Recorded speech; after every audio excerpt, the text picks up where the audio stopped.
carrying your hopes and dreams. Experience the world like never before. Head off to new destinations on our brand new state-of-the-art Boeing 787. Explore new horizons.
Check কি সেটা out বন্ধ করো out of monitor কমাও এটা তো master থেকে আসতেছে মনে হয় আউটটা অফ করো 11 আউট তো বাঁচতেছে এটা আউট অফ করো কোত্থেকে সেন্টার অফ করে দাও এখন এটা আমি পরে করে দেবো না চেক চেক চেক মনিটর তো নাই আউটে পাচ্ছি 11 চেক বাইরে আছে বাইরে বন্ধ করো এখন চেক চেক চেক আচ্ছা থাক এটা আমি পরে দেখবো রে এটা 11 আমি পরে দেখবো রাখো এই শব্দ কোত্থেকে আসতেছে না দাঁড়াও চেক ঠিক আছে আমি 12 দেখো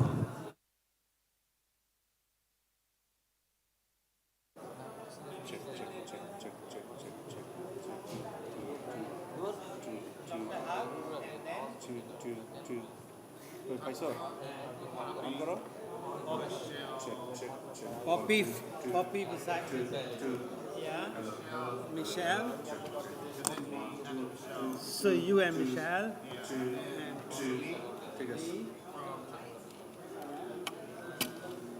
Polana. Okay, thanks.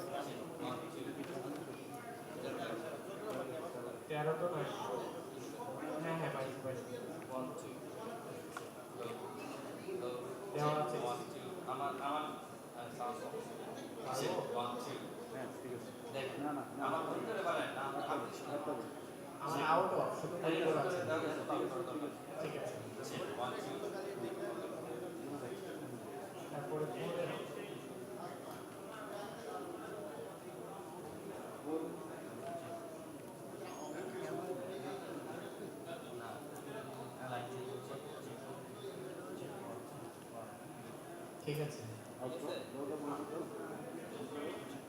দেওয়া আছে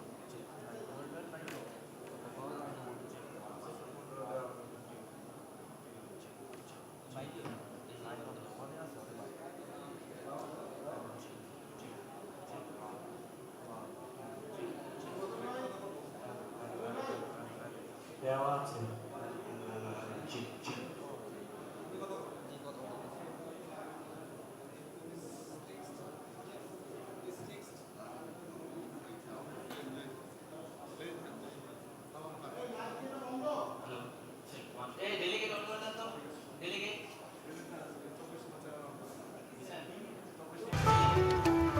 Carrying your hopes and dreams. Hello.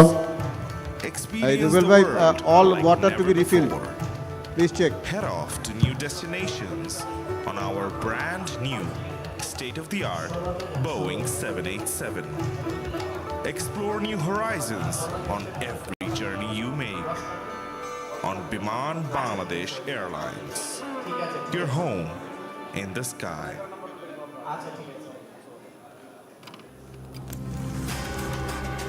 Die Welt verkleinert. The world is getting smaller. Мир сокращает. Le monde se rétrécit. El mundo se está reduciendo.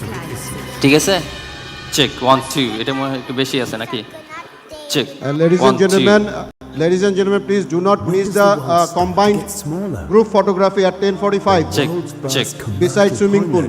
Was Tony Janus. Okay meet করেন The first Take paying him. passenger was Abraham Fell.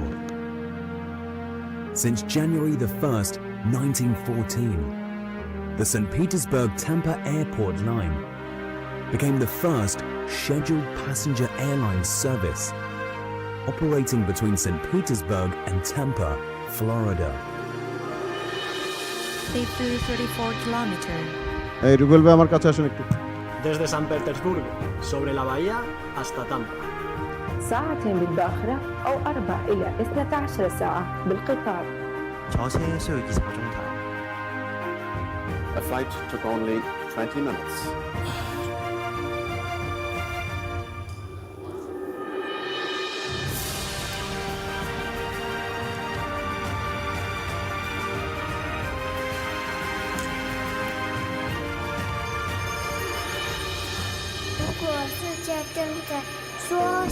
කොහොමද අහසේ මේ තරම් ලොකු වුණේ?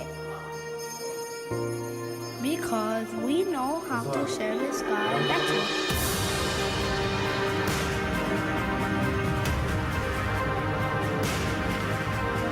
আচ্ছা sir, sir MC on করেন। MC, জি sir, জি sir, দিচ্ছি। 6-7 অন করে দেন। 6-7 on. G sir. We commute Sir, একটু, for a sir. reason. If something is important enough, even the odds are against Check. you. 1, 2. You should still do it.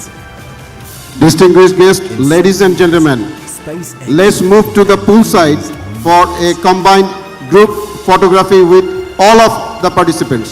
So what is your reason? Once we go everybody, then the photograph will start approximately at 1045 in swimming pool. Okay sir.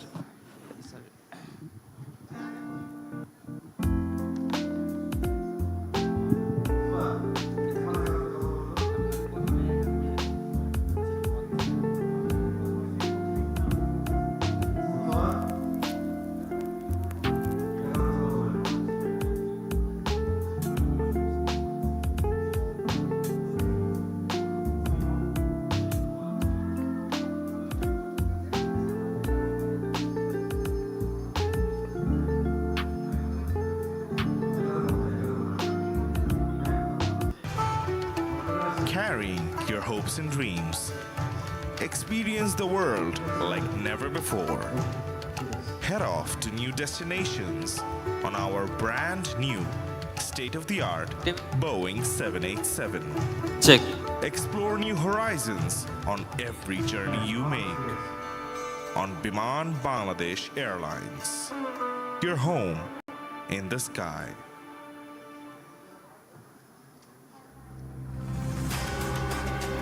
Die Welt verkleinert. The world is getting smaller. Мир сокращается. Мир сокращает, verkleinert. もし世界が小さくなっているなら When does the world start to get smaller? The world's first commercial pilot was Tony Janus. The first paying passenger was Abraham Fell.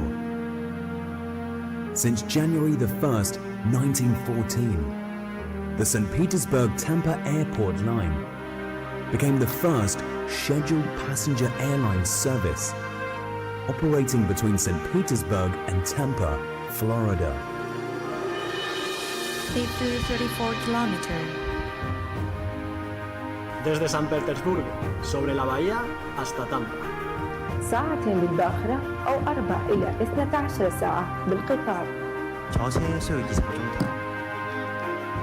The flight took only 20 minutes.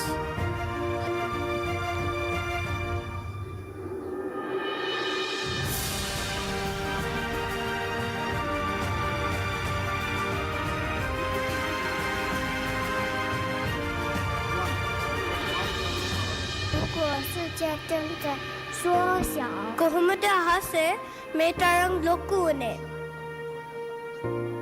Because we know how to share the sky better.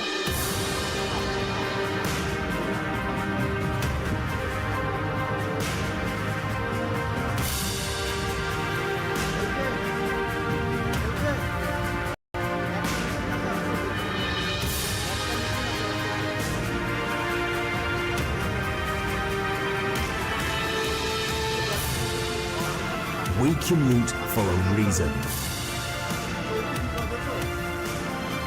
If something is important enough, even the odds are against you. You should still do it. In 7 years, SpaceX could land humans on Mars. So what is your reason?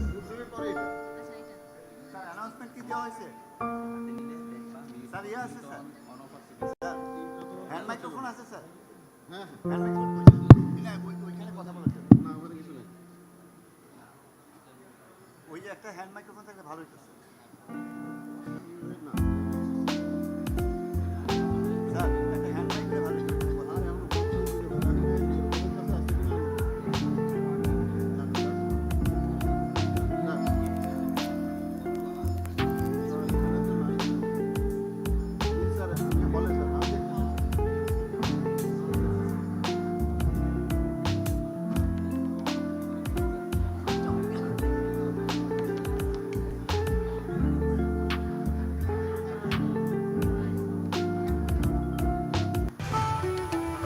Carrying your hopes and dreams. Experience the world like never before. Head off to new destinations on our brand new state-of-the-art Boeing 787. Explore new horizons on every journey you make. On Biman Bangladesh Airlines. Your home in the sky.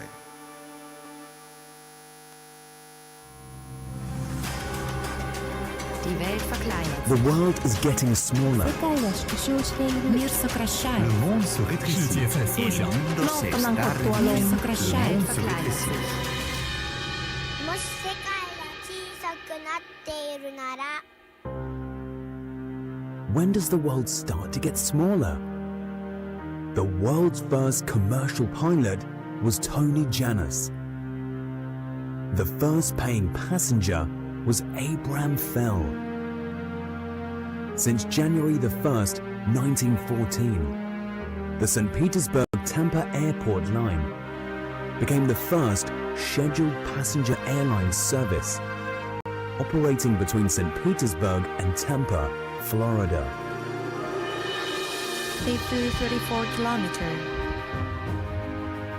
desde San Petersburgo sobre la bahía hasta Tampa.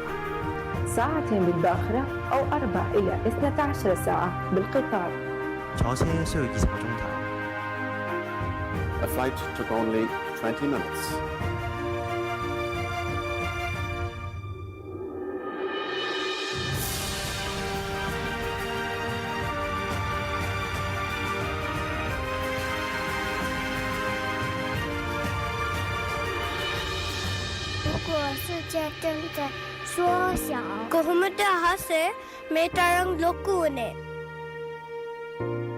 Because we know how to share the sky better.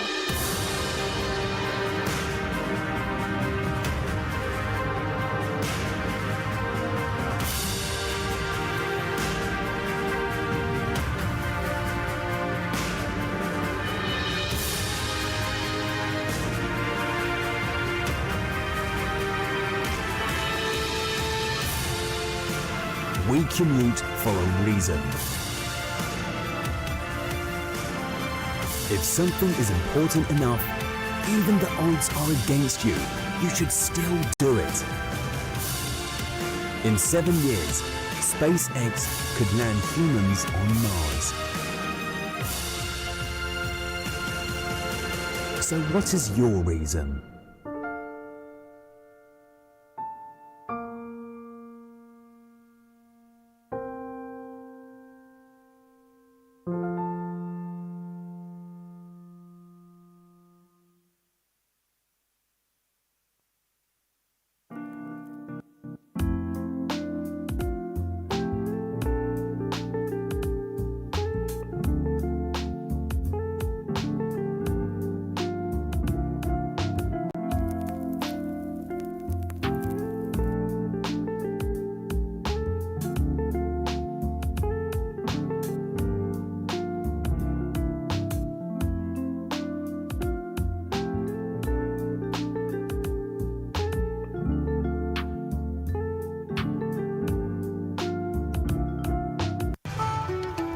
Carrying your hopes and dreams.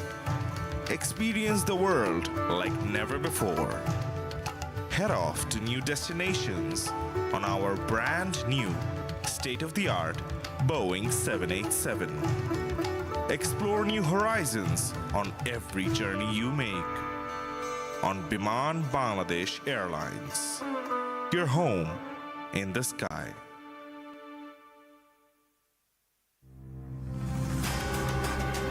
Die Welt verkleinert The world is getting smaller. Мир сокращает. monde se rétrécit. Мир сокращает, verkleinert. もし世界が小さくなっているなら When does the world start to get smaller? The world's first commercial pilot was Tony Janus. The first paying passenger was Abraham Fell. Since January the 1st, 1914, the St. Petersburg-Tampa Airport line became the first scheduled passenger airline service operating between St. Petersburg and Tampa, Florida. 34 kilometer. Desde San Petersburgo, sobre la bahía, hasta Tampa. ساعتين بالباخرة أو 4 إلى 12 ساعة بالقطار. The flight took only 20 minutes.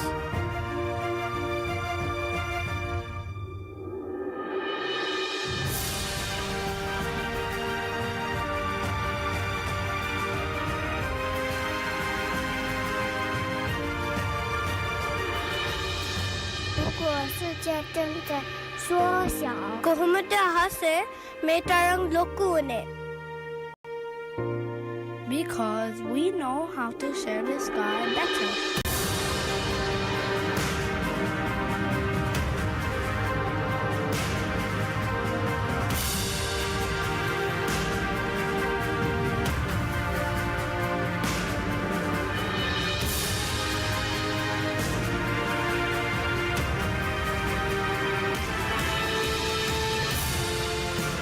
We commute for a reason. If something is important enough, even the odds are against you, you should still do it. In 7 years, SpaceX could land humans on Mars. So what is your reason?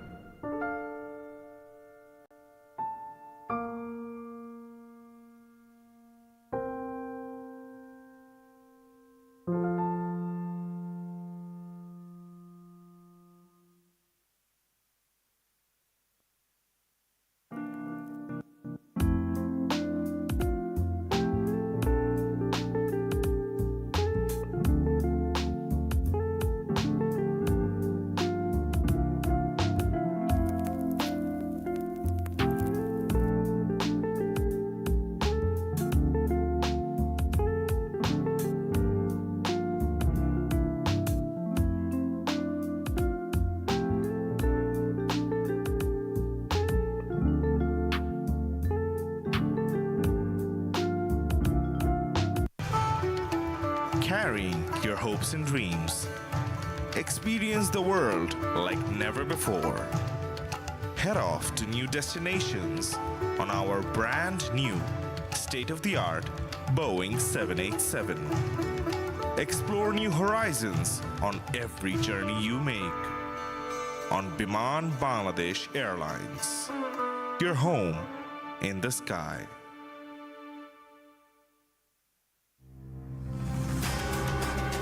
Die Welt verkleinert. The world is getting smaller. Мир сокращает. Le monde se rétrécit. Мир сокращает, verkleinert. もし世界が小さくなっているなら When does the world start to get smaller? The world's first commercial pilot was Tony Janus. The first paying passenger was Abraham Fell. Since January the 1st, 1914, the St. Petersburg-Tampa Airport line became the first scheduled passenger airline service operating between St. Petersburg and Tampa, Florida. 34 kilometer. Desde San Petersburgo, sobre la bahía, hasta Tampa. ساعتين بالباخرة أو 4 إلى 12 ساعة بالقطار. The flight took only 20 minutes.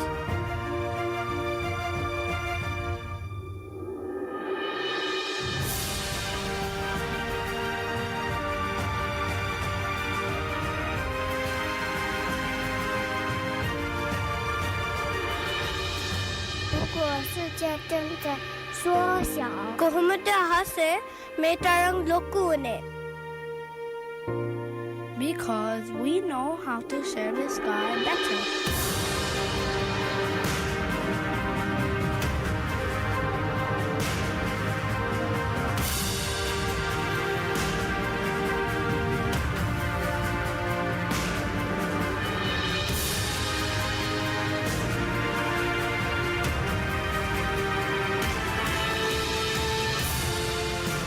We commute for a reason. If something is important enough, even the odds are against you, you should still do it. In 7 years, SpaceX could land humans on Mars. So what is your reason?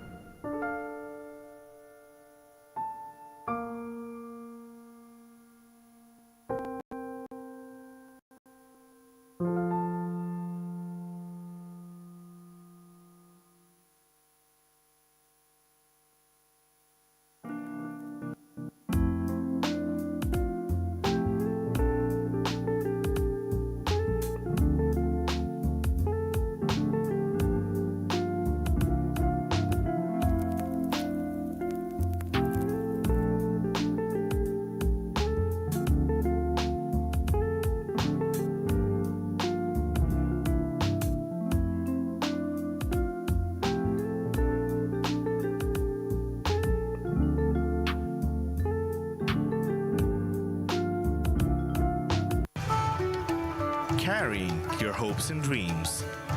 Experience the world like never before. Head off to new destinations on our brand new state-of-the-art Boeing 787. Explore new horizons on every journey you make. On Biman Bangladesh Airlines. Your home in the sky.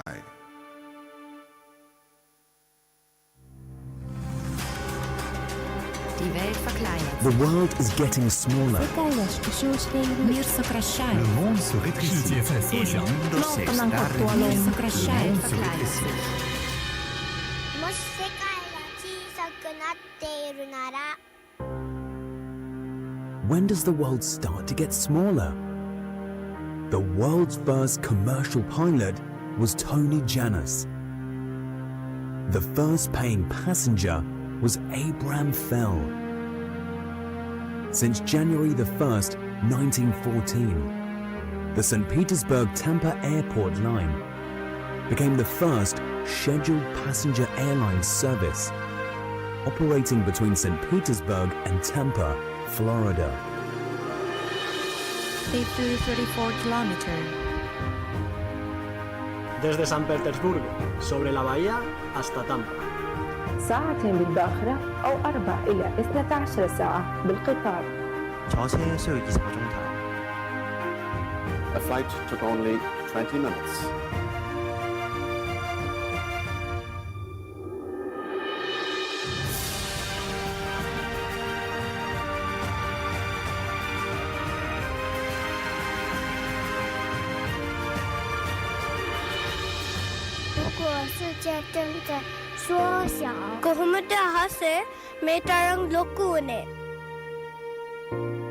Because we know how to share the sky better.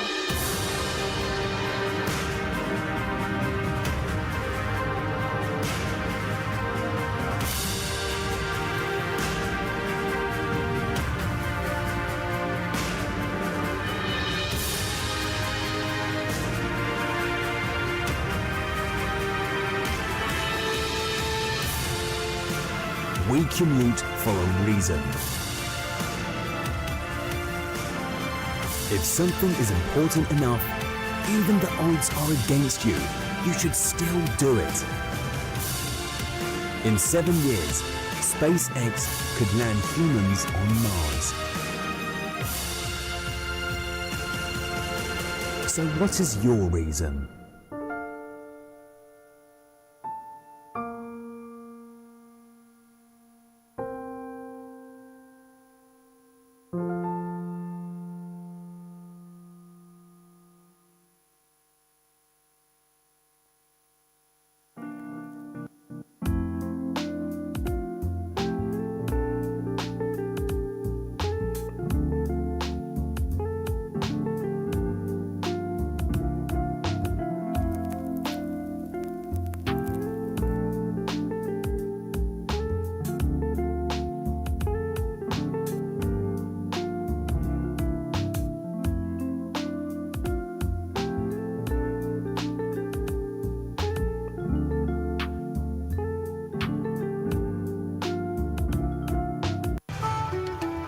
Carrying your hopes and dreams. Experience the world like never before. Head off to new destinations on our brand new state-of-the-art Boeing 787. Explore new horizons on every journey you make. On Biman Bangladesh Airlines. Your home in the sky.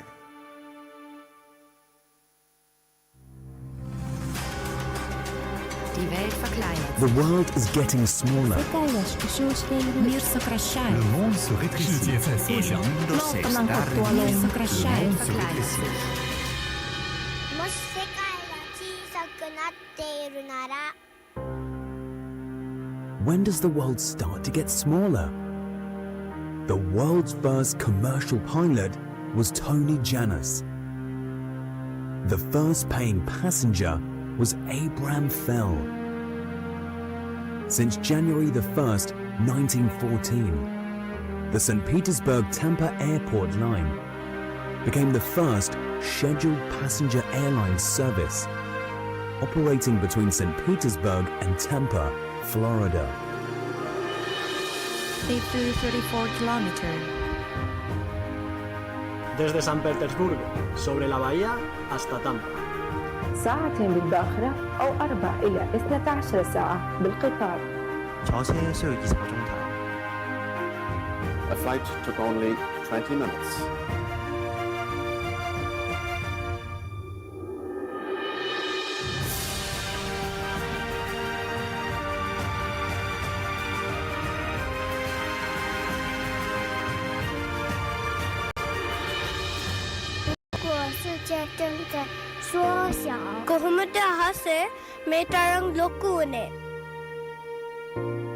Because we know how to share the sky better.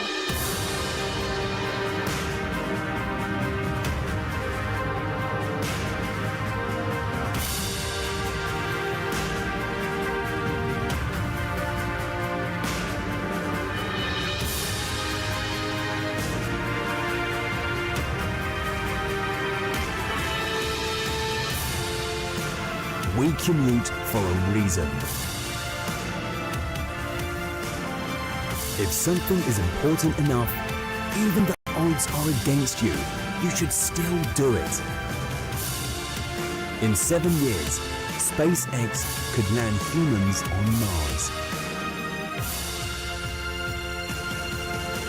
So what is your reason?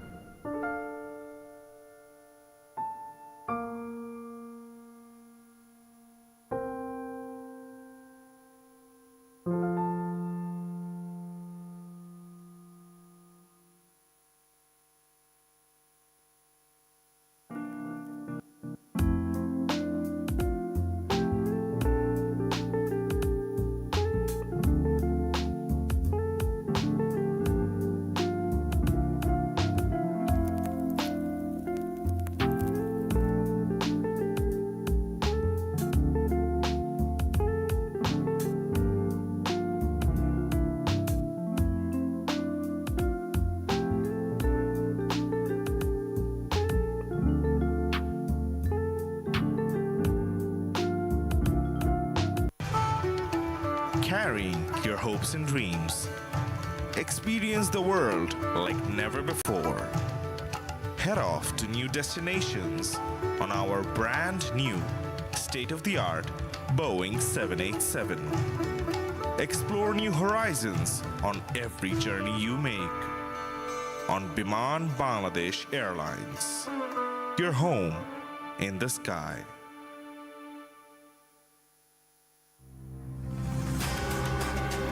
Die Welt verkleinert. The world is getting smaller. Мир сокращает. Le monde se rétrécit. 世界在缩小。 Мир сокращает, verkleinert. もし世界が小さくなっているなら When does the world start to get smaller? The world's first commercial pilot was Tony Janus. The first paying passenger was Abraham Fell. Since January the 1st, 1914, the St. Petersburg-Tampa Airport line became the first scheduled passenger airline service, operating between St. Petersburg and Tampa, Florida. They flew 34 kilometers. desde San Petersburgo sobre la bahía hasta Tampa. ساعتين بالباخرة أو 4 إلى 12 ساعة بالقطار. 전체 소요 24정도. The flight took only 20 minutes.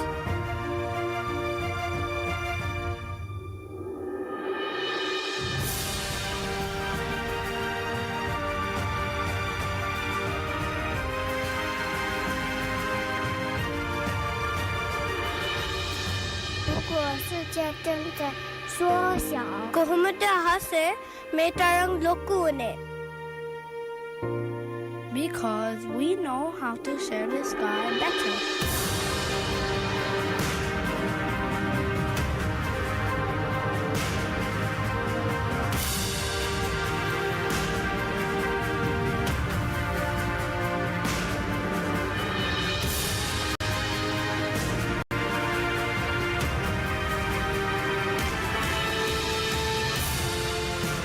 We commute for a reason.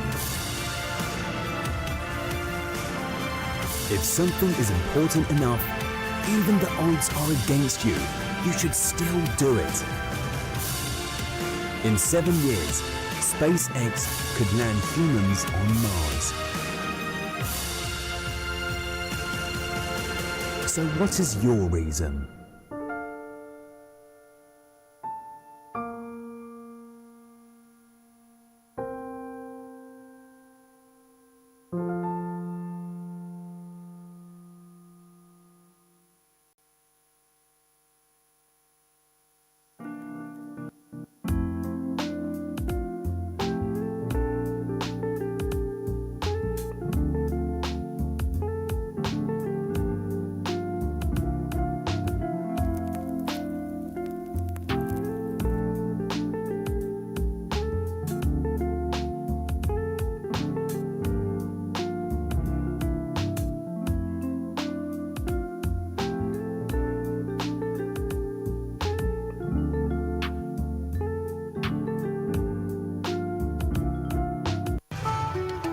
Carrying your hopes and dreams. Experience the world like never before.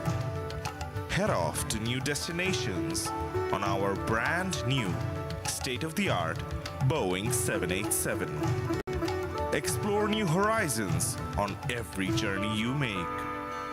On Biman Bangladesh Airlines. Your home in the sky.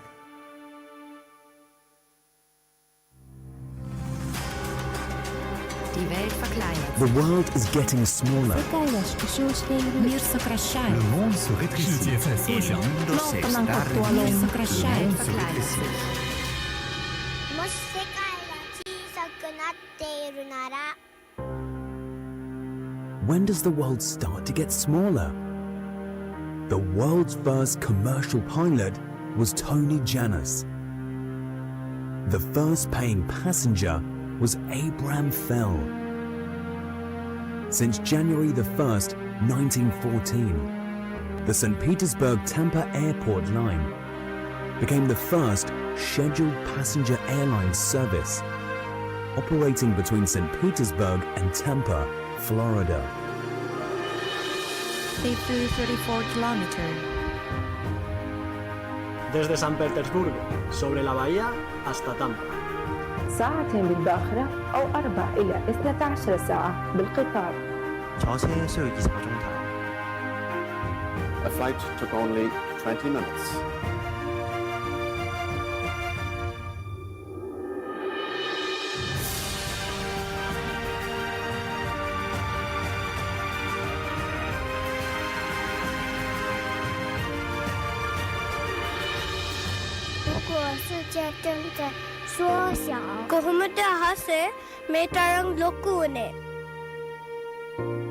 Because we know how to share the sky better.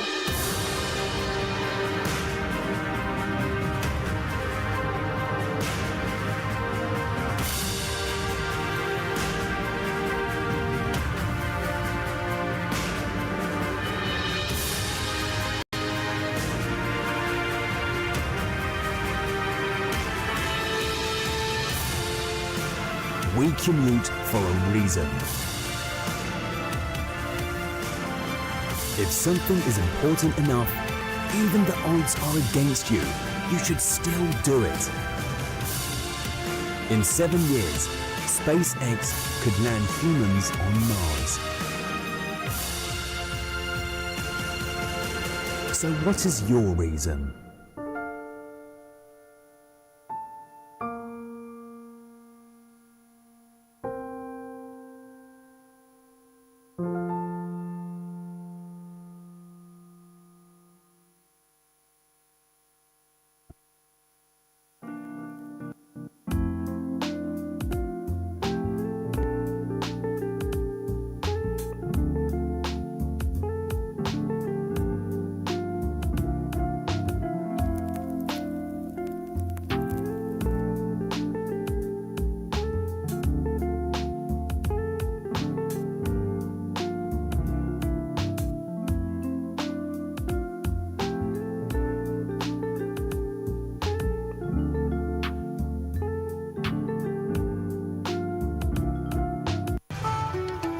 Carrying your hopes and dreams. Experience the world like never before. Head off to new destinations on our brand new state-of-the-art Boeing 787. Explore new horizons on every journey you make. On Biman Bangladesh Airlines. Your home in the sky.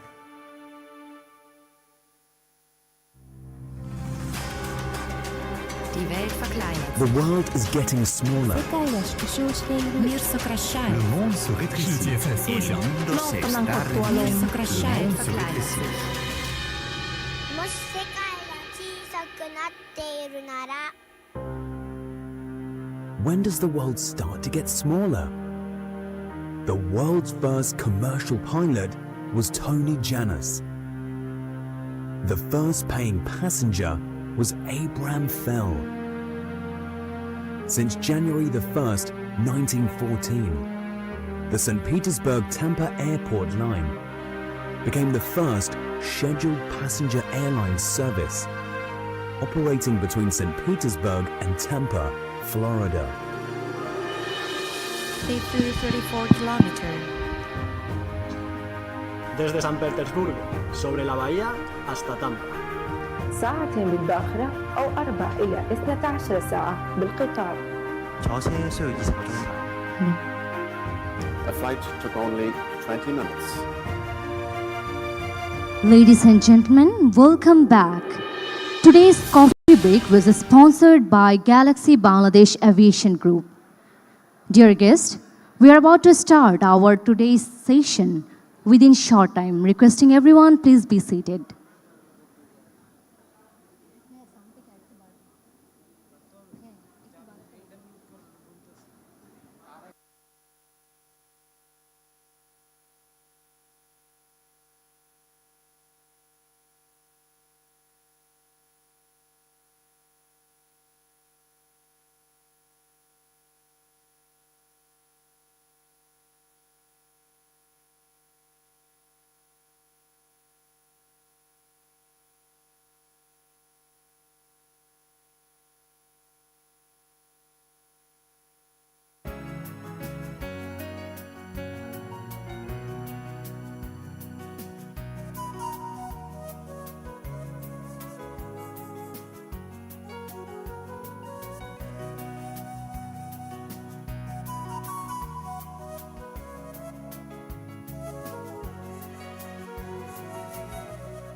Ladies and gentlemen, welcome back. Today's coffee break was sponsored by Galaxy Bangladesh Aviation Group. Dear guest, may I now please request Secretary General ICAO to present global perspective. He will highlight on ICAO priority, focus area, and the transformational objective. Ladies and gentlemen, let's welcome Mr. Juan Carlos Salager.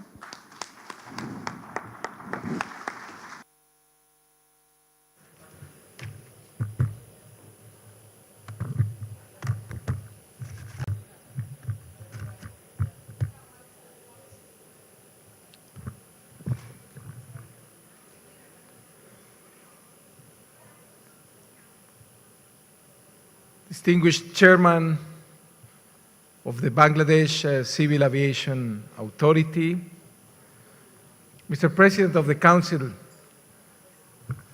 Salvatore Ciacchitano, the Regional Director of the APAC Office and Directors of the Air Navigation Bureau, of the Capacity Development and Implementation Bureau, of the Air Transport Bureau, Director Generals of Civil Aviation of the Asia-Pacific region, delegates from states, observer states, members of the Council, colleagues all from ICAO, good morning to all. As a Secretary General of ICAO, I would like first to join the President of the ICAO Council in wholeheartedly congratulating the government of Bangladesh, and more specifically, the Ministry of Civil Aviation and Tourism and the Directorate General of Civil Aviation of Bangladesh for hosting this 58th Conference of Directors Generals of Civil Aviation of the Asia-Pacific region here in the dynamic and beautiful city of Dhaka. I would also like to express our sincere appreciation to all delegates that are present here. I am very grateful for this significant platform and the opportunity it provides for me to share ICAO's vision and priorities with you and the ways that we are transforming ourselves to better serve you and the development aspirations of our sector. And the fact is that only a few years ago, I was responsible for civil aviation in my own country, and I was facing many of the challenges that you are facing today, even those that have confronted the recovery from the pandemic that was part of the struggle that I lived before joining ICAO.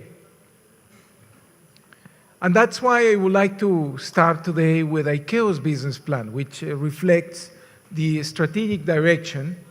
There is a presentation, I think, that is going to be shared. The business plan reflects the strategic direction on global priorities for international civil aviation in accordance with the resolutions and the decisions that were taken by the 41st session of the ICAO Assembly. The plan and all the initiatives that contains will follow a results-based management approach. This methodology will allow ICAO to better meet its mandate to states through a comprehensive results framework. Next slide, please.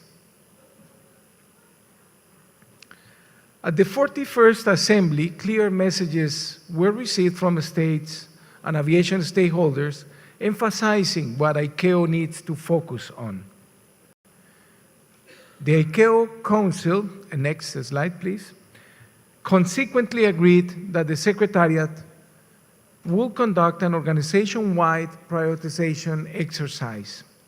The Secretariat then identified 7 priority focus areas which were subsequently endorsed by the Council. Next. These priority focus areas allow the organization to work more efficiently as one ICAO in both developing and supporting implementation of standards and recommended practices, plans, and other guidance material. Next. The first priority focus area is the long-term global aspirational goal for international aviation of net zero carbon emissions by 2050, or LTAC. This LTAC agreement is historic as it demonstrates the sector's strong commitment to support the temperature goal of the Paris Agreement. It is a clear signal that aviation is engaging on a trajectory towards carbon neutrality. Support for the LTAC also comes from a wide range of industry stakeholders, ranging from airlines, aircraft manufacturers, air navigation service providers, the fuels industry, and many others. And we have the honor and the pleasure to have with us today the chairman of our last assembly, Madame Poppy Kotza. Next slide, please. Technology, operational improvement, and fuels will be a key, but the largest reductions, i.e. more than half, will be coming in the form of sustainable aviation fuels, lower carbon emission fuels, and other cleaner energies. As for hydrogen, contributions may increase after 2050 as it reaches technological maturity and commercial viability.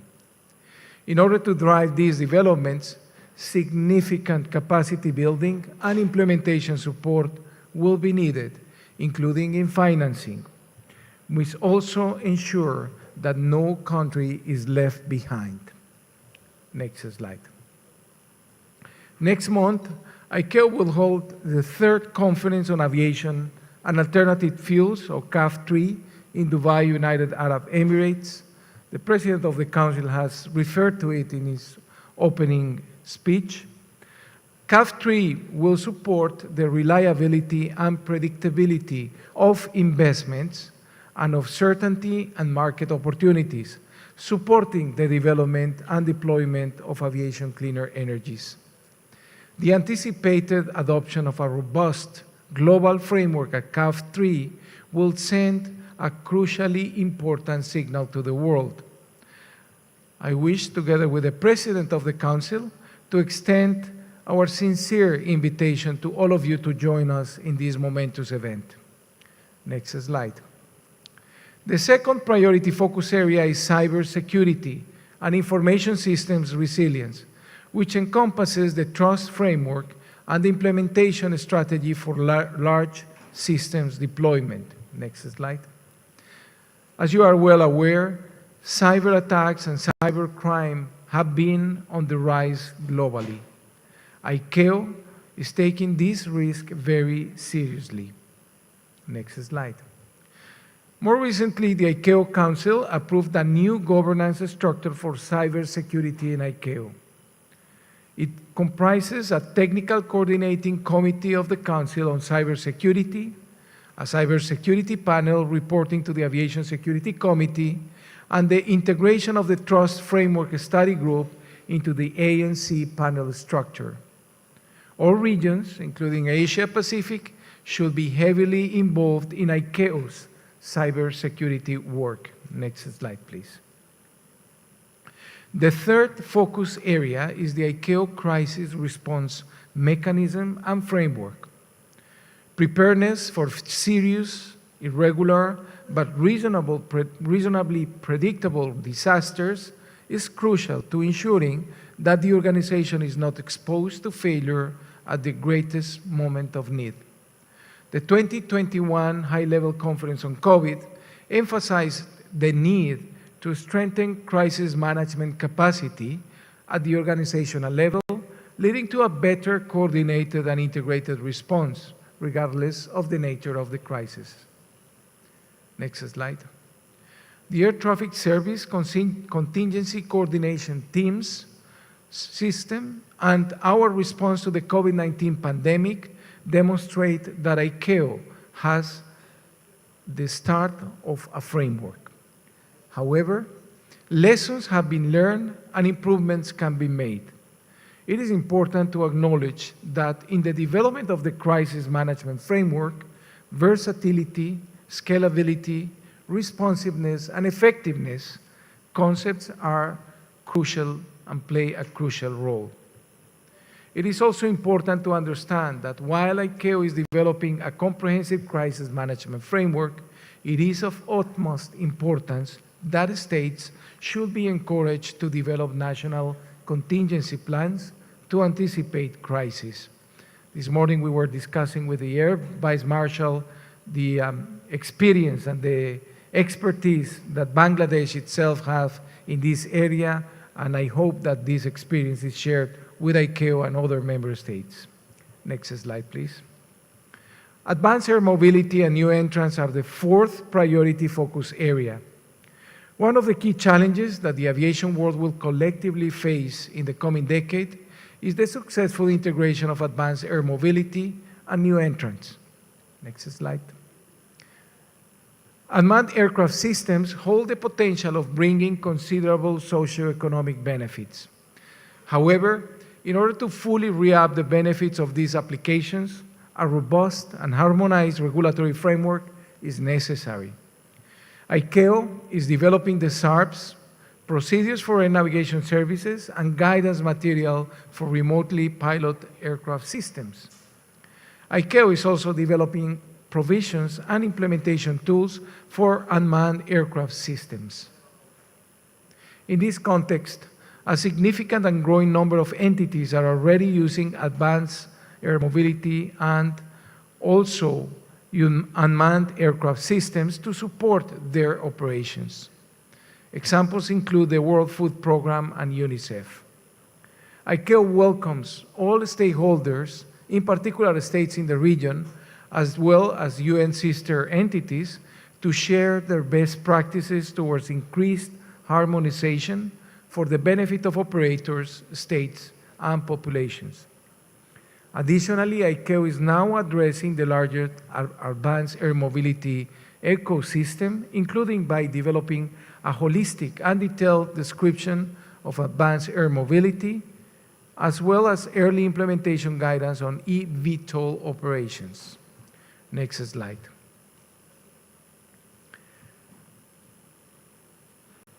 Next, please. Priority number 5 is USOAP and USAP evolution and engagement. The evolution of the Universal Safety Oversight Audit Program and the Universal Security Audit Program, known as USOAP and USAP, respectively, drives the improvement of ICAO's monitoring function. Next. This, in turn, ensures that it remains fit for purpose. The engagement aspect of this priority refers to increasing member states' interactions with the audit programs. ICAO calls for your support in accepting USOAP and USAP activities as scheduled. States are also called to quickly implement sustainable corrective action plans to address audit findings and proper reporting to the programs through the online framework. I encourage you to closely cooperate with your regional office that will be able to guide your efforts in increasing your participation with safety and security audits. Regional offices' support to the audit programs remains important in allowing for increased activities and for more precisely targeted activities. This in turn improves both the accuracy and relevance of data, which supports the work of all involved. Next slide, please. In the near term, ICAO is exploring efficiencies from further integrating and streamlining the supporting processes and tools.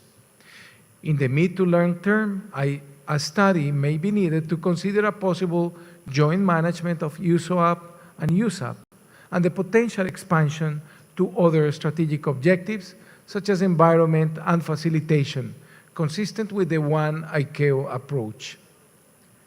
Next slide. Implementation support is the 6th priority focus area. Next.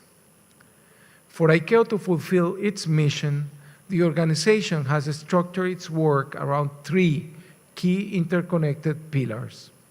The third pillar, which is implementation support, is undergoing a modernization process with the aim of becoming more effective and efficient. While ICAO has traditionally delivered implementation support mainly through projects, the organization has made a concerted effort to establish an even stronger portfolio of products and services that meet the state needs.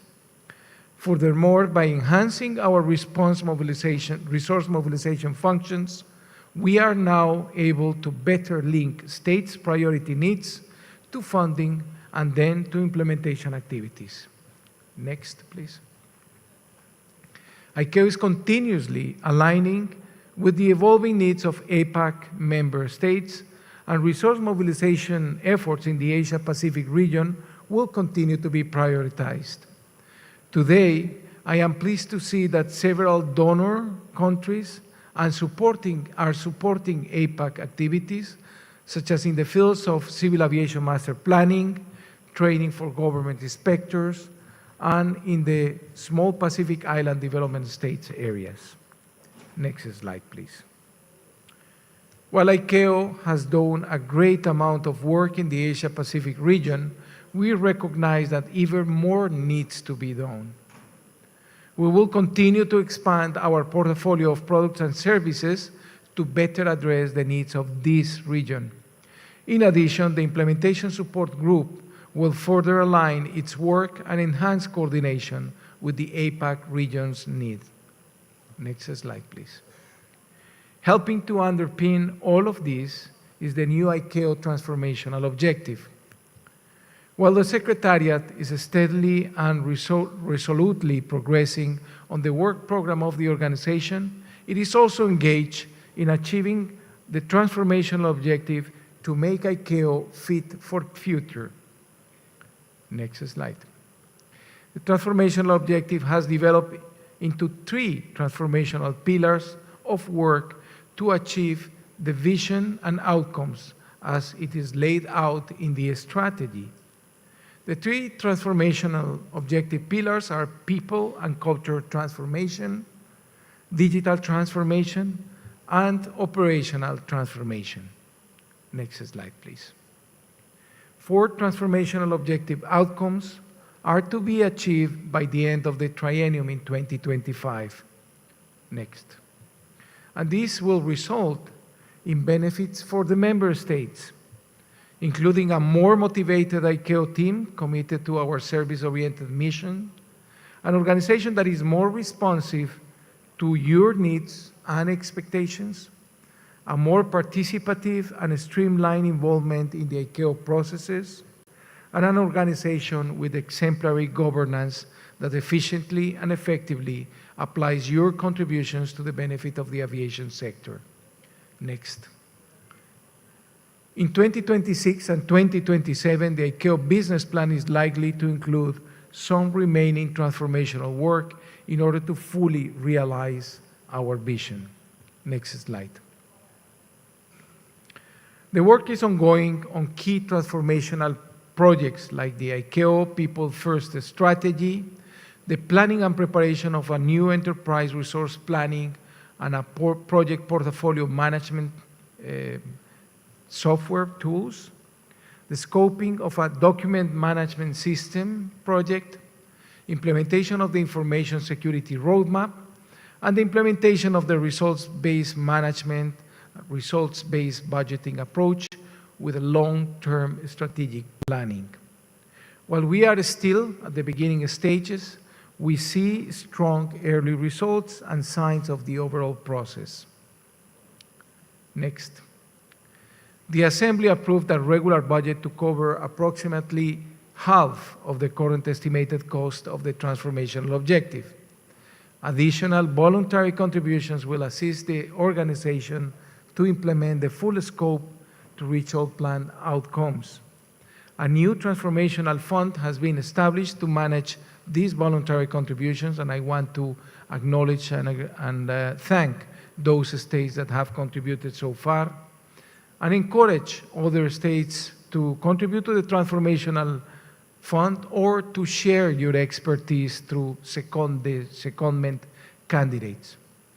Projects which have been planned and approved are awaiting that expertise or those resources for implementation.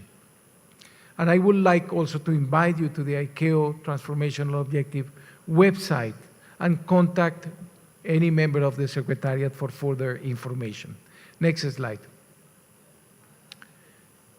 I would also like to highlight that a unified global legal framework is key to the orderly and safe development of international civil aviation.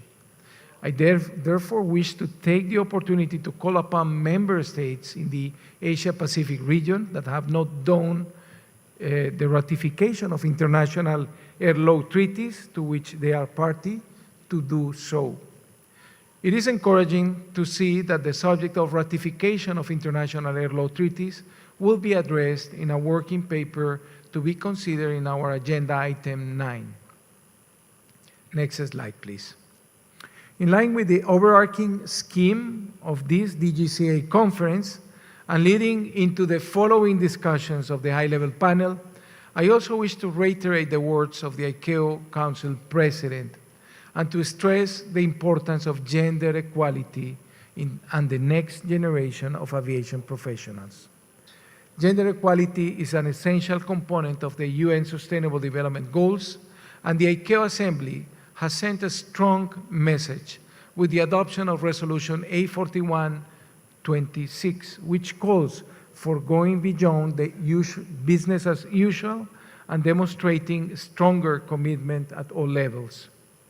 As we heard loud and clear during the Global Aviation Gender Summit this year in Madrid, we are standing at a turning point with a responsibility to promote change. For a transformation to happen in our industry, we need to tackle the gender equality issue through a multifaceted and collaborative approach. We need clear, consistent policies and strategies around gender equality with well-defined targets guided by strong data and analysis. Such policies encompass a wide range of areas, from encouraging more girls and young women to pursue STEM education fields, to unbiased and inclusive hiring and promotion practices, more equitable employment terms, enabling working environments, career development strategies, and mentorship programs, enhancing gender representation in executive and management roles through capacity building and setting targets. And of course, active and continuous promotion of gender equality in aviation. Next slide. This is tightly linked to our next generation of aviation professional priorities, which are in turn informed by the forecasted severe and global human resource shortage.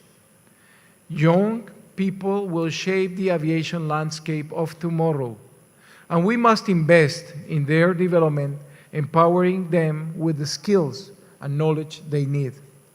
For this reason, the ICAO Next Generation of Aviation Professionals program, adopted by Assembly Resolution 839/29, aims to attract, educate, and retain the next generation of aviation professionals.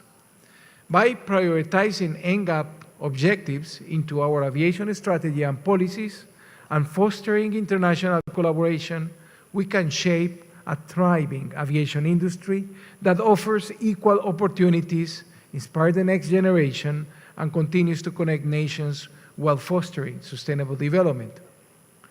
On this note, let us strengthen international cooperation and partnerships to leverage resources and learn from one another, which will accelerate progress and avoid the duplication of efforts. The future of aviation depends on our ability to address the impending workforce shortage and embrace gender equality. We have the power and the responsibility to lead the way, to drive positive change and shape the future of our industry. I invite you all to actively engage in the discussions during the high-level panel discussions. This platform provides an excellent opportunity for us to listen, learn, and to draw inspiration from one another. Next slide, please. In concluding now, I invite you to reflect on the global priorities and the regional perspectives that I have shared today throughout our highly significant meeting. You have an extremely precious opportunity to realize significant progress, and I therefore wish you all fruitful and constructive discussions. Thank you very much. Thank you, Secretary General. Ladies and gentlemen, we will now have high-level panel discussion on theme topic of this conference promoting ICAO Gender Equality Program in conjunction with Next Generation of Aviation Professional Initiative. May I now please invite Dr. Rubana Hawk to come on stage and take her seat to moderate the session. I would like to also invite our panelist, Ms. Poppy Khoza, Director of Civil Aviation, South African CAA. Our another panelist, Mrs. Xiaomei Li, Secretary General, China Civil Airports Association. Mrs. M. Merkel, Director, Air Navigation Bureau, ICAO.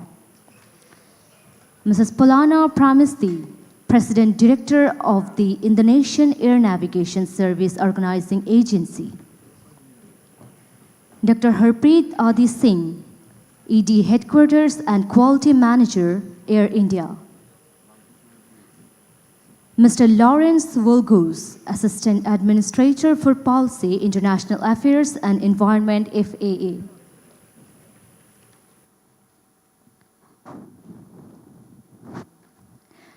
Now let's have some words about Dr. Rubana Hawk, who is the moderator of this session. Dr. Rubana Hawk is a businesswoman, a poet, and currently the Vice Chancellor of Asian University for Women, an international university in Bangladesh. She is the immediate past president of the Bangladesh Garment Manufacturers and Exports Association, BGMEA, and she was also the first female occupant of the post in 4 decades. She is the chairperson of Mohammadi Group, a family business conglomerate whose journey began exporting ready-made garments and has since diversified into software, digital distribution, real estate, power generation, and the group's latest is the launch of a television channel called Nagorik. Dr. Hawk won the Sark Literary Award for her poems in 2006. Her first book of poems is titled Time of My Life. She is the former CEO of TV South Asia, a collaborative platform of South Asian electronic media based in Kolkata. She was featured in BBC's 100 Women in 2013 and 2014. On 25th September 2022, she has been honored with Human Rights Award by CNMI Sustainable Fashion Awards 2022 in Milan Fashion Week, Italy. She represents the global manufacturers in the UNFCCC Fashion Industry Charter for Climate Action for the period of 2021 and 22. Dr. Hawk holds a PhD in English Literature from Jadavpur University in Kolkata. She is currently an associate of the Asia Center at Harvard and an executive in residence at Stern New York University. All these credentials rightly endorse her to moderate the session. May I also request distinguished panelists to take the stage. I can assure you that I did not send the bio. My office did. So my sincerest apologies for this. I'm deeply grateful to Chairman Civil Aviation for having invited me to moderate this high-level panel discussion. That's fine. I'm sure people can hear me. I'm pretty loud. Okay. So thank you for being here. It was indeed very refreshing to hear that gender equality is absolutely a prime focus of ICAO. And the net zero by 2050 is, of course, music to our ears. But so much more is, of course, the gender equality. And in an audience of 375, I guess we have only around 35 or 40 women present today. So I'm sad to start with. But let me just share a few unpleasant realities with you, which I'm sure you all know. In 2019, in March, 2 female astronauts were supposed to be walking together. And strangely, they couldn't do it because there was only one space suit in size M available. And that whole walk was postponed to October. So that's sad, that happened actually in reality. Reality in Bangladesh and all over the world for female participation or empowerment happens to be the same. But at the same time, there are some very disturbing statistics. For instance, there's only 4.4% female pilots in USA and 5.2% in Europe. Very honestly, only 3% or less female occupy the C roles in aviation. Couple of others, of course. 42% of women surveyed in 2022 said that they were treated differently, and 30% of them said that they were actually discriminated against. The percentage of female pilots in service increased from 3.6% to 4% globally, and that's kind of okay. The percentage of female aircraft maintenance engineers and technicians rose from 2.7% to 3%. The number of women air traffic controllers remain, however, stable globally at around 20.6%. Now, is that progress? Is our first question. We have some fantastic panelists with us today. I'm sure they need no introduction, but however, I still have to. Sitting to my left is Ms. Poppy Koza. Poppy is the first woman director of civil aviation and is serving her second term. She has chaired various ICAO events, including being elected in October 2022 as the first woman president of the 41st ICAO Assembly in 78 years. Oops. She recently also received the IATA's Diversity and Inclusion Award. So welcome, Poppy. Right next to her is Michelle Merkel. Michelle is serving as the director of the Air Navigation Bureau at ICAO since July 2023. Michelle has over 35 years of experience working to improve the safety, capacity, and efficiency of the global aviation system, providing systems engineering and human factors expertise. She has brought about a culture of innovation at the FAA and is working at ICAO to help member states and industry stakeholders tackle complex aviation challenges. And then quite strategically sandwiched between these brilliant women is Lawrence Wild Goose. And I'll be happy to put him under the bus today. Lawrence was appointed as the Assistant Administrator for Policy, International Affairs and Environment on the FAA in January 2021. In his role, he's responsible for leading the FAA's policy efforts to improve the safety and capacity of the global aerospace system in an environmentally sound manner. His focus is, of course, coordinating the FAA's reauthorization efforts before Congress, improving the safety and efficiency of the national airspace system, and advancing innovation-friendly policies related to safe integration of new entrants, hopefully women, including uncrewed aircraft systems. Oh no, that actually refers to probably aircrafts, right? Yeah, okay, all right, bad luck. Then we have Mrs. Li Xiaomei from 2017 till present. She has been the Secretary General of China Civil Airports Association, and she has many, many years of working experience in airport operation management, service quality management, human resource management, corporate culture construction, public relations management, media publicity, and many other areas. Welcome. Right next to her is Polona Pramesti, who is the first female CEO of AirNav Indonesia, a distinguished leader in the aviation industry, and an accomplished public servant. Polona began her career as the head of Airport Infrastructure Division at the Directorate of Airports, DGCA. Later, she became the technical director at PT Angkasa Pura I. Afterward, she returned to the Ministry of Transportation as the Director of Air Navigation. Polana has a reputation of being an outstanding leader in the aviation industry. Last but not the least, we have Dr. Harpreet Singh. She is the Group Chief QMS, DMS, ERP, and ED headquarters. With 35 years in aviation and 29 years with Air India, she has broken many glass ceilings.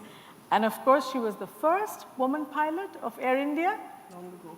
Oh, okay. Being the first lady technical instructor as well as the CRM facilitator for pilots, first head of QMS, SMS, EMS, first lady chief of flight safety, first lady accident investigator, and first lady CEO of an airline in India. Many firsts, Harpreet. Welcome. So welcome everyone. And a big round of applause for our panelists, I guess.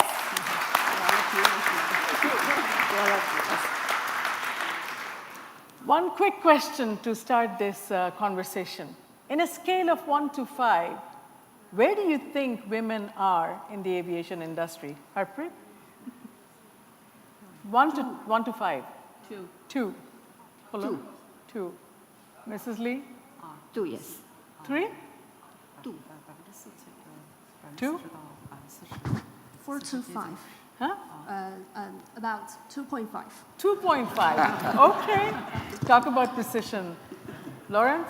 From the statistics you mentioned, I would have to probably go with a 1. Wow. He's playing safe now.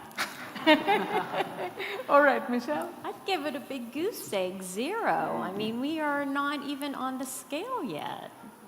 Well, how many DGs are here today? Exactly. 32? Right? 35?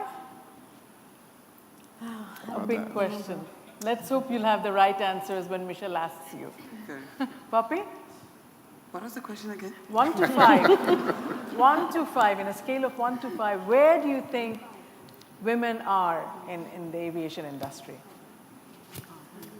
I will agree, maybe 1 to 1.5.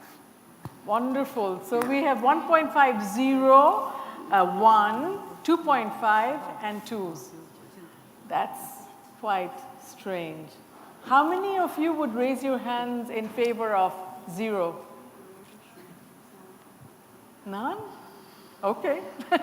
Let's get on with the conversation. Poppy, you are a recipient of the Diversity and Inclusion Award. Should diversity be a strategy or just an icing on the cake in the civil aviation industry? So, yeah, very interesting question. I actually do think that it has to be part of the strategy. And I think the big question is, who crafts the strategy? It's leaders. And I think it is the leadership competence to have a strategy first, but what is in that strategy? It could be many other things, including the issues of ensuring that, we achieve the bottom line from a financial perspective, we deliver on the mandate of the organization, and so on. And I think for the longest time, that has really been a priority. But not about the issues of diversity, gender inclusion, gender empowerment, and equality. And I think it is high time that for any leader's scorecard, there ought to be a strategic objective at least. And I was happy when I heard the Secretary General clearly articulating the issues of gender equality as part of the ICAO's focus. What you cannot measure, it's difficult to plan for. So I do think, and a big challenge to each and every leader in this room, to say it's high time that we elevate the issues of gender equality, of inclusion, because if we do not take a conscious and deliberate decision to have it in our strategy, in our strategic outcomes, it will be difficult for us to move the needle. And I think the reason why your first question was, on a scale of 1 to 5, where are we in terms of the gender equality, empowerment, or inclusion? Nobody said at least an average of 3. So it was 2 and below. And I think it's because we have not necessarily been deliberate in ensuring that strategically we reposition the discussion and make it to be deliberate. So at the center of the leadership competence, it should in fact include the issues of gender inclusivity. The Secretary General outlined 7 priorities of ICAO, and I think to me that is a perfect model which all of us must emulate. As leaders, leaders have got to champion the change that leaders want to see. But firstly, you need to have a vision for it. And the big question is, what is the vision of us as leaders in terms of ensuring that we in fact elevate this discussion, not as a talk point, but as an action point. And we have not necessarily been deliberate in elevating this discussion. And it could be a myriad of factors. Maybe it's the societal issues, the stereotypes from the society, which as we get into the workplace, we then don't see any value to ensure that there is inclusivity. But I think we can change it because we have an opportunity.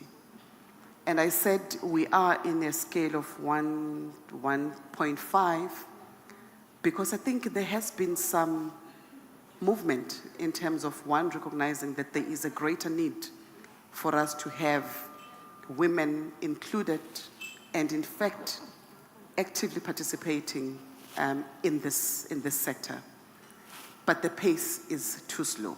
Okay. And we need to really fast track the issues of gender diversity, inclusivity, and so on. So in the organization that I lead, we've had to take a conscious decision and have it as part of our strategic outcomes. In fact, our Minister of Transport, who is a woman, has ensured and in fact insists that there ought to be a change in terms of the representation at all state-owned entities. The Airports Company South Africa, which is the Airports Authority, is led by a woman. Air Navigation Services is led by a woman. The Civil Aviation Authority is also led by a woman. So at the leadership core, up to ministerial level, I think there's a lot that we can do if we're to sharpen the discussion from political leadership, but as leaders who are responsible for civil aviation authorities and the industry, equally we have a bigger responsibility because politicians can do so much. In any event, they change all the time, but most likely the DGs would remain. And I think we have even a bigger responsibility at the DG level to ensure that we lead the change that we want to see. But let's be deliberate about it and ensure that it is indeed realized. We've got to have enabling policies, policies that are not gathering dust somewhere, policies that are just politically correct, so that if you are asked, you then say, no, but I do have a policy that talks about gender equality, but when it comes to implementation, the results are not showing. So I think the policies and the implementation of them is extremely important. But I think, lastly, the culture is also important. It's not a numbers game. To me, it's really not a numbers game. But it's got to be inclusivity in a sense that we create a conducive environment, that when women have been identified for whatever role, they get the necessary support and be allowed to thrive, and not to be given tasks and be set up for failure, which is something that we have not really spoken about, but we see it in action. I was in a very privileged position last year, and thank you, Secretary General and the President of ICAO, for entrusting me to chair the ICAO Assembly. But I can tell you now, if I had failed, none of the women would have wanted to elevate and taken a chance in the next assembly Thank God you to didn't want fail. to preside. And that was because there was a deliberate intention. I made it a mission that if I'm given that task, firstly, I knew I could. The pressure was enormous. But equally, I did not want to fail those that would follow. So I think even us as women leaders, we've got to ensure that when we rise up, we lift others with us. Thank you. Wonderful. Okay, so Michelle, coming to you. The Global Gender Gap Report basically says that it'll take at least 132 years to bridge the gap. How far do you think equality or gender inclusion is removed from the SDG Goal 5? What do you feel, and how would you go about it? Thank you for that, Rubana. And I think that type of statistic is why I gave us such a poor rating, right?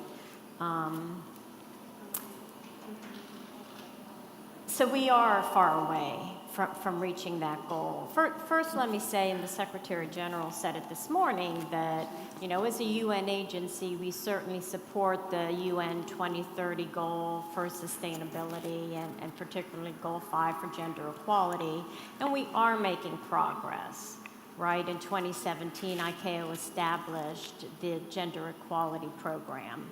And that has been a very important initiative to elevate the topic of gender equality, to raise awareness, to get collaboration, people working together on this topic to solve this issue. So I think that's been very significant.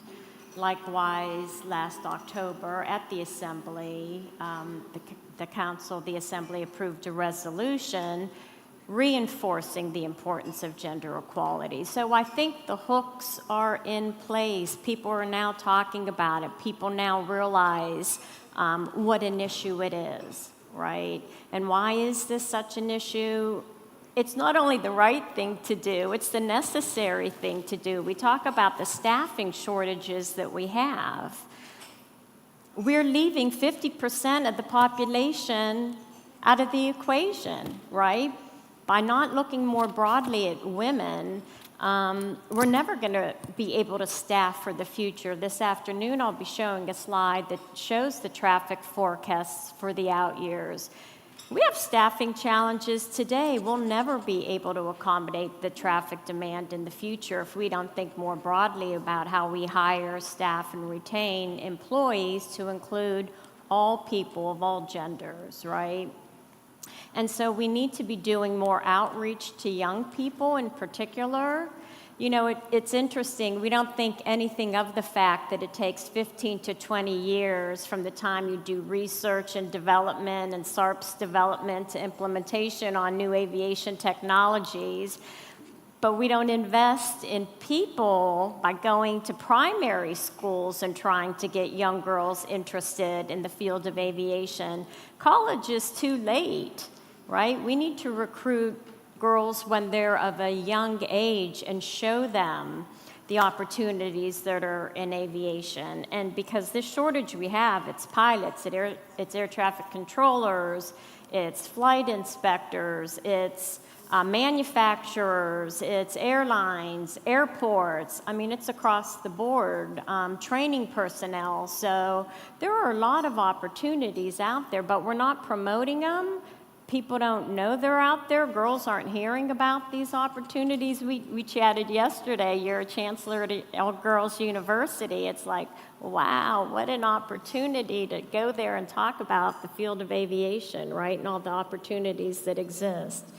So I think the scope of the problem is big. It's very complex, but we can break it down to make it solvable, right? Again, as a systems engineer, that's how my mind works. It's break this down, make it solvable. So first of all, we need governance and accountability, right? So Poppy talked about policies. We need to make sure gender equality is built into our policies, our programs, and our budgets, right? Because that's money talks, right? We need to do outreach, we need to do education, and that costs. We don't need to do that in isolation as government or as ICAO, but we can band together with industry, with academia. We need to do that type of outreach and that type of education, I think, to really make an impact in the future. And we need better advocacy.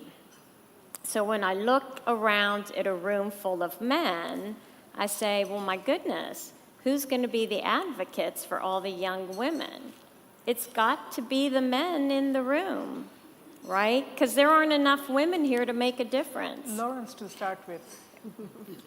And he's an excellent role model. He is. And I worked with Lawrence at the FAA, so I can honestly say that. But that's what we need. We need men to be coaches, role models, mentors for women. It can't just be women helping women. And so, you know, like I said, I think the hooks are in place. I commend the Bangladesh Civil Aviation Authority for putting this on the agenda with this captive audience who can't leave the room, right? Because this is what we need. These are the leaders, as Poppy said, it's the leaders who have to be responsible and accountable, and that's the people in this room.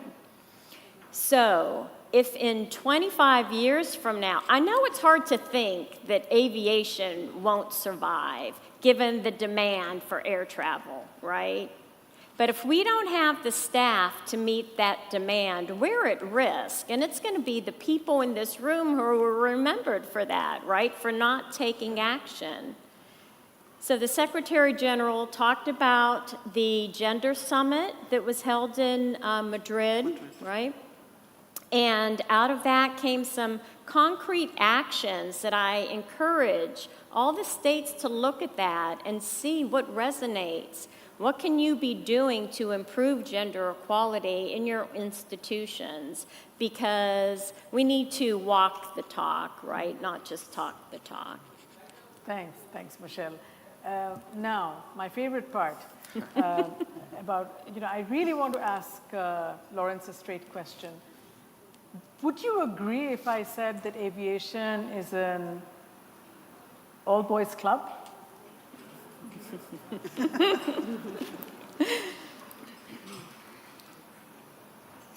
I would argue that aviation historically has had an overrepresentation. That's being politically correct. I asked you a straight yes or no question. Come on, no, Lawrence. Maybe. Come on, Lawrence. No? No. Why would you say this?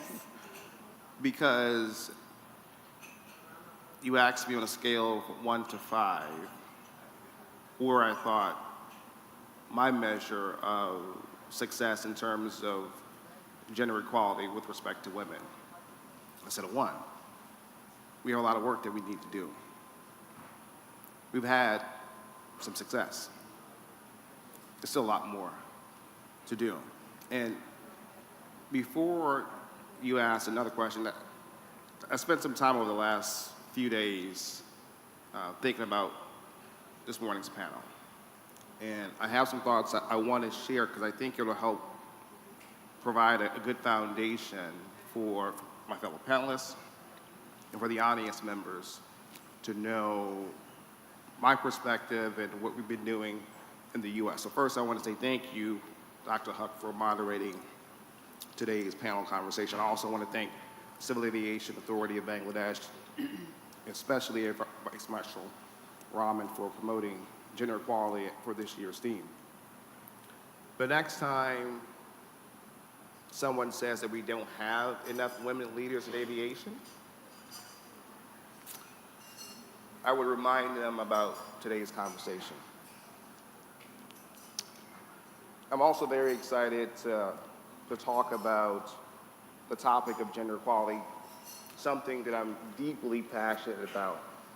But before we take off, I want to provide some context to help ground the conversation. Aviation has presented the opportunity for gender equality from the very beginning. Bessie Coleman, a woman of Black and Native American heritage, represents the barriers that help aviation break. In 1921, so more than 100 years ago, she was the first woman in either category to earn a pilot's license in the world. Notably, the first African American to earn an international pilot's license. Her story of courage, determination, and perseverance defines inspiration. Her trailblazing legacy lives on over 100 years later. So to me, the question really is, why are we still talking about gender equality a century later? I'll use the FAA as an example. We implemented programs to specifically recruit women over 40 years ago. Yet our overall numbers do not reflect the anticipated growth that Michelle just mentioned. So, as I said to you, we have more work to do. For example, over the past 20 years, women account for only 16% of air traffic controllers. Once again, we have more work. You mentioned the stat in the US, I think 4.5% of pilots are women. However, as a more positive story, we have seen success developing and recruiting amongst FAA's leadership team. In the past, a large proportion of women in the FAA have held primarily administrative roles. Today, almost 33%, so 17% away from 50% of our executives within the FAA are female, including for the first time in FAA history, women hold our two most senior executive roles within the FAA.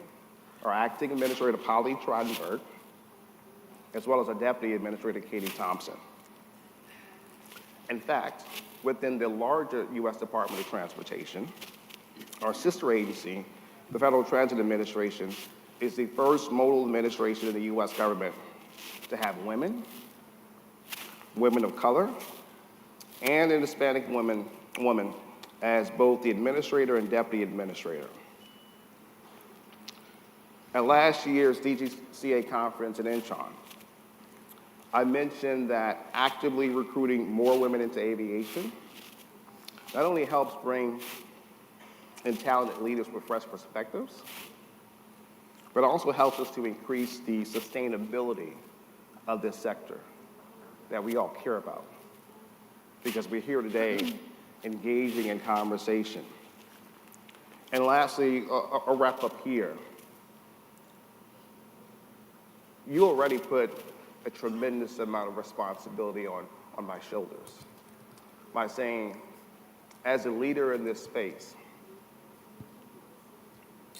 I must lead the way and hold myself and my team accountable. I have to create a culture in which we explore far and wide to get the best possible talent. We don't have to specifically look for men or for women. we have to be laser focused on finding the best and brightest. I think what you see assembled around this platform today is an indication of the awesomeness of women and what they can bring to the table, representing every part of the globe. And so as we continue today's discussion, hearing from you, and I certainly want to hear from our audience members as to ideas and strategies that they have implemented, because I want to take some of the goodness that I hear and take it back to the U.S. and hopefully be able to implement it there as well. Excellent. Thank you so much, Lawrence. And Mrs. Lee. So we heard the US, now it's time to hear China. I really want to understand how you feel about women in aviation in China, and do you really think that women have made progress?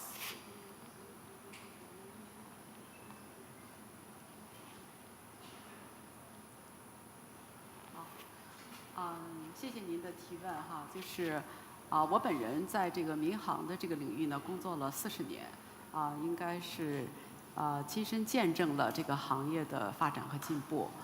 那么至于到中国呢，因为我们可能从这么几个方面哈，一个是从中国政府哈，其实在2021年就已经发布了妇女发展纲要明确提出了要平等发展和全面发展。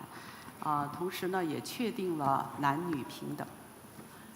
Thank you for your question. I have been working in the civil aviation industry for a full 40 years, witnessing firsthand the development of civil aviation in China. So for your question, I would like to split it in the following. So firstly, in 2021, the Chinese government has issued the outline for women's development in China, and it has clearly set out the equality between men and women. 对，确定了就是男女平等哈，要在全方位、全生命周期，特别是在健康、就业还有经济、政治以及社会保障等8个领域方面的目标和措施，这就为推动这个性别平等哈，应该是有一个实质性的一个举措。另外从行业来说呢，就是我们民航局是在2021年发布了14.5的发展纲要，在这个纲要里呢，明确提出了要这个就是积极和这个包容的这个开放的人才政策，要这个打造我们民航的这个创新型技术技能型以及国际化的人才，那么所以呢，在这个国家和这个行业层面哈都做了很多努力。作为女性个人哈，其实也在自尊、自信、自立、自强方面做了很多的努力So the outline for women's development in China is very comprehensive, and it puts forward 8 sectors targets covering health, education, economy, politics, social security, and it's facilitated the substantive progress in gender equality. And from the industry's perspective, the Civil Aviation Administration of China released its 14th five-year plan in 2021, and it explicitly stated that we need to create an open and inclusive talent pool with innovative and technically skilled professionals with global vision be cultivated. So from the level of the government, and we see the level of industry efforts has been done, and also there is efforts made by individuals. 我想用一个数据来说一下，就是去年哈，就是麦肯锡哈有一个专门的专题的报告研究显示，在中国呢，女性的就业率已经达到了44.8%。所以我刚才您问的那个问题哈，我说的是40%我是这样依据来的。So also for I would like to share with you some statistics. Actually, according to a McKinsey study last year, China's overall female employment rate reached 44%, and that is why I said for about 40%, which equals to 2.5 to your earlier question.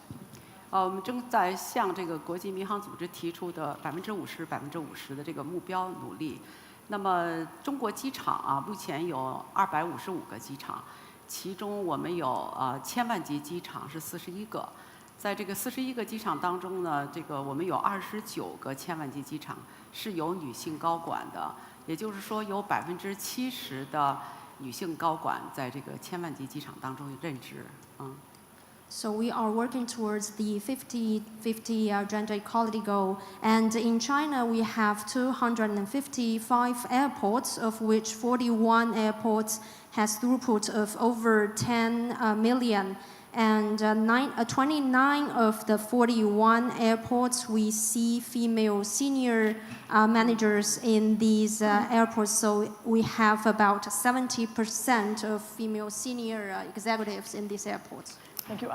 据我的观察啊，对，和这个我的亲身经历啊，就是女性高管呢哈，其实她们在学习能力哈，包括适应外部环境的能力哈，还有这个团队合作啊，以及这个关注员工的情感方面，还是有独特的优势的啊。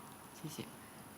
And based on my observation and experience, I see that female senior executives have a strong capacity in learning, and they play a very unique role in teamwork, and also they have empathy to our employees.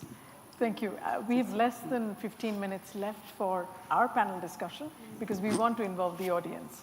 Otherwise, it's going to be a monologue, actually. So, Polona, what is AirNav doing to support female participation? Thank you, Robana. My name is Polana. Polana. Okay. Apologies. Yes. AirNav Indonesia is the only air navigation service provider in Indonesia. I think if we're talking about the gender equality, in our country, in Indonesia, the government already focused on the boosting the role and participation of women in the development. So in our government policy is already talk about the gender equality. And also because NSP, AirNav Indonesia, is one of the state-owned enterprise, also in the Ministry of State-owned Enterprise is already one of the policy to increase the involvement of women's or female, especially in the C-level or director. We already reached at the moment already in the state-owned enterprise we already have about 20.3% of the director.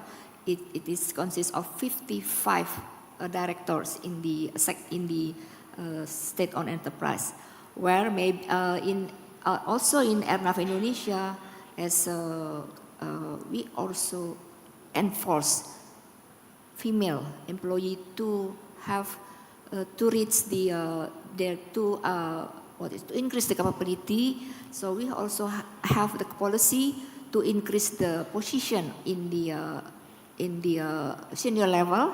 In the senior level, our target is 4 in this year. We already reached this position, BOD -1, we call it BOD -1. The person who under the board of director, we already reached 4 people or 4 female in our company out of 29 position.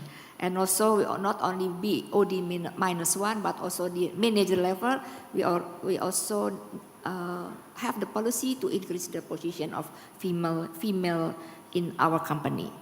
If we're talking about the gender equality, the problem is maybe based on our experience because, but you in the aviation sectors at the moment, yes, we have few female high-level position. I used to be the first woman Director General of Civil Aviation in 2018, but unfortunately now as the DG are also a female, Ibu Christy, but unfortunately she cannot come to this conference. And in aviation industry in Indonesia, we only have 8 female sea level. I mean the highest position of the position. 1 DG in Airnav Indonesia. We have 2 female director, me myself and other CFO. And in airport sector only have 2. And airline only maybe 2, and it's so only 8 out of the sea level position in aviation in Indonesia. So maybe the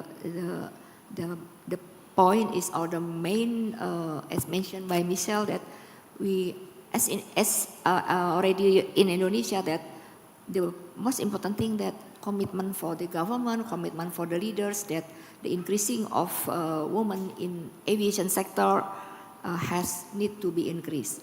For example, in Airnav Indonesia, for the operation people, for example, ATC reached about 37%, quite high. But the higher the level, the decreasing the percentage of female in the managerial position. Then one of inherent in as a CEO of Airnav Indonesia, I thought that based on my experience, the challenges is first because we live in the eastern of the country, so there is a gender stereotypes that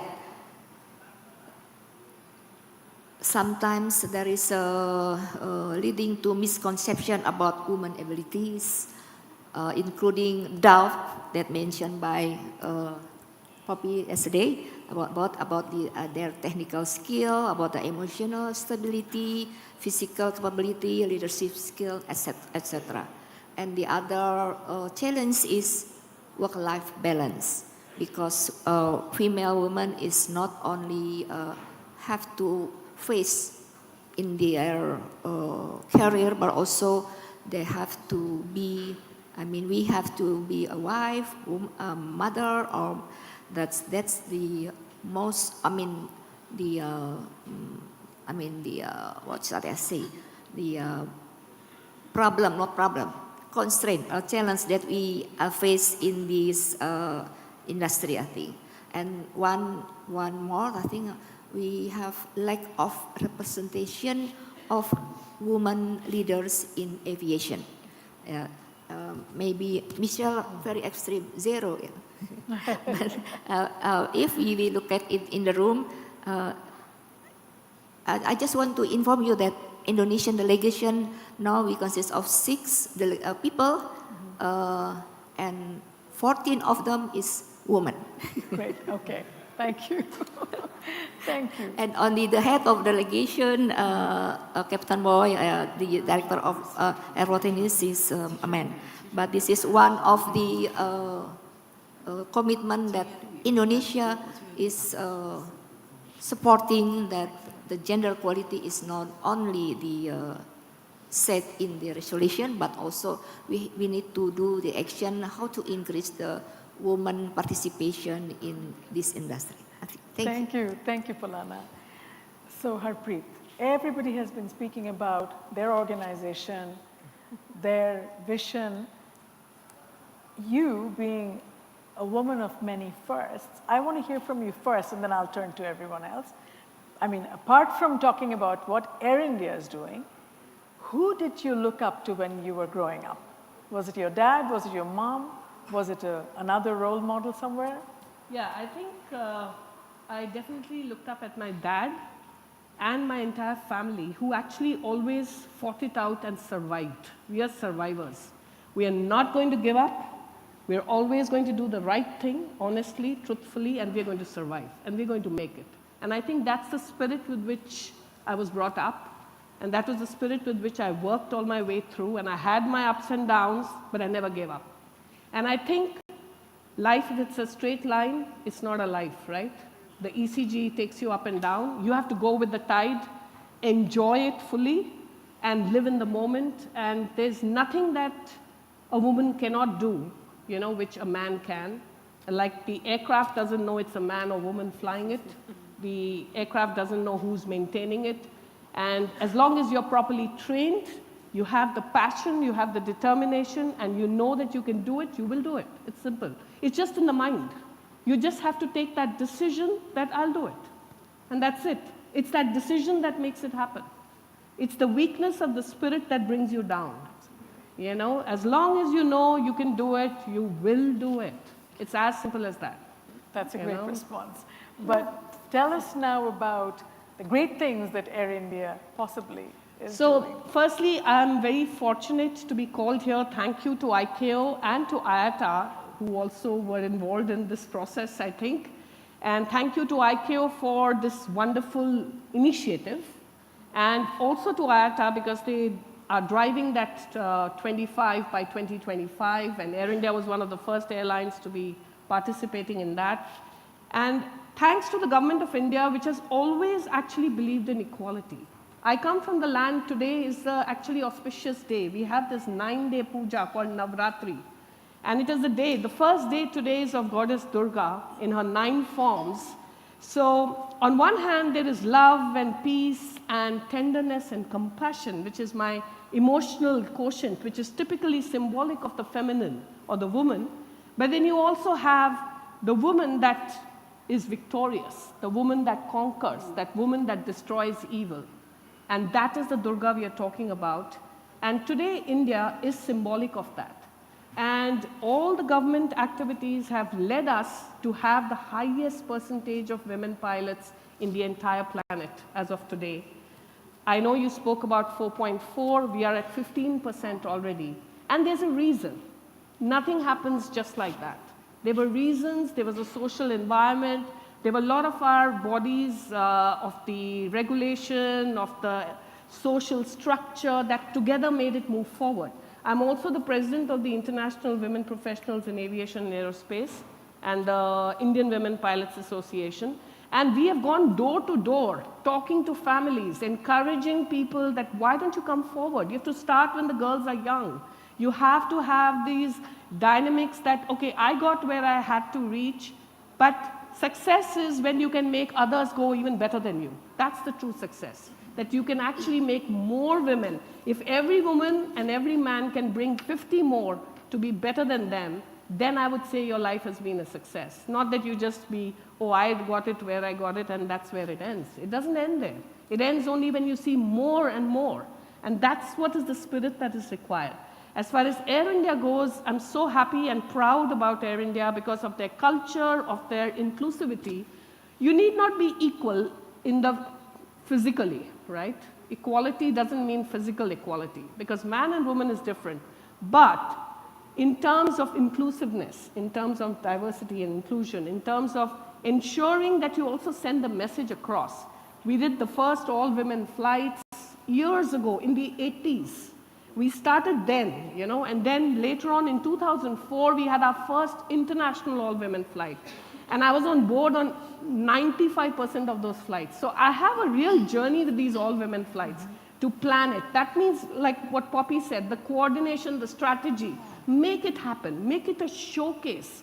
Hundreds of girls are watching those videos of those, so many women pilots all in a line going all around the world in their uniforms, sparkling away. The maintenance engineer is certifying the aircraft. The air traffic controller is a lady. The flight dispatcher is a lady. The doctor who's doing the breathalyzer check is a lady, and the other people involved, the cabin crew, of course, our important force is also all women. We planned those things. There was a strategy behind it. Our most recent one we did just this year was even the women were, passengers were also women in the Hajj flight. The entire flight had only women on board. So it was a Hajj flight of Air India Express. The pilots, the engineers, the cabin crew, the passengers are women. We did just before that, we did polar, across the pole, and then we did all around the world to San Francisco and back with 4 women pilots. Can you imagine? And then we planned a case where flights from New York coming in, flights from San Francisco going out. So you had 8 lady captains walking in and walking out at the same time, with full crew and with full, you know, the message that you send to the world, don't think you can't do it. It's so easy. Actually, we have to stop thinking it's difficult. When you think it's easy, your mind is already ready to take it on, right? When you make it sound, I do things, oh, I work so hard. Why do you work so hard? I work joyfully because I enjoy what I do. And the moment you change the thought, the mindset behind it, you're there. Great. And so I think that's the vision. And Air India, just one more thing I wanted to say. We have a beautiful MAT policy. We have a new framework started for moms when they return from work, our women who are flying, and we take full care of them. Besides the maternity leave, we have nurturing, caring, we have special QTA plan for their first 1 year. You know, you have to, as a system, you have to support. Only then the women are going to come forward so that they can be nurturing as well. They can continue to be, like my friend said, to be mothers, to be daughters, to be family women, and yet have a successful career. I myself have 2 grown-up children, and I'm happily married and happily working. There's no problem. Excellent. You know, you need that kind of support. Great, Thank you. Thank you. So very quickly, before we turn to the audience, who was your role model, Poppy? Quickly. I had plenty. Name one. I don't have one specific, to be honest, because I had plenty. Okay. And ironically, majority of them were men. Men? Yes, because the civil aviation industry is still male-dominated. I was still But talking some about home. men were able to embrace and also make way, identify the talent, and also provided the opportunities. So we have it in us as human beings to do it, just as human beings, you know, because in my view, that was just a moral thing to do, a human rights thing to do. Excellent. Don't discriminate. All right. But if we can replicate that and have more men who are able to say, it's okay to have a woman boss. Incidentally, and it's okay for me to want to hire you and make you my second in charge, so that when I step out, there is a succession, you can step in. So it's hashtag she for she also. She for she, and excellent. yeah. Okay, all right, Michelle. So who were you inspired by most? Growing up? Yeah. Both of my parents, for different in the same reason, they both had grit and determination. My father was a survivor of the Bataan Death March. My mother immigrated here as a young girl right before World War II. And so, you know, I had fabulous role models to show me anything could be done. Neither of them were college educated, neither of them finished high school. But they made sure all 5 of their children went away to college and got educated. So they were both my role models. Great. Okay, I'll skip Lawrence. Mrs. Lee, who was your role model when you grew up? 我觉得我的榜样好像身边有很多成功的女性都应该是我的榜样，包括今天在座她们也都可以是我的榜样。Role models in my life, and also the extinguished panelists here present today, the excellent female panelists could be my role models. Thank you.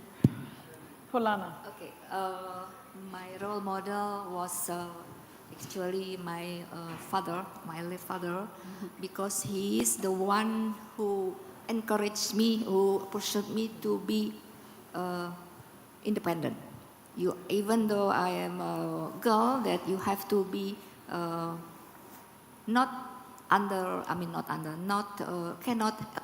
has to be equal to the man. So my father was my model, because he said that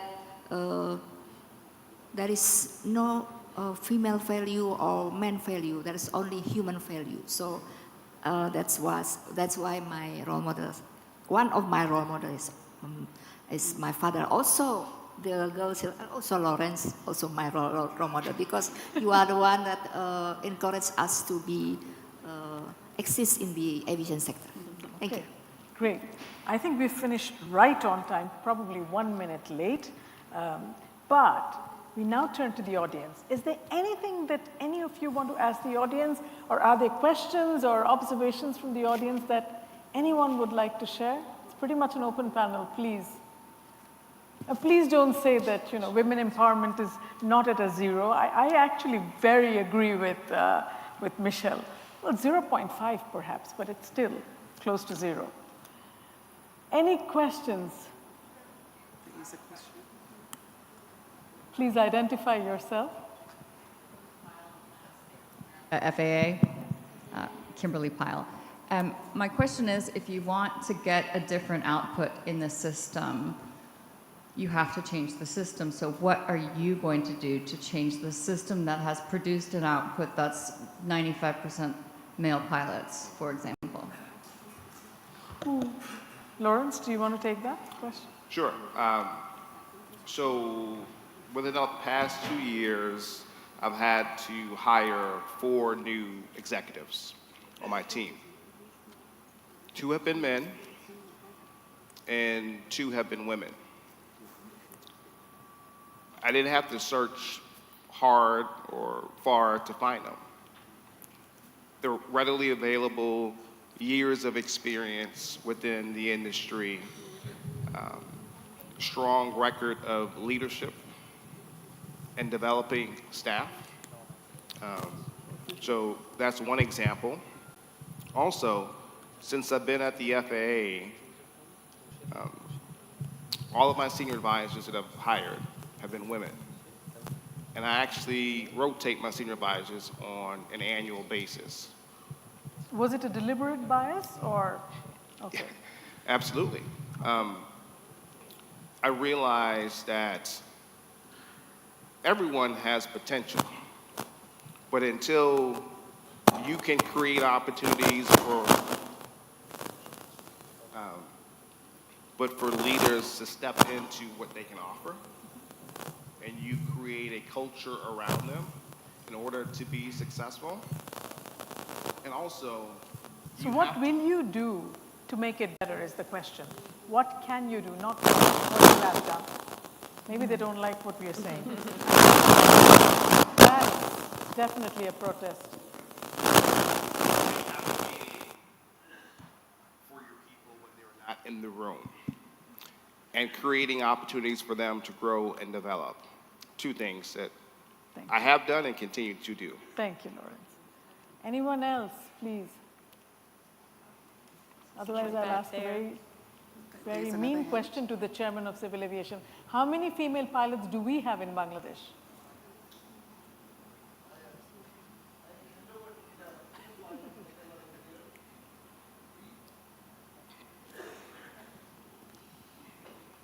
There is a hand right at the back. I will hand over to we have one female pilot, Biman, is she here?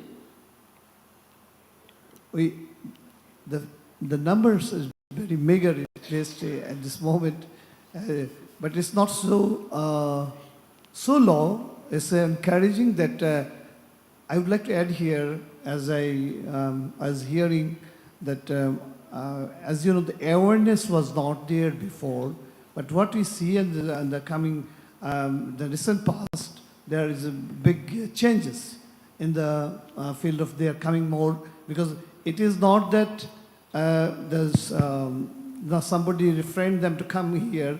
It was the female, they didn't feel much lucrative in the aviation. Now, as from the government, civil aviation side, airline side, we are promoting females to come. So there is a change.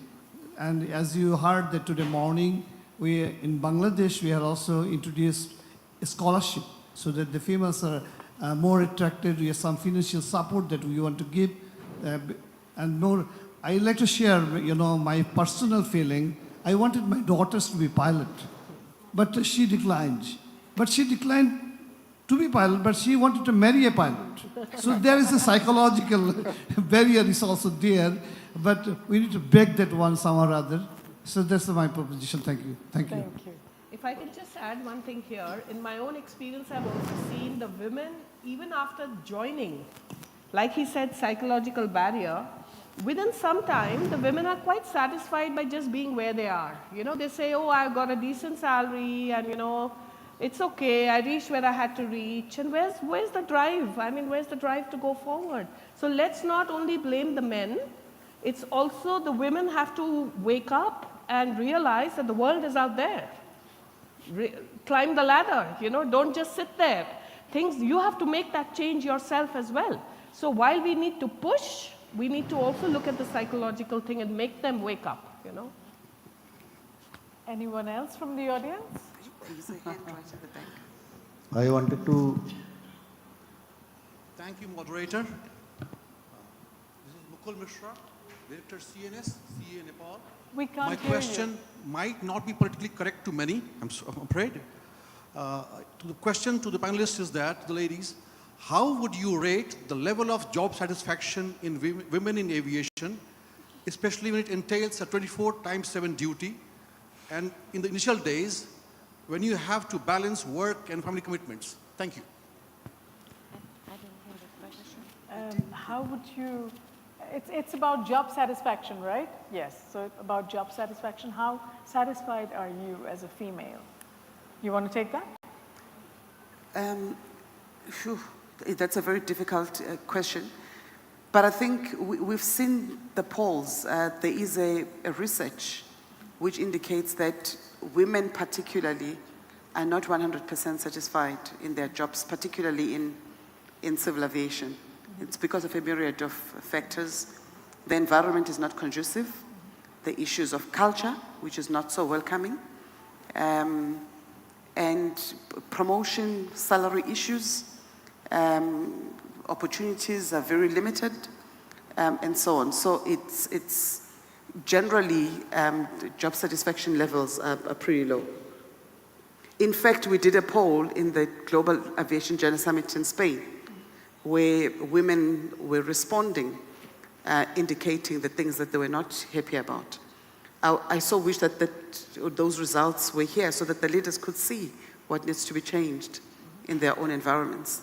Women were saying salaries, there's no equity when it comes to salaries, the issues of work-life balance, the issues of uniforms, the issues of opportunities, promotion, and so on. So those are the things that we need to strategize and transform in our own respective organizations so that we make the environment more conducive for women to thrive. Like Harpreet was saying, that the aircraft doesn't know whether it's a male or a female flying, but unfortunately, the aircrafts that are flying out there are of course being maneuvered on the ground by policymakers who aren't giving that priority to women. Unfortunate, but that's the reality, I guess. Anyone else? Yes, please.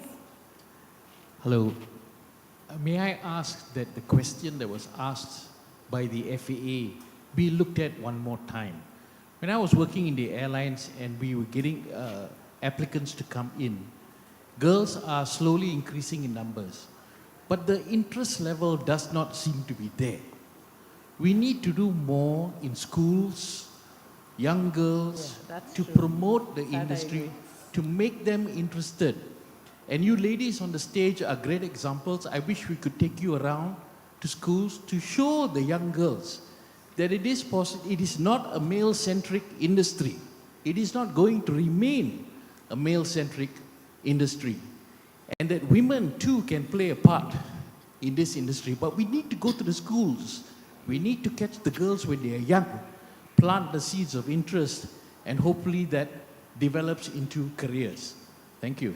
That's a perfect question for actually Michelle. Let her respond first, because Michelle, you were talking about going to schools and starting to, sort of enthuse the young students with the opportunity in aviation. Yeah, absolutely. I totally agree with that comment. Like I said, college is too late. We need to motivate young girls and overcome some of these biases and stereotypes. People would say, well, girls aren't interested in math and science. That's not true. Who came up with that, right? I was interested in it. I'm an engineer, so I don't believe that. And I think we have to overcome those stereotypes and get out there and talk to these girls about different opportunities. And I think they'll rise to the challenge. The other thing I'd say, and this is for females as well as young men, we need to make aviation exciting to these kids again, right?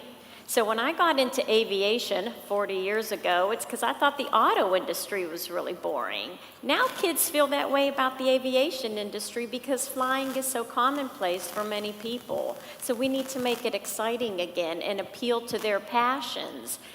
The environment, what a great opportunity for us to sell aviation to young kids when we talk about what we're trying to do to reduce carbon emissions, right? New technologies, electric vertical takeoff and landing aircraft, eVTOL. It's young people who are working in these new types of industries because it's great for the environment. So I just think we need to seize the opportunity, seize the moment right now to engage these young kids, because I think we are doing some interesting stuff in aviation that will excite young people again. Great. So, Lawrence, if you were to do that, how would you do it? How would you engage with young people all over the region? So we're doing it right now within the FAA. So our STEM APSET program, Aviation and Space Education program, we start targeting students in primary school or fourth grade. Where? In the States? In the States. And across the country, we have adopted elementary schools in every region of the country. And we have FAA employees who help build curriculum to introduce students at an early age, because studies show... Primary level students? Yeah. Grade 5? Wow. Because studies indicate that you have to spark the interest at an early age, because as Michelle said, by the time they're in college, it's too late. So we introduce young kids, and we have a focus on historically underserved communities who may not be as familiar with the benefits of aviation. We have over 1,800 employees across the FAA who volunteer time every year to go into schools, to go into different community associations, et cetera, to introduce them. And Michelle is dead on. We don't have to think about aviation in the traditional historical sense. Jet aircraft and propeller-led planes.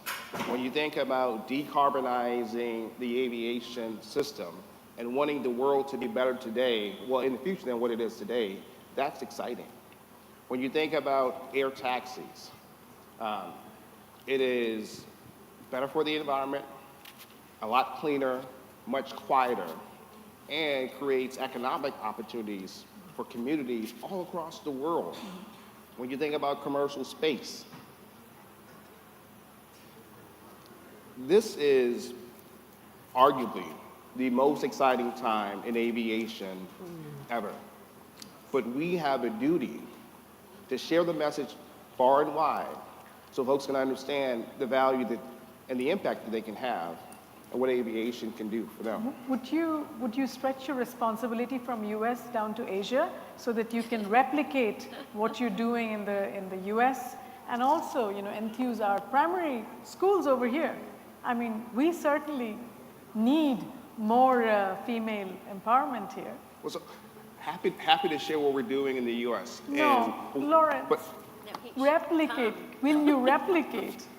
Will you come up with a pilot project over here so that we can implement it? I mean, we are all sitting here just not as a panel, unless there is a collective pledge that comes out of this panel, along with the audience. What are we doing here? But I'd be careful to suggest that what we're doing in the U.S. works for everywhere else around the world. I think there are lessons that we can learn. Dr. Singh talked about 15% of female pilots. If I can just add to what she's saying, we are willing to volunteer as IWPA.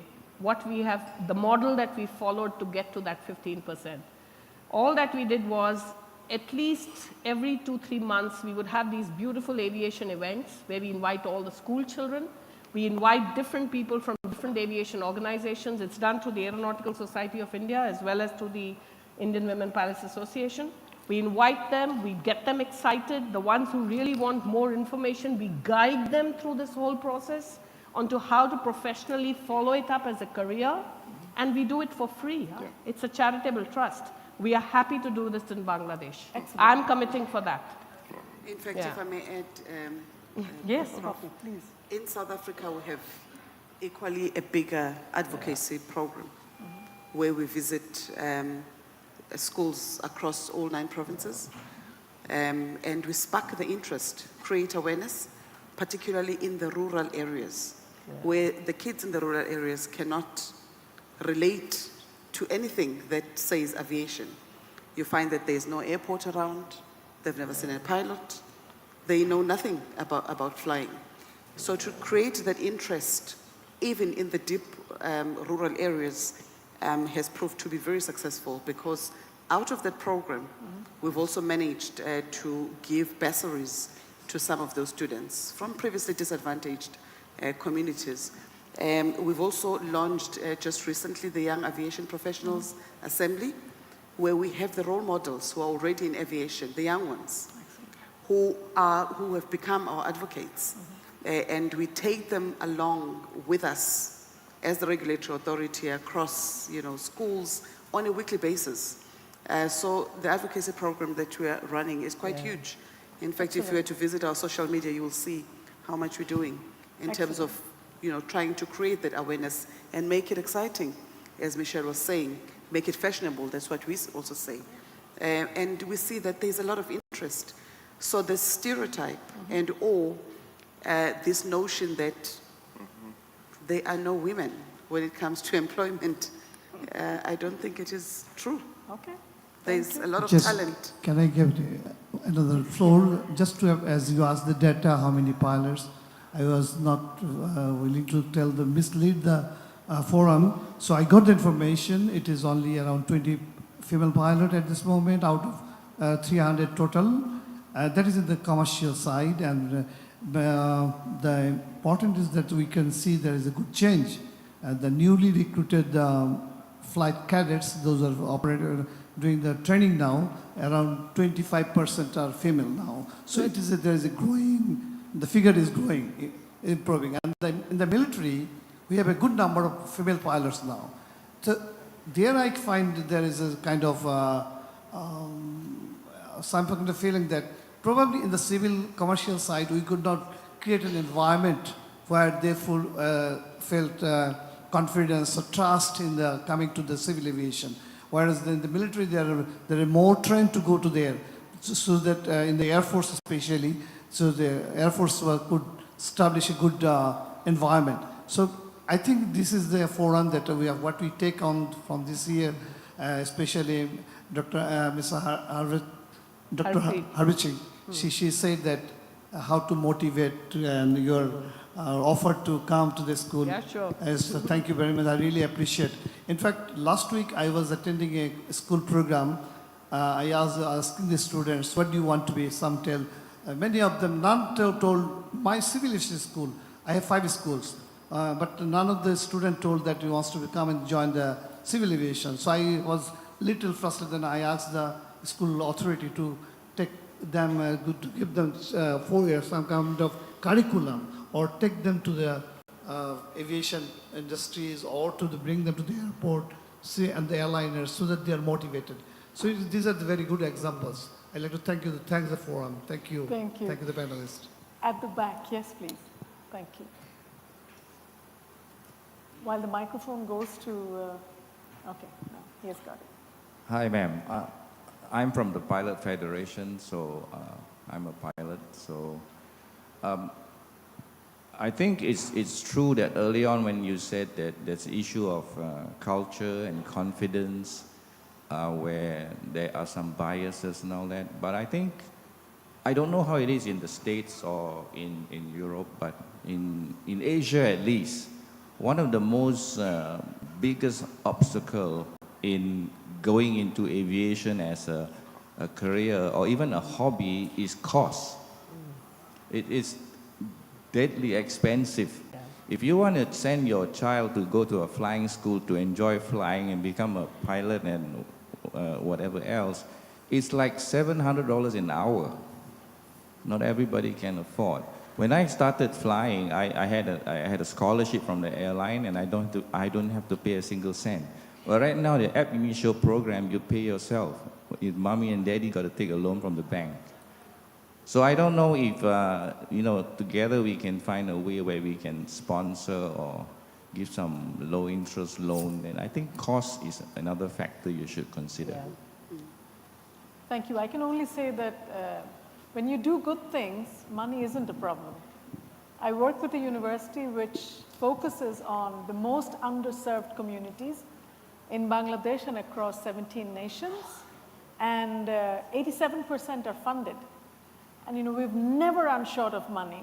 We started in 2008, and so far we're running on full swing, never had to look for money. It has always found us. So I think if we have the conviction amongst us, I'm sure that we'll be able to do something. Well, let's start with giving away simulators to schools. I mean, I have one at home and I crash every time I try to fly it. Anyone else with a question? Hi, good morning. My name is Ishtiaq Hussain. I'm a pilot as well, and representing IFALPA and Biman here, both. So I just compliment what Chairman Civil Aviation just said, that we have 4 private carrier in Bangladesh, and amongst that, Biman has the most female pilot at this moment. It is 16. We have a total pilot of 180, so 8.9% of female pilots working. And I have 2 quick comments. That mindset needs to be changed, because if you open the electronic or print media, you will see that the headline is like female leaders. So we have to change our mindset to make it a leader, not the female leaders.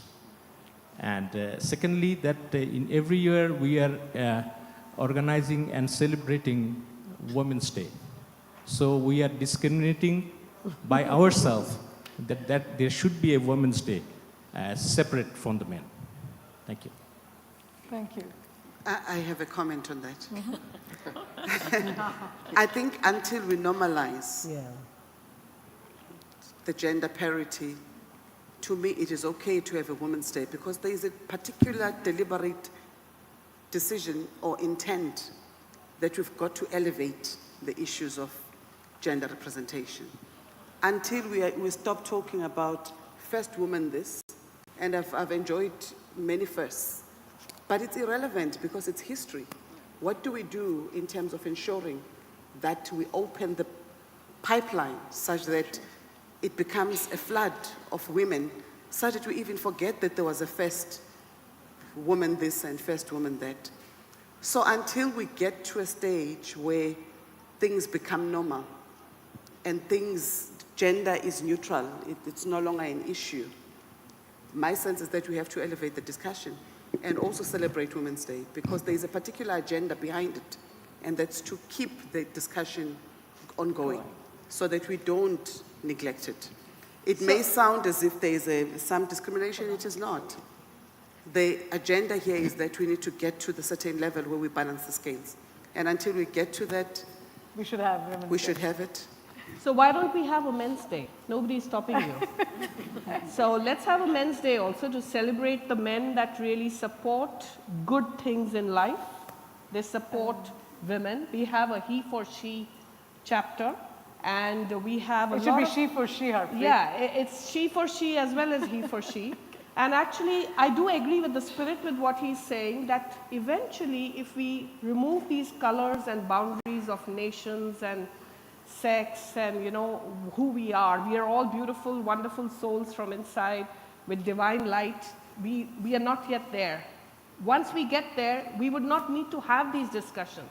The fact that we are having the discussion, we are still not there. Therefore, we are doing all this. So therefore, I support her that we need to do it. But let's also have Men's Day, because I do support the men who sometimes suffer in the problems when they have a lot of women around them. We have This time is for the lighter only wind. one question now. If anybody, yes, please. Hello. Yes. Hi, I'm from Malaysia. Okay, we know for a fact that mothers are women. Okay, how can we encourage aviation industry to overcome the issue of not preferring women as employees in some places due to the concern about maternity leave? That's all. Polana, would you want to take that? Yes, yes, you are correct that that I mentioned before that woman is not only works but also be a part of family. We are our mother, we are sister, we are daughter. One of the important thing that woman can have. We need a support system. We need support system. Not only man, not only husband, not only father, but also other women also need to be empowered. As we did in Airnav Indonesia, that I'm glad to inform you that we already just launched the mentor-mentee for 9 women in Airnav Indonesia. The mentee and the mentor is from the a woman at Air Service Australia. Thank you. We have collaborated to empower other women to be more, what should I say, to be more involved in their career, not only as a part of the family, but how to increase the involvement of women in their aviation sector especially. And you're correct that not only girl will not attract with aviation. I have in Indonesia, even in the boys also at the moment, they are more attracted with entertainment, YouTuber or everything, not the aviation. So I think we need to have as mentioned by Mr. Singh, that we have to have promote this aviation sector, that we still need people to involve in the aviation sector, especially women. Thank you. Thank you. To add to that, I believe, so for the last 3 years, for the 325 plus employees who work for me, I have sponsored a unconscious bias training on an annual basis. Sometimes there could be intentional and unintentional biases. And because aviation, I think, has historically been a male-dominated industry, sometimes we don't realize that we are excluding as opposed to including people. And so by being willing to have an uncomfortable conversation to call out inequities and ensure that we can create an environment in which there could be equal footing for everyone, I think that is one step. So you have to be comfortable with the conversation. I think we're hitting 1 o'clock, absolutely on time, 1.5 hours of fantastic interaction with all of you. Just one thing though, a request to Civil Aviation Chairman here. I think you should hold each one of us accountable for being in touch and making sure that we all fight the bias together. So if there are programs you come up with, we'll be welcoming it here. And let's just, commit to mentor and of course, perhaps a hashtag fight the bias. All right. Thank you, everyone. Thank you for giving us the opportunity for speaking at you, rather. It wasn't very interactional, but we hope to get to know all of you better. Thank you very much again. Thank you.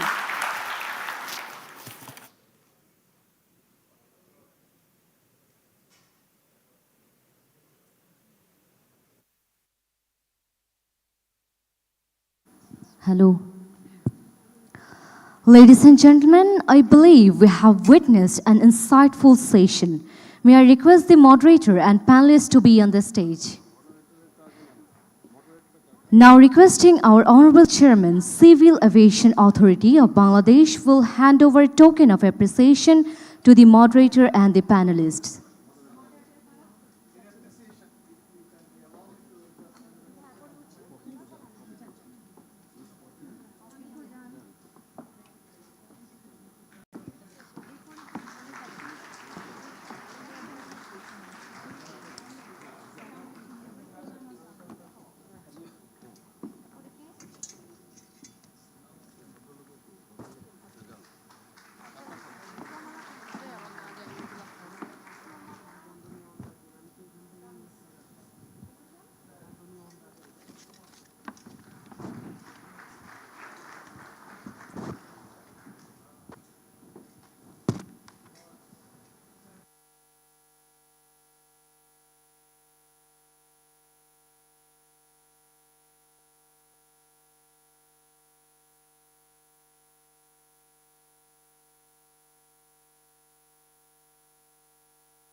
Thank you so much, everyone, moderator, and all the panelists out there. Ladies and gentlemen, now we shall go for lunch at Oasis beside swimming pool area. The organizers will guide you. We shall return in conference hall by 13:55. Our conference session will start at 14. I repeat, we shall return in conference hall by 13:55 and our conference will start at 14. Thank you so much for this session. Thank you, everyone.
787. Explore new horizons on every journey you make. On Biman Bangladesh Airlines. Your home in the sky.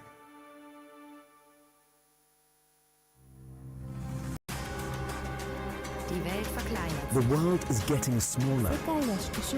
Мир сокращается. Le monde se rétrécit. El mundo se está reduciendo. Le monde se verkleinert.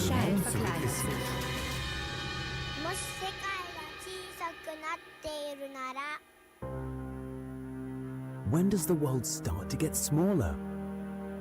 The world's first commercial pilot was Tony Janus. The first paying passenger was Abraham Fell. Since January the 1st, 1914, the St. Petersburg-Tampa Airport line became the first scheduled passenger airline service operating between St. Petersburg and Tampa, Florida. 34 kilometers. Desde San Petersburgo, sobre la bahía hasta ساعتين بالباخرة أو 4 إلى 12 ساعة بالقطار.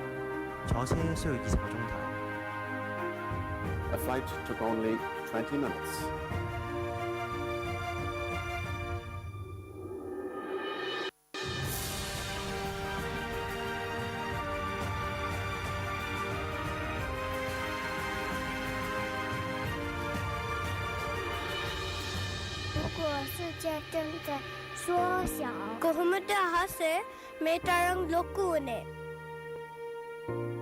Because we know how to share the sky better.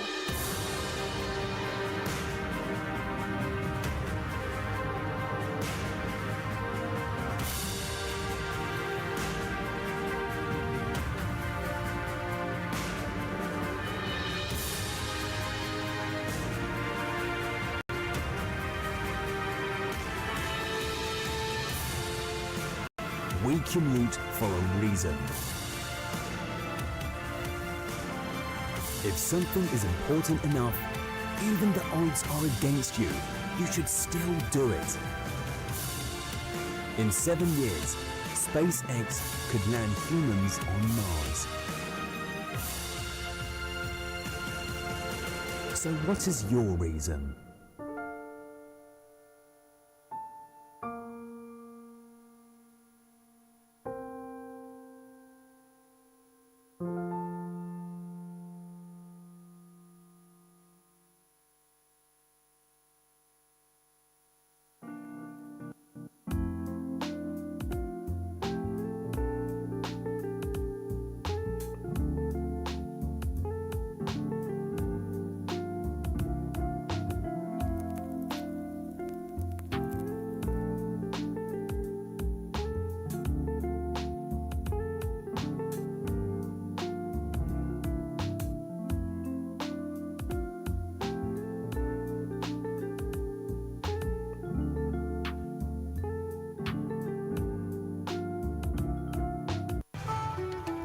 Carrying your hopes and dreams. Experience the world like never before. Head off to new destinations on our brand new state-of-the-art Boeing 787. Explore new horizons on every journey you make. On Man Bangladesh Airlines. Your home in the sky.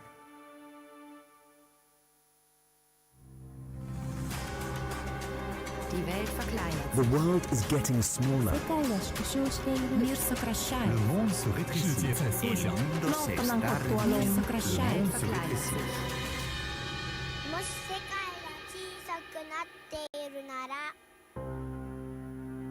When does the world start to get smaller?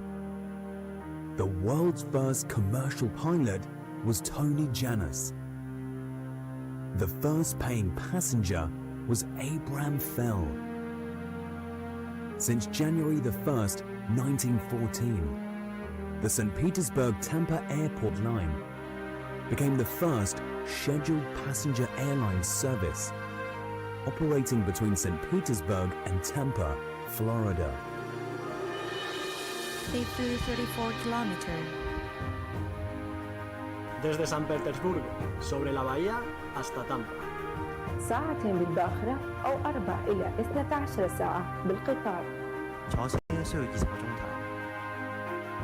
A flight took only 20 minutes.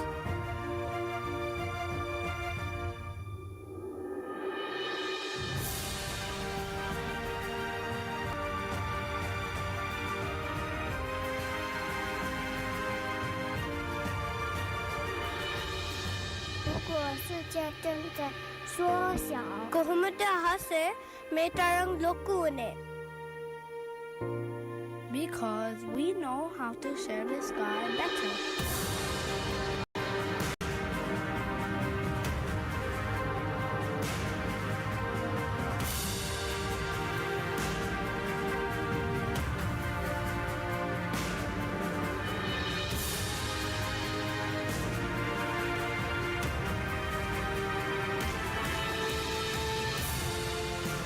We commute for a reason.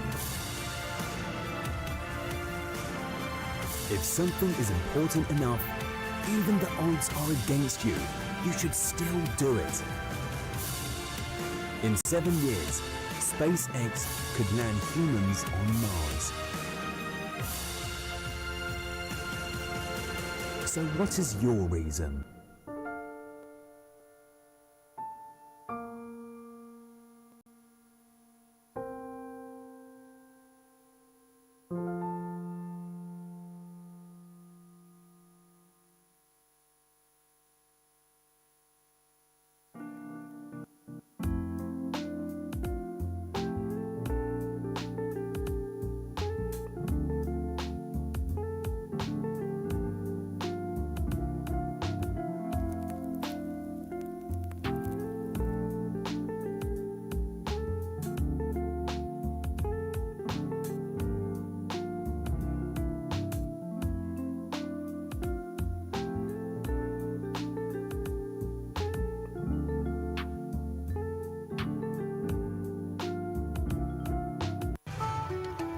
Carrying your hopes and dreams. Experience the world like never before. Head off to new destinations on our brand new state-of-the-art Boeing 787. Explore new horizons on every journey you make on Biman Bangladesh Airlines. Your home in the sky.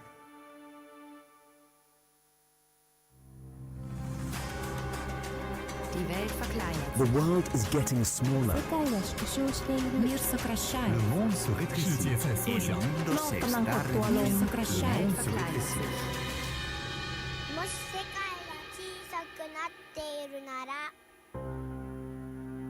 When does the world start to get smaller?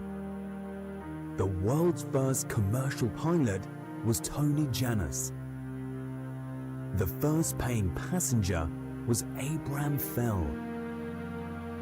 Since January the 1st, 1914, the St. Petersburg-Tampa Airport line became the first scheduled passenger airline service operating between St. Petersburg and Tampa, Florida.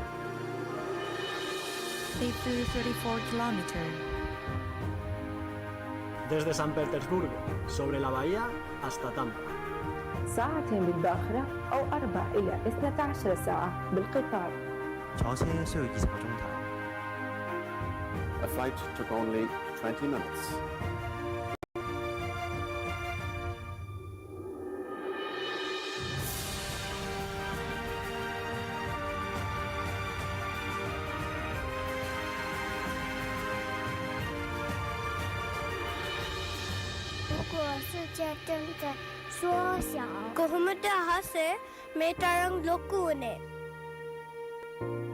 Because we know how to share the sky better.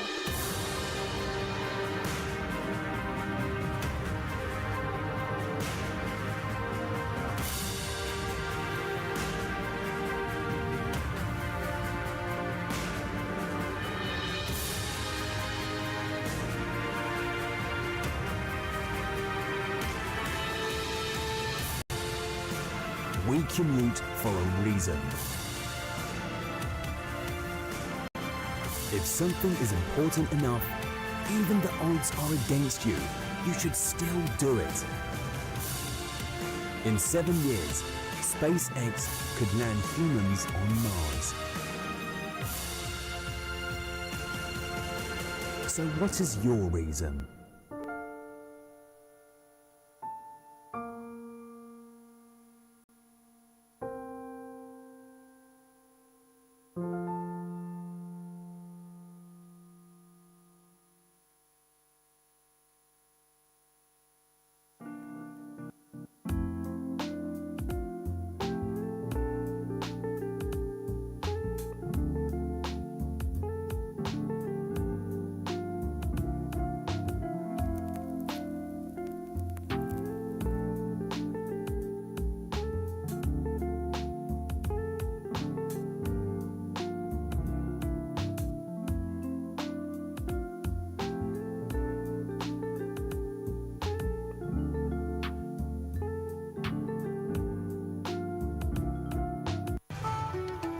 Carrying your hopes and dreams. Experience the world like never before. Head off to new destinations on our brand new state-of-the-art Boeing 787. Explore new horizons on every journey you make. On Biman Bangladesh Airlines. Your home in the sky.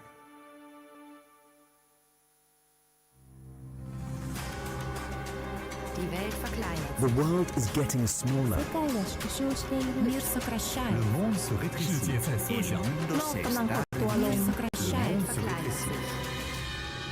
もし世界が小さくなっているなら When does the world start to get smaller? The world's first commercial pilot was Tony Janus. The first paying passenger was Abraham Fell. Since January the 1st, 1914, the St. Petersburg-Tampa Airport line became the first scheduled passenger airline service operating between St. Petersburg and Tampa, Florida. They flew 34 kilometers. Desde San Petersburgo.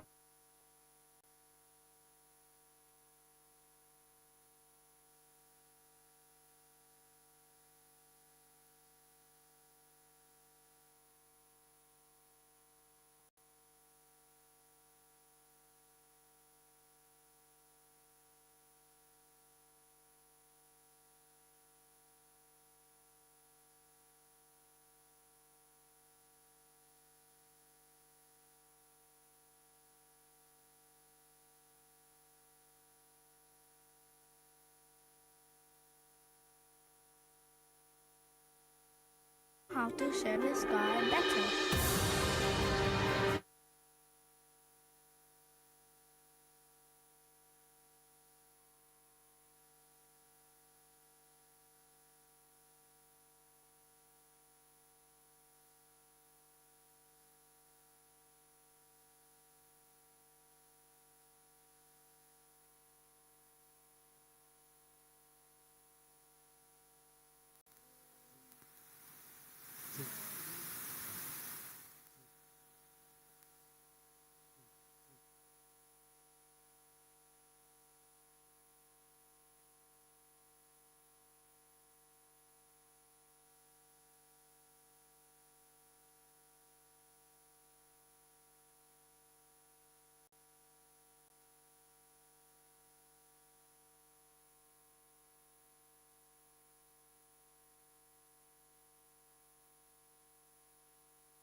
check 1 2.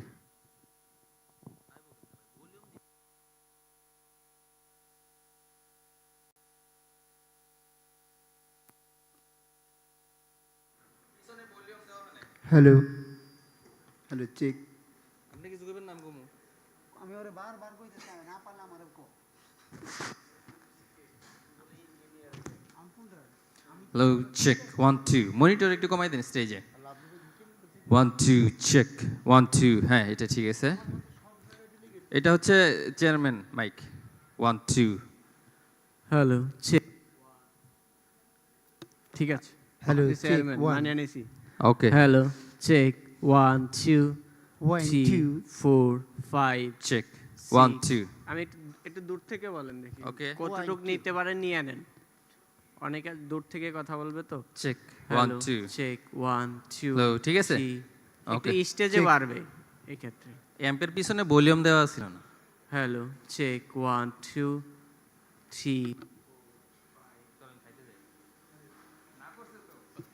Hello আপনি hello check কম না ঠিক আছে hello check 1 2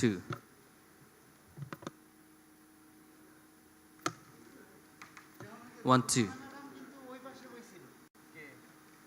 আমার সাবেক আনিসুর রহমান স্যারের এবারে কেউ নেই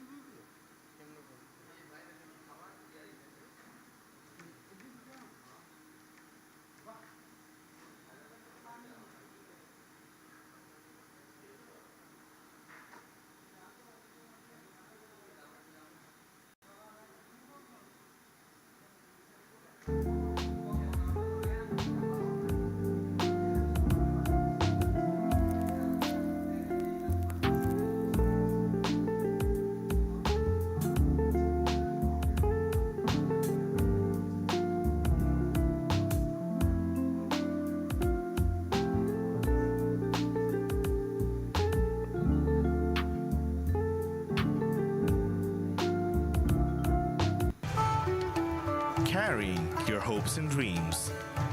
Experience the world like never before.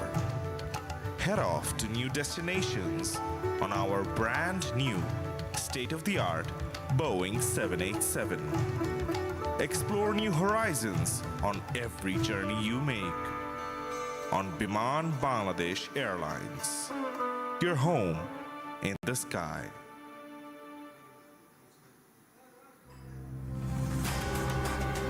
Die Welt verkleinert. The world is getting smaller.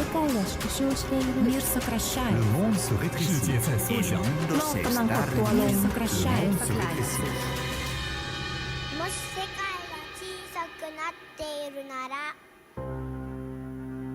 When does the world start to get smaller? The world's first commercial pilot was Tony Janus. The first paying passenger was Abraham Fell. Since January the 1st, 1914, the St. Petersburg-Tampa Airport line became the first scheduled passenger airline service operating between St. Petersburg and Tampa. Carrying your hopes and dreams. Experience the world like never before. Head off to new destinations on our brand new state-of-the-art Boeing 787. Explore new horizons on every journey you make. On Biman Bangladesh Airlines. Your home in the sky.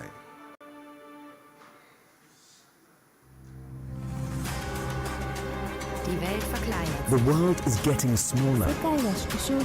Мир сокращается. Le monde se rétrécit. Il mondo сокращается.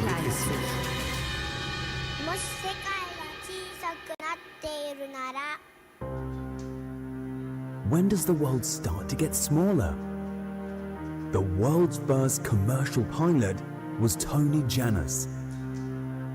The first paying passenger was Abraham Fell. Since January the 1st, 1914, the St. Petersburg-Tampa Airport line became the first scheduled passenger airline service operating between St. Petersburg and Tampa, Florida. 34 kilometers. Desde San Petersburgo, sobre la bahía hasta Tampa. ساعتين بالباخرة أو 4 إلى 12 ساعة بالقطار. 坐車需要20個鐘頭。A flight took only 20 minutes.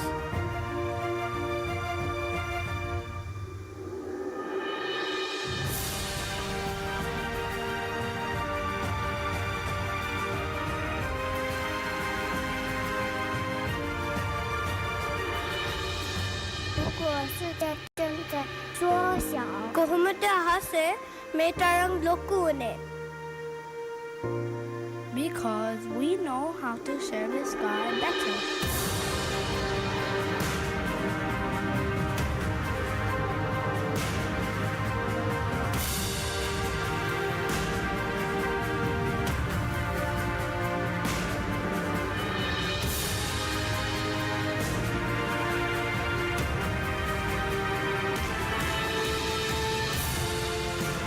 We commute for a reason.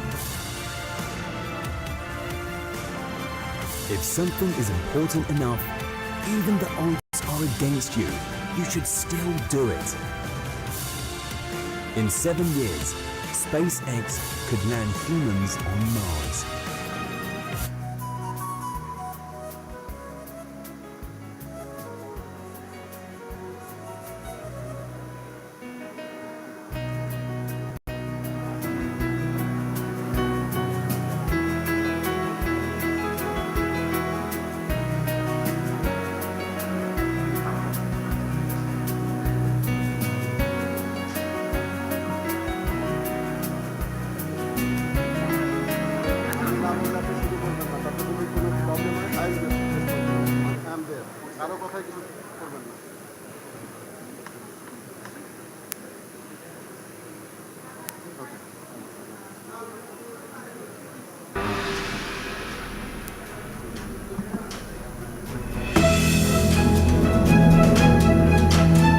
Bangladesh, a lovely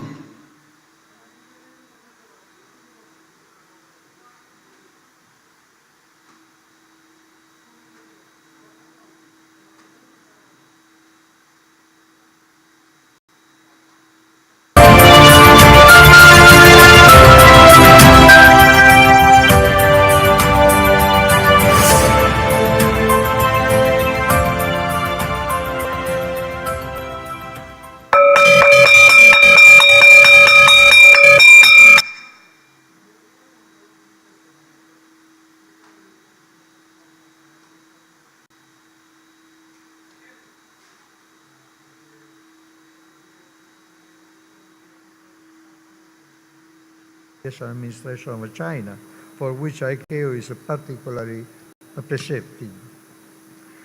Additionally, I am pleased to note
When does the world start to get smaller?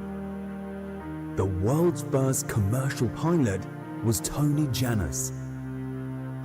The first paying passenger was Abraham Fell. Since January the 1st, 1914, the St. Petersburg-Tampa Airport line became the first scheduled passenger airline service operating between St. Petersburg and Tampa, Florida.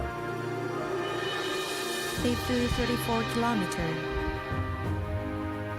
Desde San Petersburgo, sobre la bahía, hasta Tampa. ساعتين بالداخل أو 4 إلى 12 ساعة بالقطار. 坐車需要2個鐘頭。A flight took only 20 minutes.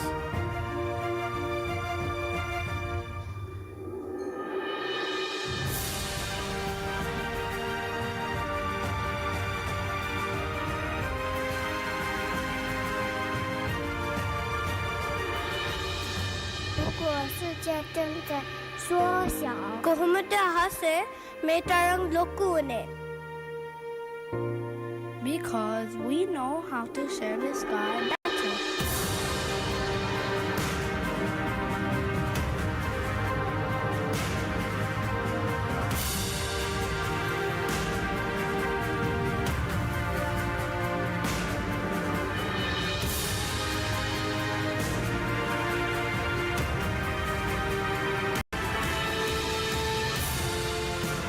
We commute for a reason. If something is important enough, even the odds are against you, you should still do it. In 7 years, SpaceX could land humans on Mars. So what is your reason?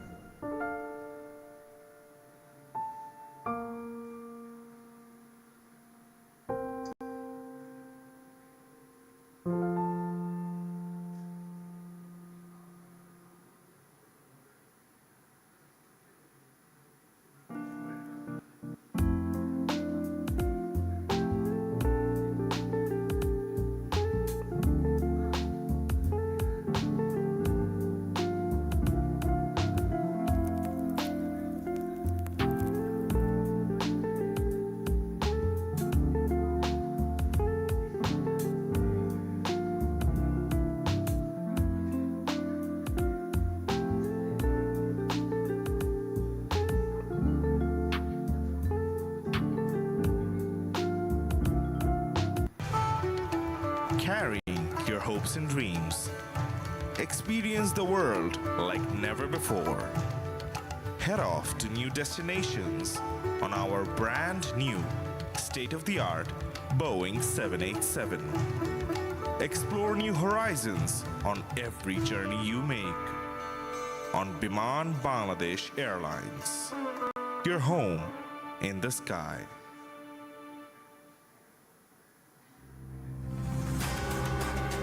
Die Welt verkleinert. The world is getting smaller. Мир сокращает. Le monde se rétrécit. El mundo se está reduciendo. Сокращает. El mundo se retrocede. もし世界が小さくなっているなら When does the world start to get smaller? The world's first commercial pilot was Tony Janus. The first paying passenger was Abraham Fell. Since January the 1st, 1914, the St. Petersburg-Tampa Airport line became the first scheduled passenger airline service operating between St. Petersburg and Tampa, Florida. 34 kilometers. Desde San Petersburgo, sobre la bahía, hasta Tampa. ساعتين بالداخلة أو 4 إلى 12 ساعة بالقطار. 坐車需要20個鐘頭。A flight took only 20 minutes.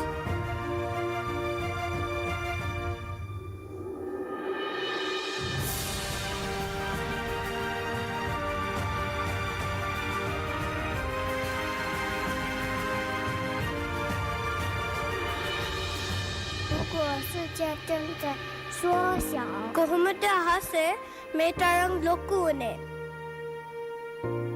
Because we know how to share the sky better.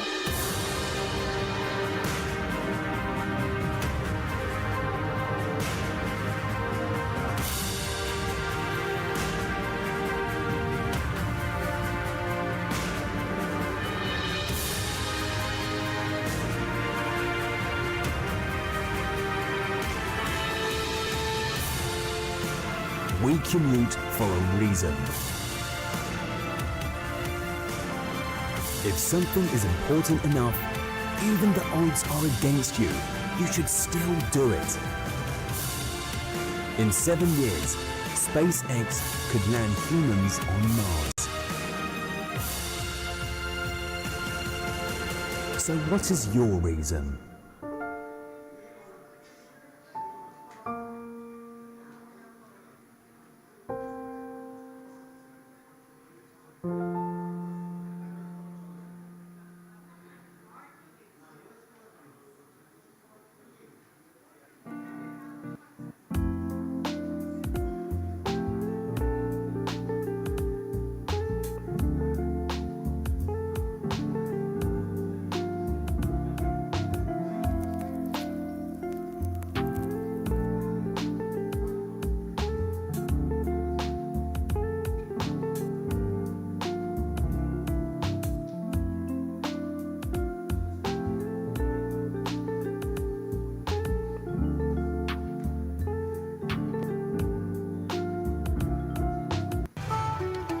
Carrying your hopes and dreams. Experience the world like never before. Head off to new destinations on our brand new state-of-the-art Boeing 787. Explore new horizons on every journey you make on Biman Bangladesh Airlines. Your home in the sky.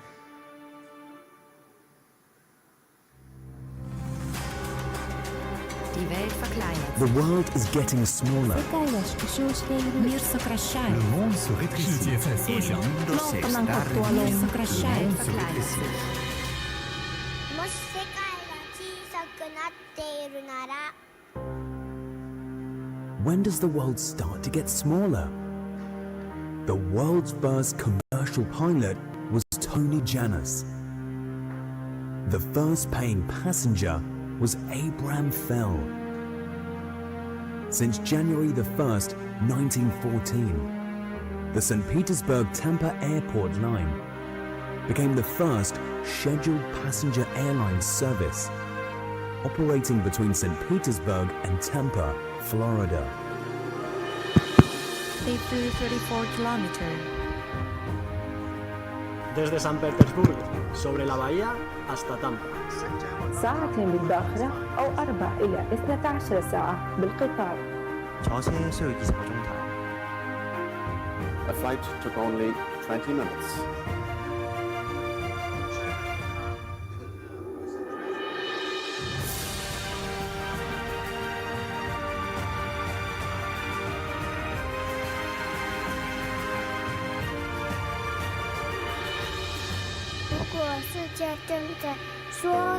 කොහොමද අහසේ මේ තරම් ලොකු වුනේ? Because we know how to share the sky better.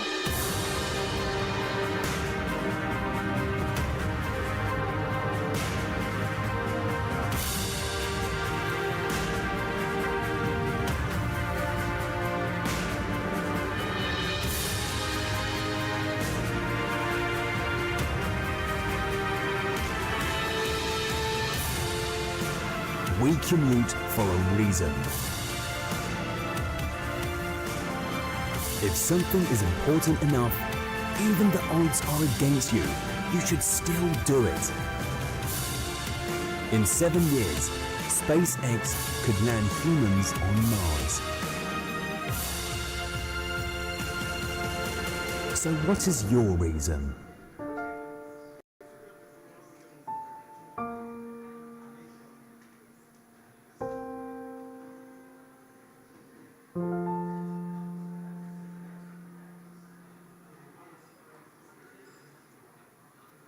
Hello hello এই সেতু এখানে আসো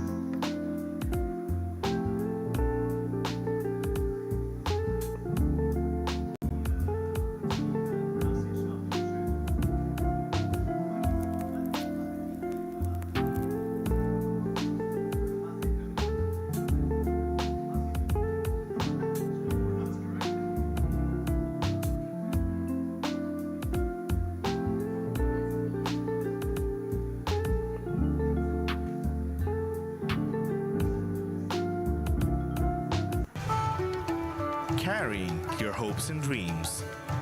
Experience the world like never before. Head off to new destinations on our brand new state-of-the-art Boeing 787. Explore new horizons on every journey you make.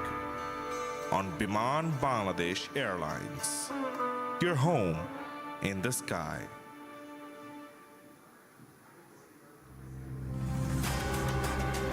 Die Welt verkleinert. The world is getting smaller.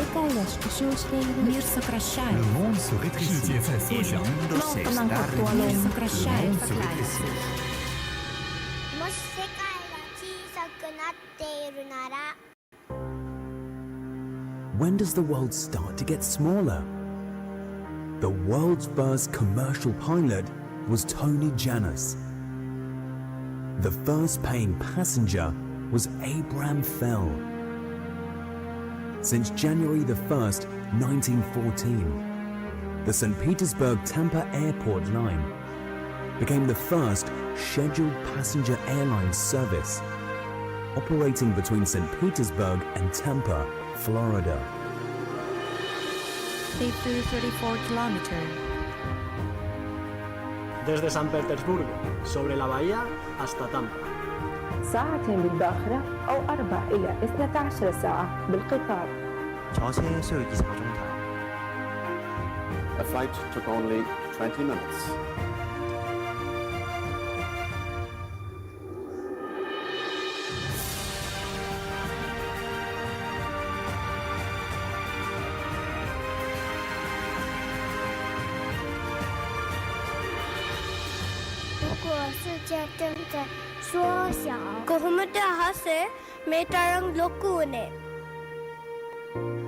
Because we know how to share the sky better.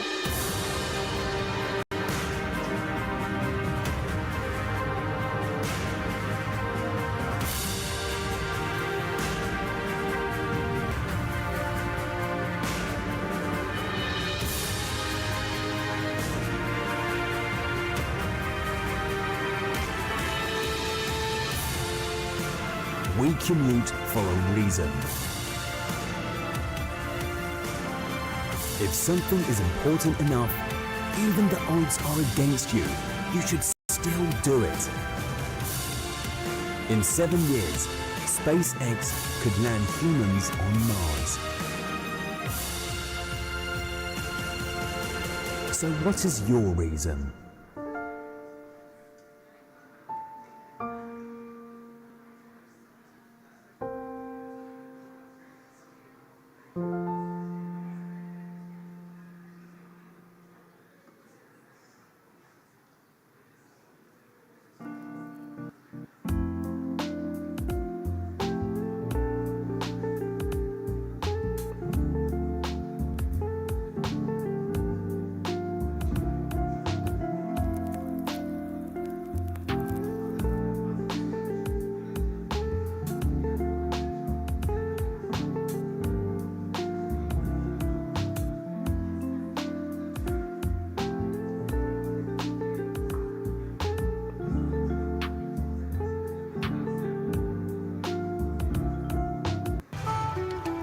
Carrying your hopes and dreams. Experience the world like never before. Head off to new destinations on our brand new state-of-the-art Boeing 787. Explore new horizons on every journey you make. On Biman Bangladesh Airlines. Your home in the sky.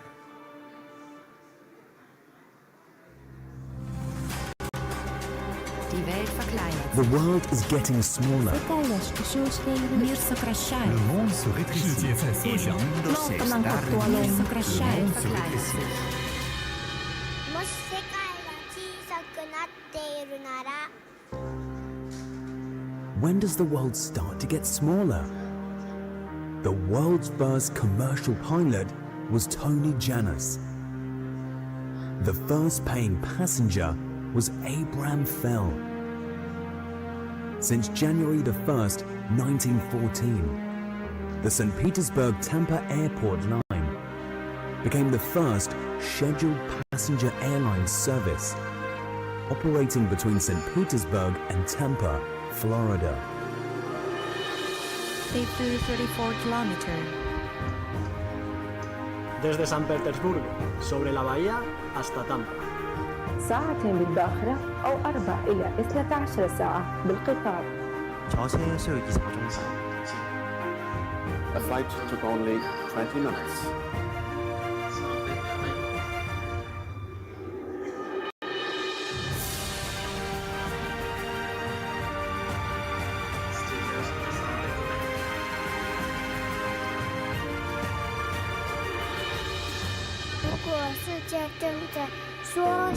කොහොමද අහසේ මේ තරම් ලොකුනේ?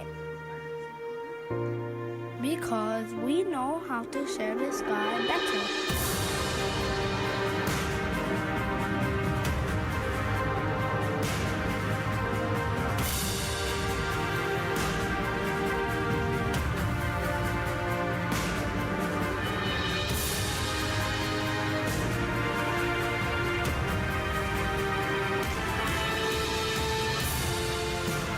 We commute for a reason.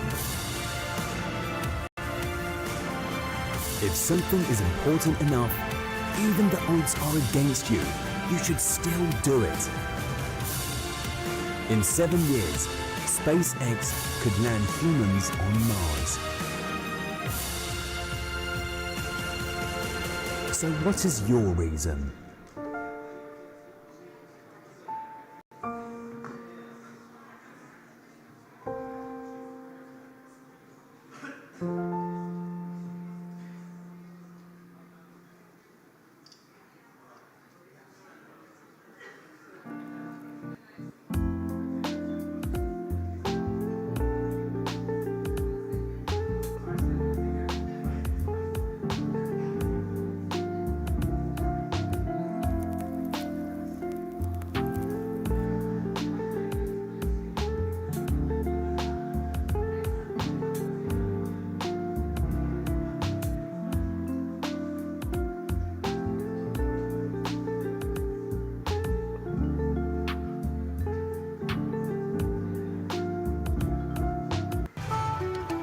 Carrying your hopes and dreams. Experience the world like never before. Head off to new destinations on our brand new state-of-the-art Boeing 787.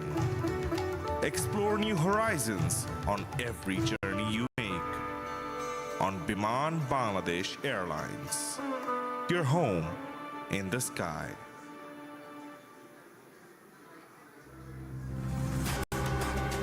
Die Welt verkleinert. The world is getting smaller. Мир сокращает. Le monde se rétrécit. 世界在缩小。Мир сокращает, verkleinert. もし世界が小さくなっているなら When does the world start to get smaller? The world's first commercial pilot was Tony Janus. The first paying passenger was Abraham Fell. Since January the 1st, 1914, the St. Petersburg-Tampa Airport line became the first scheduled passenger airline service operating between St. Petersburg and Tampa, Florida. 34 kilometers. Desde San Petersburgo, sobre la bahía, hasta Tampa. ساعتين بالباخرة أو 4 إلى 12 ساعة بالقطار. 坐車需要20個鐘頭。The flight took only 20 minutes.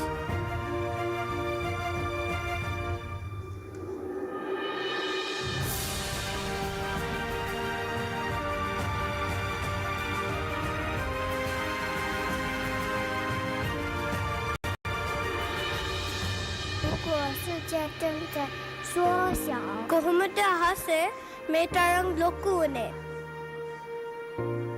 Because we know how to share the sky better.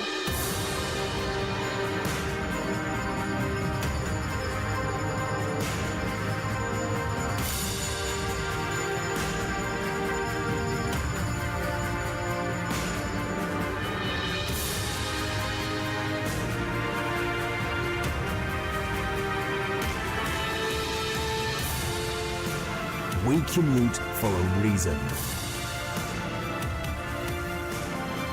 If something is important enough, even the odds are against you, you should still do it. In 7 years, SpaceX could land humans on Mars. So what is your reason?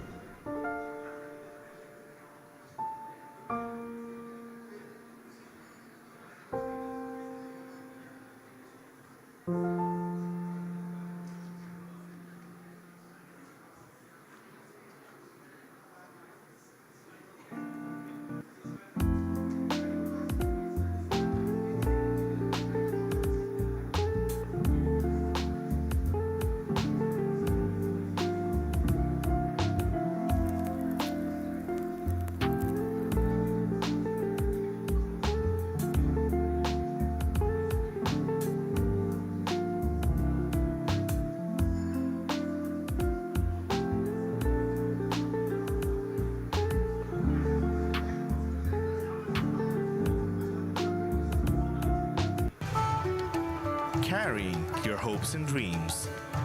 Experience the world like never before. Head off to new destinations on our brand new state-of-the-art Boeing 787. Explore new horizons on every journey you make on Biman Bangladesh Airlines. Ladies and gentlemen, we are about to start our session. Requesting everyone, please be seated.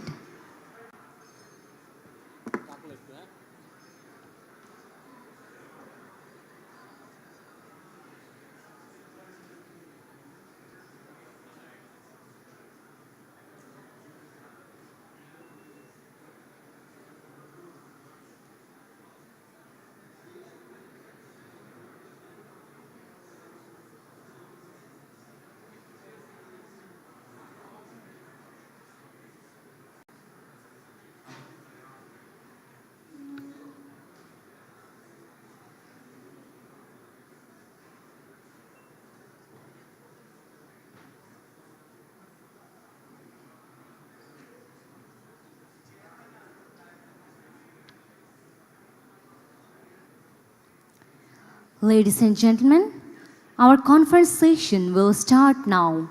May I now request Mr. Tao Ma, Regional Director of ICAO Regional Office of Asia and Pacific, to start the session. Ladies and gentlemen, let's welcome Mr. Tao Ma.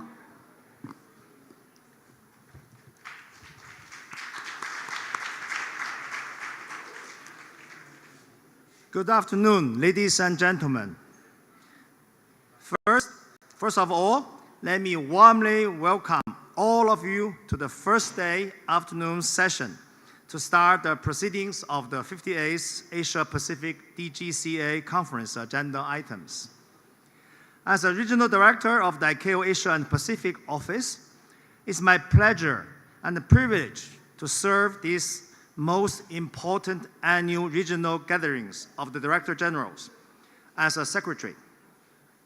I wish to take this opportunity to thank our wonderful host of the conference, Bangladesh, for the most wonderful arrangements made available to conduct a productive conference, not forgetting also well-organized opening ceremony which provided the visiting guests a glimpse of your country's rich culture.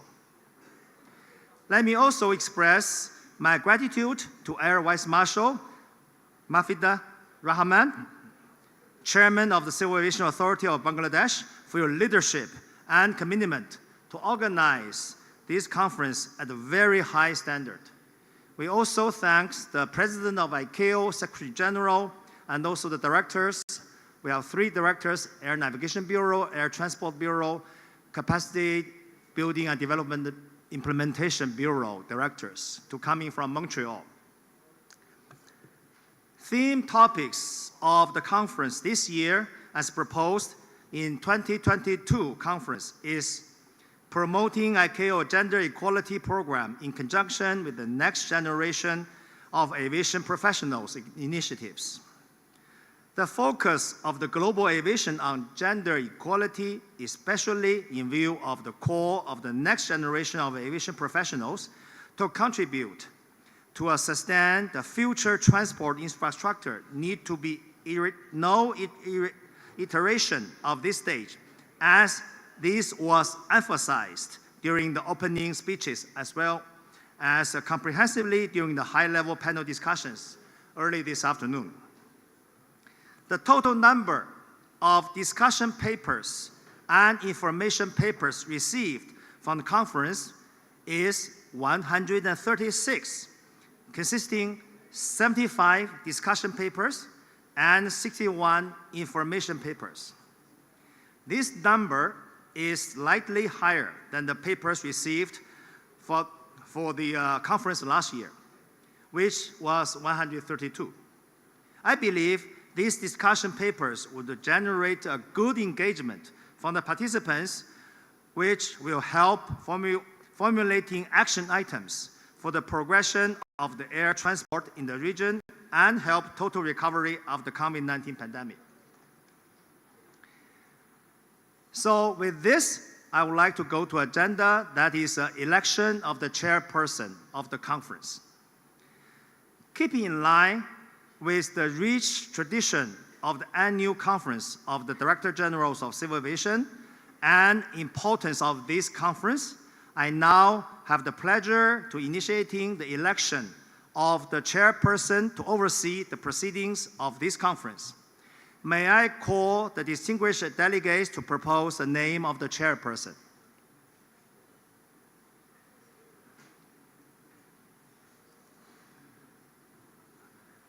Yeah, Republic of Korea.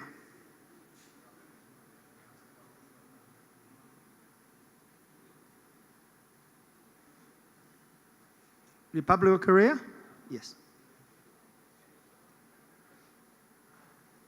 Go ahead, please. Doesn't work. Hello. Hello. Okay, thank you. Excellencies, distinguished delegates, good afternoon. It's my pleasure and honor on behalf of the Republic of Korea to propose the Mr. Muhammad Matar Rahman, the Chairman, Civil Aviation Authority of Bangladesh, as a Chair of the 58th Conference of Director Generals of Civil Aviation of Asia Pacific region. Mr. Muhammad Mafidur Rahman, who has a rich background in aviation starting with the Bangladesh Air Force, took over the responsibility as Chairman of the Civil Aviation Authority Bangladesh 2019. He has been very successful leading the organization. He is widely exposed to international relations and strategy. He leads teams of expert professionals in formulating air transport policies, aviation hub development strategies, including planning for the expansion of airport and negotiation of bilateral and multilateral air service agreements. Since his joining in CAAB in 2019, he has made a remarkable contribution for the development of the aviation industry in Bangladesh. Furthermore, he also currently serves as the accountable executive of Bangladesh State Safety Program. He oversees safety, security, air navigation policies, and relevant planning and implementation. Given his background and dedicated environment with aviation, I have no hesitation in proposing Mr. Muhammad Matar Rahman as the chairman for this conference. Under his leadership and expertise, I'm confident they will be able to direct this conference to a successful outcome. Thank you, Mr. Regional Director. Thank you, Peter. Bhutan. Good afternoon, ladies and gentlemen. I take great pleasure in seconding the proposal made by Mr. Peter Yong-Chu Yu, Director General for Aviation Safety Policy, Ministry of Land, Infrastructure and Transport, Republic of Korea, to elect Air Vice Marshal Mafidur Rahman, Chairman, Civil Aviation Authority of Bangladesh, as the Chair of the 58th DGCA Conference of the Asia and Pacific region. Thank you. Thank you, Budhan. Any other proposals? Okay, I see none. If there are no other proposals, I take it that Air Vice Marshal Mr. Radifur Rahman, Chairman of the Civil Aviation Authority of Bangladesh, is unanimously elected as the position of the Chairperson of the 58th Conference of Director General of Civil Aviation Asia Pacific. Please accept our congratulations, Mr. Chair, and let us give a big round of applause.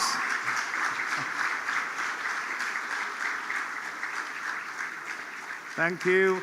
And may I now invite Air Marshal Rahman to the podium.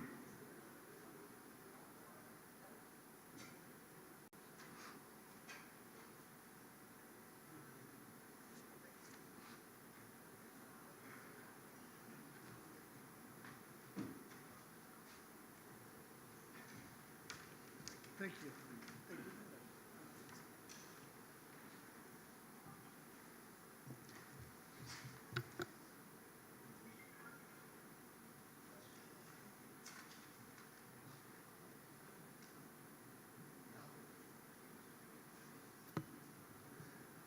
Good afternoon, everyone. First of all, I'd like to thank our regional director, Mr. Tama, for conducting the election and bringing me on this high table, on the hot chair as a chairman. And also, I'd like to thank our friends who nominated, gave the proposal, the DG.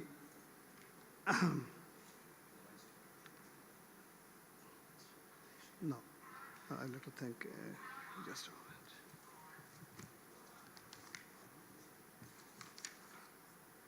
I'd like to thank first Mr. Peter Yong-Chu Yu, the Director General Aviation Policy, Safety Policy, MLAT, to propose my name.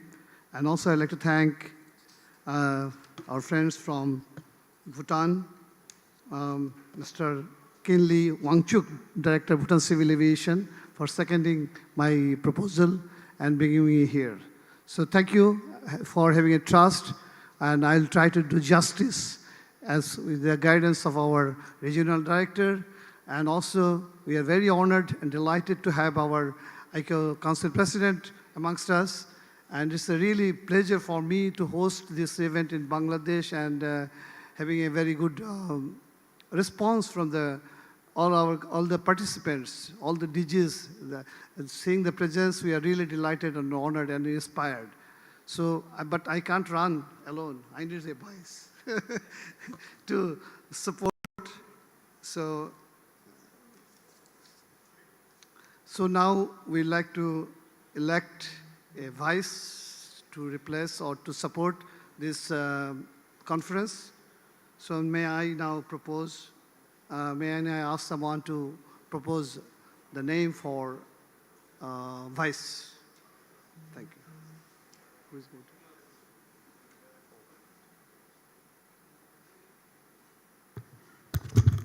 Mike there?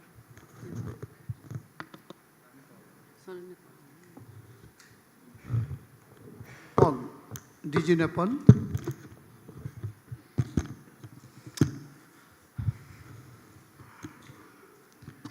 Thank you, Mr. Chair.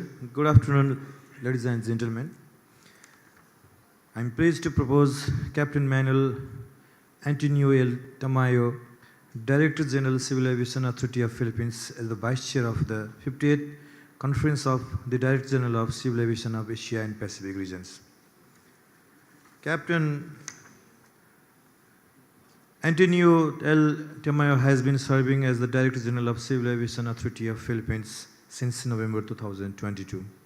Prior to his current position, He was appointed as the Undersecretary for Aviation and Airports under the Department of Transportation from May 2017 to December 2020. He was also the previous Deputy Director General of CAP for 11 months between 2016 and 2017. Before joining Civil Aviation Authority of Philippines, Captain Tamayo already has extensive experience in aviation industry. He spent most of his career with Philippines Airlines for 28 years as a commercial and management pilot. He was also the Assistant Vice President Flight Deck Crew Training before becoming the Vice President for Flight Operation Department, Director of Operations. Captain Tamayo likewise served the Philippines Air Force for 16 years, where he earned his wings before joining the airlines. Graduate of Philippines Air Force Flying School class of 1975, where he served as a flight instructor for 3 years. Qualified and flew rotary wing aircraft from 1979 to 1988. He was also a squadron commander, Deputy Chief of Intelligence, Chief of Intelligence, G2 Presidential Security Group, AFP. He earned his Master's in Business Administration from De La Salle University in 1981. As an aviation practitioner, he has represented the Philippines in several international events and seminars. He has also flown 6 heads of state, including Pope Francis flying to Tacloban and Rome, Italy during his visit to the Philippines in 2015. As of date, he now has more than 47 years of experience in the industry. With this strong background, I have no hesitation in proposing Captain Manuel Antonio L. Tamayo, Director General of Civil Aviation Authority of the Philippines, as the Vice Chair of 58th Conference of Directors General of Civil Aviation of the Asia and Pacific regions. Thank you very much. Thank you, DG Nepal, for proposing Captain Tamayo as a vice. Anyone to second?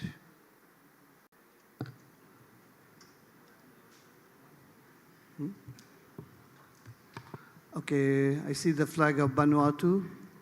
Over to the delegates of Vanuatu. Thank you, Chairman. Good afternoon, ladies and gentlemen. I'm pleased to second the proposal made by Mr. Pradeep Adhikari, Director General, Civil Aviation Authority of Nepal, to elect Captain Manuel Antonio L. Tamayo, Director General, Civil Aviation Authority of the Philippines, as the Vice Chair of the 58th DGCA Conference of Asia-Pacific Regions. Thank you. Thank you for seconding Captain Manuel Antonio Tamayo as a vice. Is there any other proposal? I think we don't have any other proposal. So with this proposal, we declare the DGCA Philippines, Captain Manuel Antonio L. Tamayo, is the vice of 58th DGCA conference in Dhaka. So congratulations and a big applause.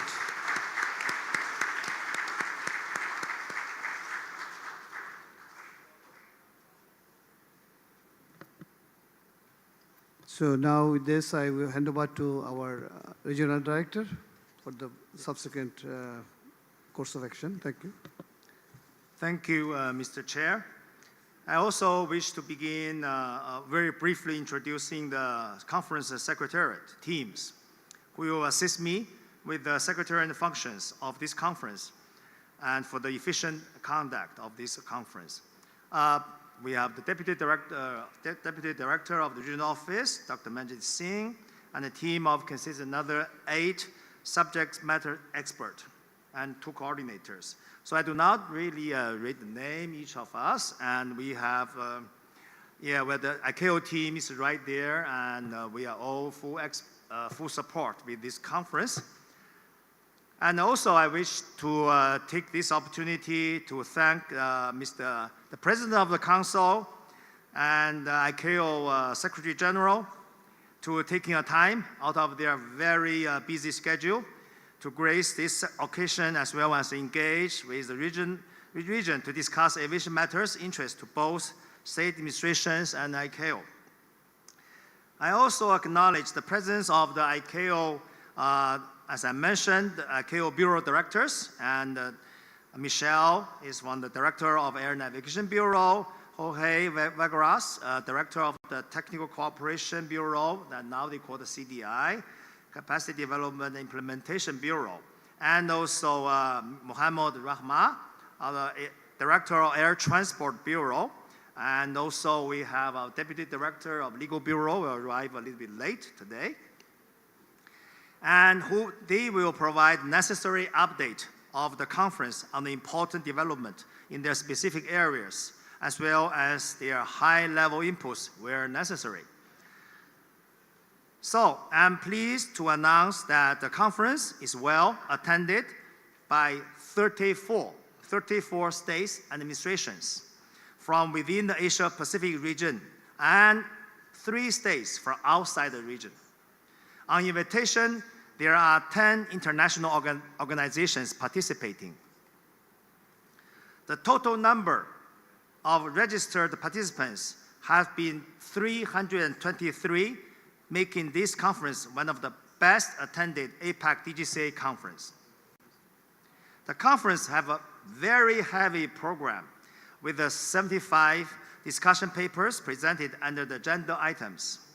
This means that effective time management will be a crucial factor to successfully cover the papers lined up for discussion with a given limited time.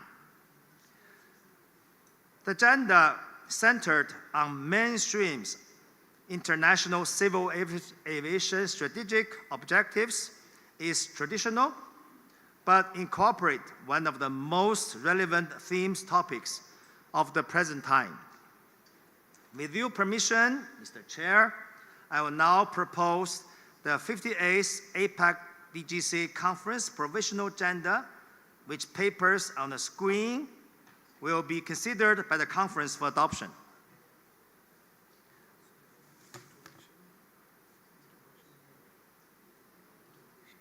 Yes. Yeah, let me go to the, yes, let me go to the, yes, let's go to adoption first, yes. Then we can, okay. I'll hand over to you after this agenda. Yeah, you, okay. All right, any comments on the agenda? Hardly for me to see from here. You can raise your flags or your name card. Okay, I see none. So I will say that the adoption agenda is completed, so agreed.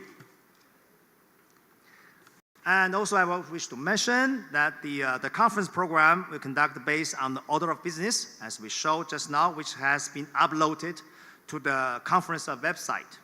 You are kindly requested to refer to the order of business to prepare for your presentation of the discussion papers to support efficient flow of the conference proceedings. If I may highlight one important discipline, the presenters of the paper should maintain is limited the time for the presentation specified by the moderators and agendas. So we have out of the 10 agenda items, 9 will be moderated.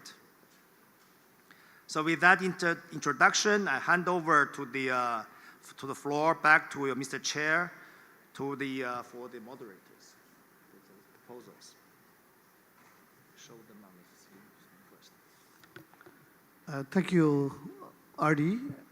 And now we'll see the list of moderators on the display. Can you put the moderator list on the display? Those will be conducting the whole event.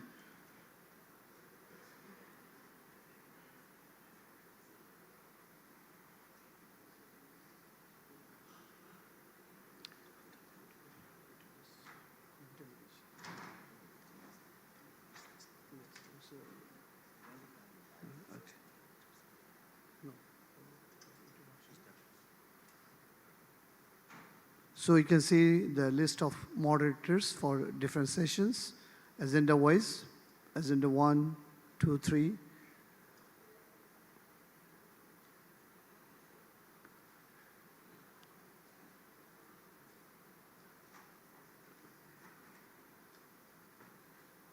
They're the one who will be, in fact, running this whole event. So we'll go one by one.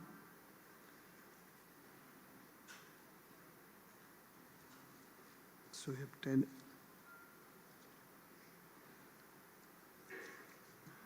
So thank you. So total 10 agenda, what I can see.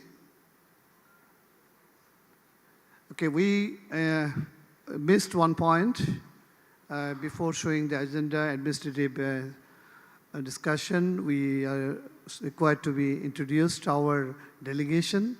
So we'll fall back to the introduction part, but before that, I also like to once again mention that the conference that we are having today, it was well guided from our regional office. Special thanks to the regional director and his team from Bangkok, and all the guidance from the Secretariat. And we are also highly honored by the presence, once again, His Excellency, the President, and also the Secretary General. So now we'll be requesting delegates to introduce, the delegation leaders mainly, to introduce their delegation. I'll go alphabetic order, and after completing the states, then we'll fall back to the organization and the partner organization, international organization. So we can start from the alphabet Alpha, Australia. Pip Spence, CEO and Director of Aviation Safety, Civil Aviation Safety Authority. Good afternoon, everybody. Air Commodore Kausar, Civil Aviation Authority of Bangladesh, participating with 47 delegate members, excluding, it was including our chairman. Now chairman has become chairman of the conference. Good afternoon, ladies and gentlemen. My name is Kila Hongchun. I'm the Director of Bhutan Civil Aviation Authority, and with me I have my Chief of Air Navigation and Aerodrome Division with me. Thank you.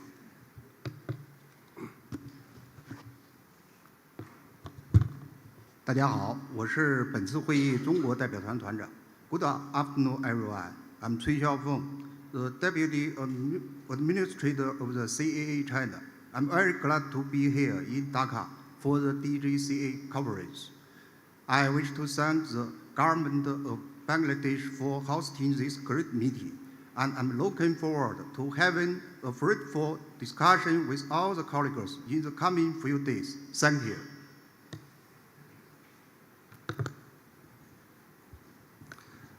Good afternoon, Mr. Chair and fellow DGs and delegates. And I'm Victor Liu, the DGCA of Hong Kong, China. With me, I have 5 delegates from Hong Kong, China. They're coming from 5 technical divisions, from air traffic management, flight standards and airworthiness, CNS, and airport safety. Thank you. Good afternoon all. I'm Stanley Poon, the President of the Civil Aviation Authority of Macau, China. Together with me, we have 5 colleagues, 5 of us to join in this meeting. We are pleased to be joining this meeting face-to-face now because we missed the last meeting because we only can attend the meeting in Zoom last year.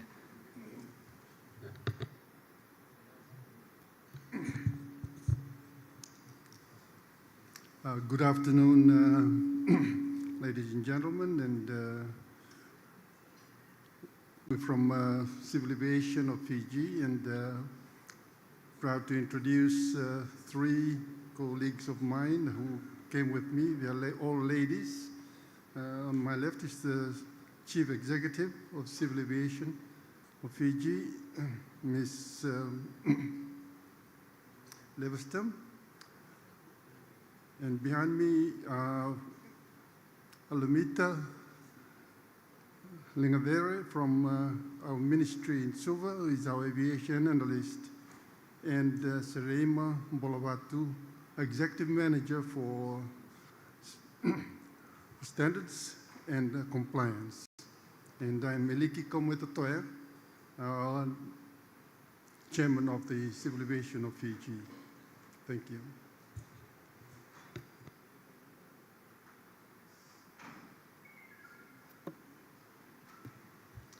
Good afternoon, Mr. Chair, ladies and gentlemen. My name is Paul Avrillier. I'm head of international cooperation in the French DGCA.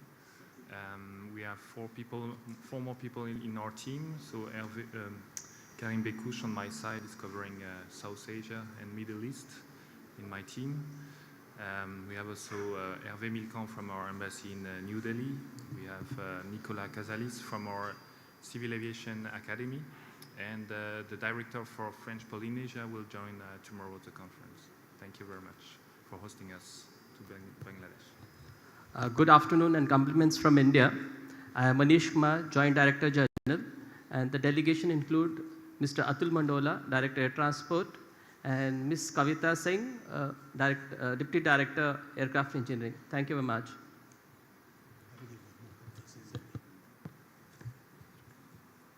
Muhammad Mauluddin from Directorate Airworthiness and Aircraft Operations, DGCA of Indonesia.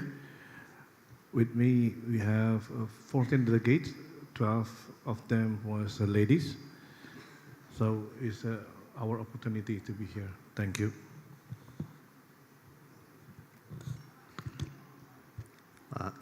Good afternoon, everyone. My name is Yamakoshi.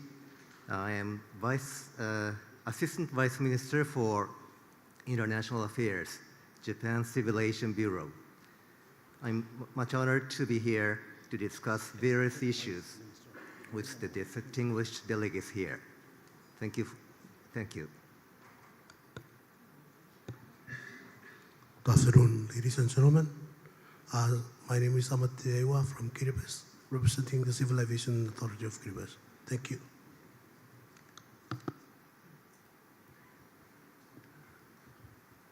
Good afternoon, Mr. Chairman and ladies and gentlemen.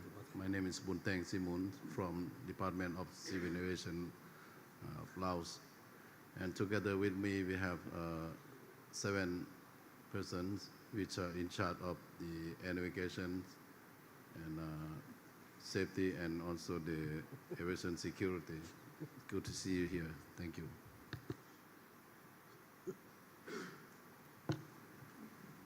Good afternoon, Mr. Chair and distinguished delegates, ladies and gentlemen. On behalf of Malaysia, we are from the Civil Aviation Authority of Malaysia. Together with me are 2 representatives. This year, Malaysia is sending all female representatives to attend this meeting.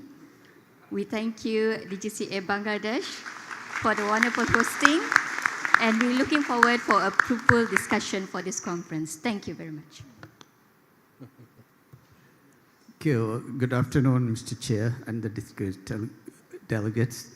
My name is Hussein Jalil. I'm the Chief Executive of Maldives Civil Aviation Authority.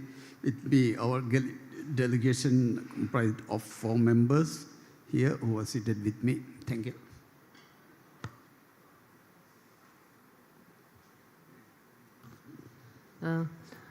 Good afternoon. My name is Mukhtoya. I am from Mongolia. I am Director General of Civil Aviation Authority of Mongolia. Our delegations are 2 women. Thank you.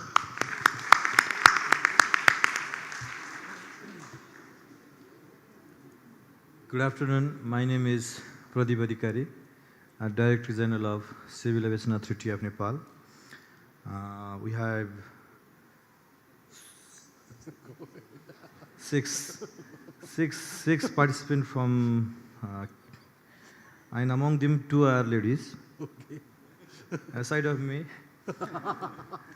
she is Navina Karmachari. She is head of Aviation Safety and Security Departments, and others are head of Aviation Security, Aerodrome Safety and Standard Department, Air Transport Department, and Flight Safety Departments. Thank you.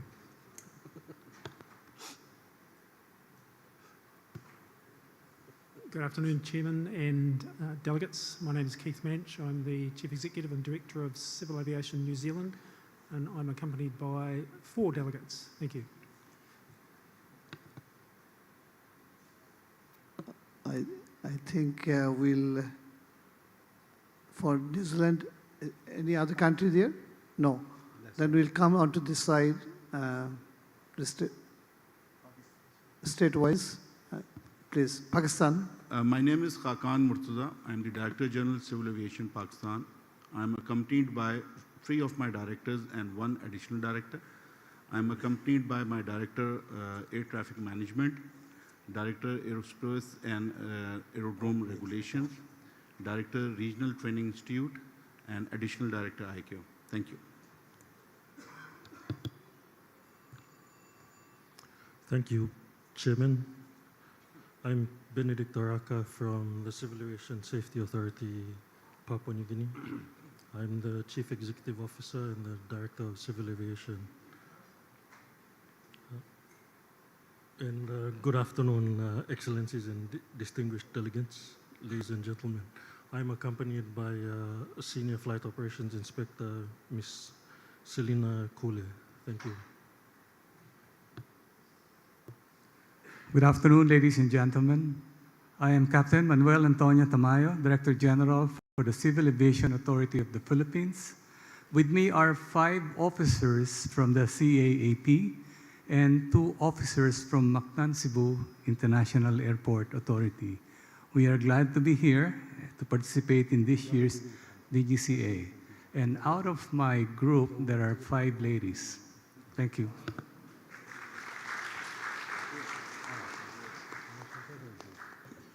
Good afternoon.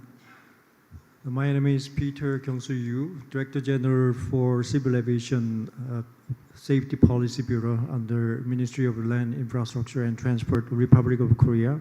My delegation is headed by myself and accompanied by 12 delegates, including personnel licensing, flight operation, air traffic service, and aviation security, and international affairs. Thank you.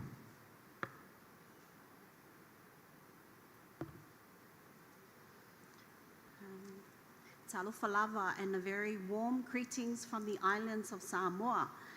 My name is Yvonne Tuyoti Marina Viliamu. I am the Director of Civil Aviation Samoa and the Assistant Chief Executive Officer for the Ministry of Works, Transport and Infrastructure. I am accompanied here by my colleague next to me, Ms. Venice Robic.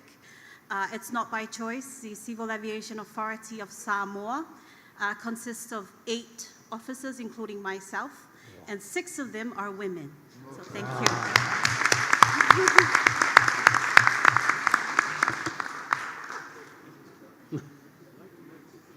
Good afternoon, Mr. Chair, friends and colleagues. I'm Han Kok Juan, Director General of the Civil Aviation Authority of Singapore. And with me is Mr. T. Tiang Guan, the Deputy DG, and 6 other colleagues covering different functional areas. Very happy to be here and to reconnect with each and every one of you. Thank you.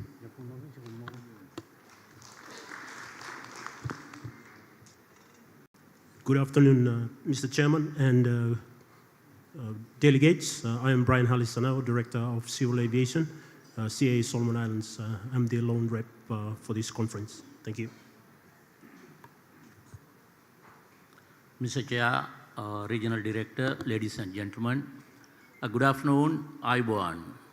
I am Jayakant, Director General and Chief Executive Officer, Civil Aviation Authority of Sri Lanka. Thank you. Good afternoon, Mr. Chair and delegates. My name is Saran Benjaminrat. I'm a Deputy Director General of CAA Thailand. With me, I have my team from CAA, Aero Thai, Airport of Thailand, and Thai Airways. Half of the team is female, of course. And we are glad to be here after the COVID. Thank you very much.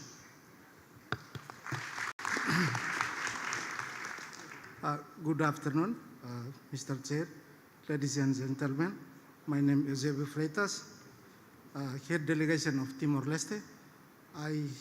With me, 3 delegates composed from Second Deputy of Timor-Leste, Director of Flight Safety Division, and Senior Airworthiness Inspector. Thank you.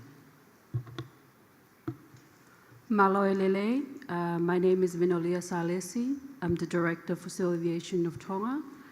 I have here with me the Manager for Corporate Services, Mr. King Siliti Wunipola. It's a pleasure to be here, and we would like to extend our sincere appreciation to Bangladesh for the excellent host and hosting this event. Malaw Pito. Good afternoon, Mr. Chair, ladies and gentlemen. My name is Elizabeth O'Donoghue. I'm Head of International Aviation Strategy at the Department for Transport, United Kingdom. I'm joined by 2 colleagues from the Department for Transport and 2 colleagues from CAA International. Thank you very much for having us. Good afternoon, Mr. Chairman, and congratulations on your election. I'm Lawrence Walkus, the Assistant Administrator for Policy, International Affairs, and Environment at the Federal Aviation Administration.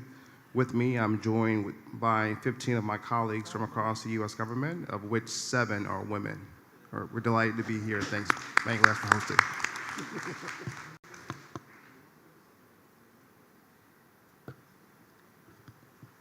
Good afternoon, ladies and gentlemen. My name is Grace Naparau. I'm the Director for Civil Aviation Authority of Vanuatu and representing Pacific Island State of Vanuatu here in this conference. Thank you.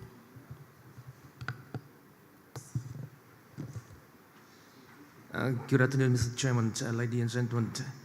And my name is Ngo Thanh Phương, Director for Legal and International Cooperation of Civil Aviation Authority of Vietnam. And Vietnam delegates include the 10 members and 5 from Civil Aviation Authority of Vietnam, 2 officers from the Northern Airport Authority, and 3 others from the Air Traffic Management Corporation of Vietnam. Thank you. Thank you very much, Mr. Chairman. Good afternoon. My name is Poppy Koza from the South African Civil Aviation Authority, and I wish to extend our appreciation. Of course, we are from another region, but we appreciate to be part of the 58th DGCA conference. With me is the Executive Human Resources, who is in charge of the NGAP program, and we are both 100% women. Thank you. Good afternoon. I'm Khalid Jassim, Director of Commercial Service. I'm here on behalf of Director General of Civil Aviation. And thank you very much.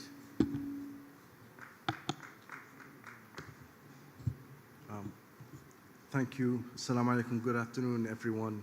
Let me first congratulate the chair on his election and the vice chair. And also let me give a great appreciation and thanks to the government of Bangladesh and the chairman of the Civil Aviation Authority of Bangladesh for hosting such a wonderful event and for their warm hospitality. I too are from another region, but I am so happy and glad to be here. My name is Badr Al-Sagri. I am the permanent representative of the Kingdom of Saudi Arabia on the ICAO Council. Thank you.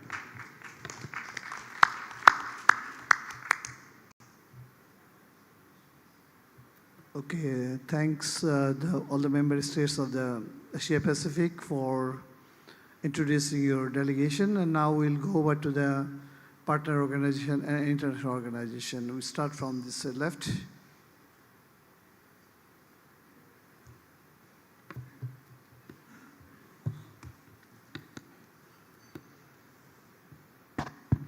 Good afternoon. My name is Subhas Menon. I'm the Director General of the Association of Asia Pacific Airlines. With me here is the head of our Technical Affairs Department, Captain Roshan Joshi. On behalf of APA, thank you very much for having us here.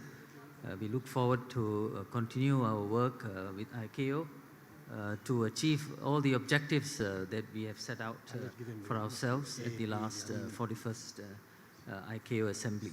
Thank you.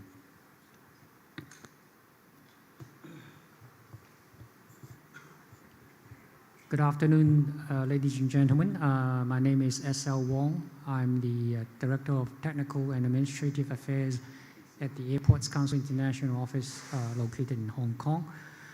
With me today,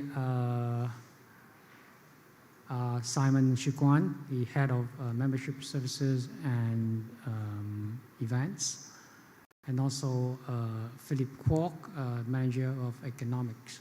Thank you.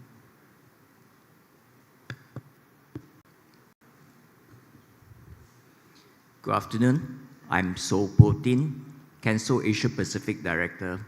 Thank you for having Cancel participate. Good afternoon, ladies and gentlemen. My name is David Waller from the European Union Aviation Safety Agency. I'm here with Ms. Carla Yorio and Mr. Mahmoud Razi, and we'll be joined tomorrow morning by our Executive Director, Mr. Luke Titkat. Thank you. Mr. Chairman, ladies and gentlemen, my name is Alyosha Subasinghe. I'm representing IBAC, the International Business Aviation Council. Thank you very much for your invitation. Hi, hello everyone. My name is Xie Xingquan. I'm the Regional Vice President for International Air Transport Association, North Asia. Now I'm supported by the IR delegates from Beijing, Singapore, and the Dhaka office. Thank you. Good afternoon, ladies and gentlemen, Mr. Chairman. My name is Salil Gupte. I am today representing the International Coordinating Council for the Aerospace Industry Associations, and I'm joined here by four members that are part of my delegation, including myself, but also representing the broad base of industry committed to safety and efficiency in the Asia Pacific. Thank you.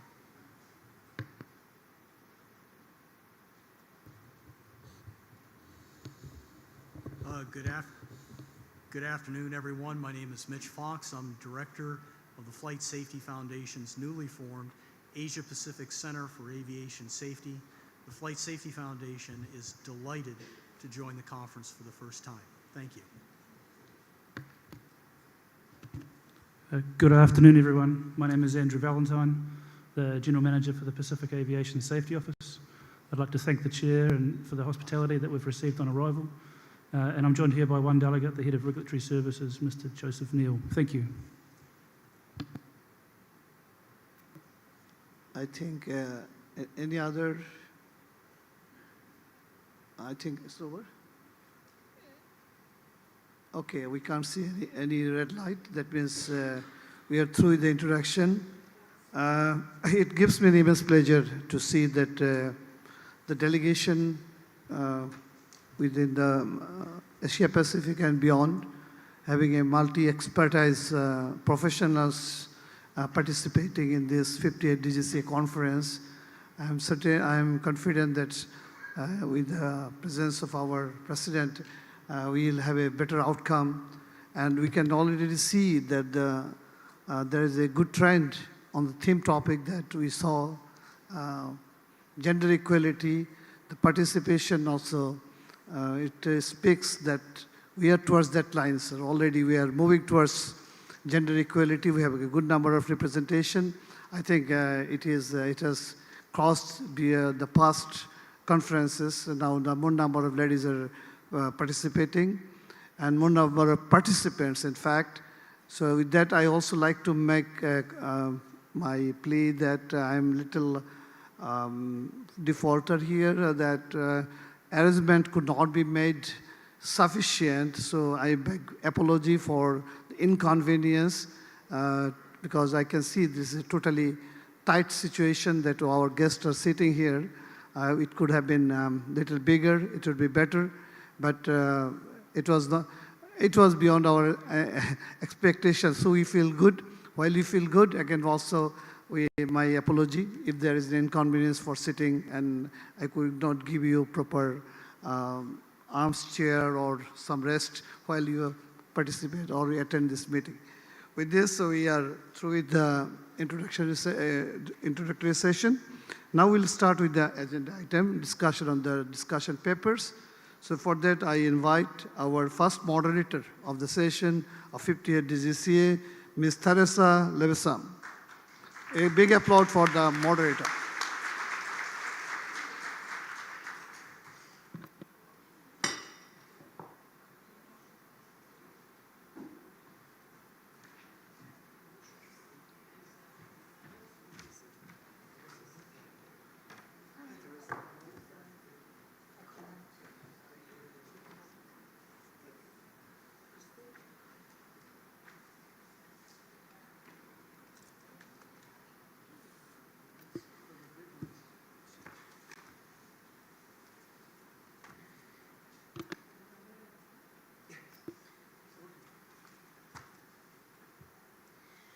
Good afternoon, everybody. An extreme pleasure and honor to be here this afternoon to moderate this important agenda item. The theme topic, promoting ICAO Gender Equality Program in conjunction with the Next Generation Aviation Professionals Initiative. This is my first engagement, as you can tell, as a moderator. So please, I seek your patience and your support as I try my utmost best to get you through this session in the very small time frame that I've got. I've only got 25 minutes. And so that we can break for afternoon tea on time and I don't get the dagger looks from everybody because they're missing their coffee fix. Yeah, so before we commence, I'd like to take this opportunity to acknowledge our hosts of this conference for the fantastic setup, the warm and hospitable atmosphere that you've created. Thank you very much, Bangladesh. The performance, now down to business. The performance this morning, that was the gender-based performance followed by the high-level panel discussion earlier, has really set the scene for this particular agenda item. We have, in this session, 5 discussion papers and 8 information papers. However, due to the short time frame that we've been given, we will only be discussing or presenting the 5 discussion papers.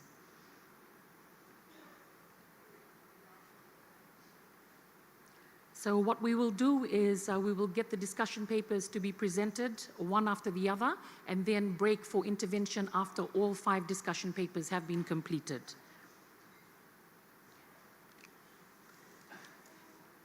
In this, to this end, I request that the presenters please do not read out the papers because this is already available to the delegates, but summarize your paper and just emphasize the important points. And lastly, when we open the floor for the interventions, I request your assistance to keep it succinct and to make comments on the paper, not just to advise of your support, as we take it that you agree or support the paper unless you raise an intervention. So now on to the first discussion paper that will be presented by Bangladesh. Bismillahirrahmanirrahim. Thank you very much, Ms. Moderator. I'm Air Commodore Kausar of Civil Aviation Authority of Bangladesh, presenting DP1/01 related to the theme topic. The theme topic for this DGCA conference has been chosen to address one of the most pressing demands that has overwhelmed the aviation industry for quite some time. The shortage of skilled and adequately trained workforce and lesser participation of women in the aviation industry has been rightfully identified. The avenues for redressing these issues has aptly been focused in ICAO NGAP and Gender Equality Program. We may note that the ICAO Assembly Resolution A3929, Next Generation of Aviation Professionals, and Assembly Resolution 3930, promoting the participation of women in the global aviation sector are put forward in this DP for your kind consideration and to encourage states, regional and international organizations, academia, and industry to support the NGAP program as one of the integral elements of capacity building by providing technical expertise, guidance, and access to resources. To understand the shortfall, we may refer to the Global Gender Gap Report 2022 of the World Economic Forum. The report forecasts that it will take a staggering of 132 years to close the global gender gap if we do not act now. It would take some 40 years for men and women to be represented equally in international political leadership roles. And IATA says that in the aviation industry, only 6% of airline CEOs are women. In the DP, we have discussed about the barriers and ways to resolve those in details. We will not repeat these maneuvers here again, but we urge the states regional and international organizations, academia, and industry to support the NGAP program as one of the integral elements of capacity building and provide technical expertise, guidance, and resources to help achieve the objectives of gender equality. Thank you very much. Thank you all. Thank you, Bangladesh. So our next presentation will be done by ICAO, and this will be done virtually by Tilly.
Okay, while we wait for ICAO to come online, we'll move to the next discussion paper. Okay, apologies, we'll just stand by.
Okay, we'll go back to the original idea. We'll go on to discussion paper number 3 by the Republic of Korea.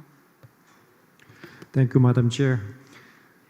In line with the other discussion papers, this paper advocates the spirit and principles of the United Nations Sustainable Development Goals, Agenda 5, and ICAO Assembly Resolution 41-26, pursuing gender equality. Republic of Korea considers the skills and competence required in modern digitalized civilization have no gender difference, and enabling greater women participation and helping women realize their full potential are effective ways to address potential labor shortage in each generation. Hence, it will contribute to growth of aviation industry.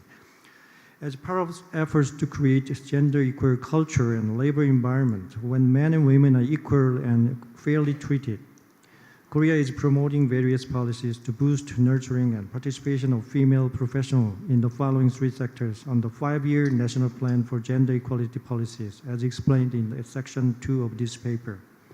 Firstly, for attracting women to aviation in order to address the absolute quantitative shortage of labor force, Korea is providing a non-discriminatory education in line with the United Nations Sustainable Development Goals 4 which is operating various aviation job field experience to resolve stereotypes and prejudice, and implementing gender equal employment to ensure the percentage of either men and women does not exceed 70%.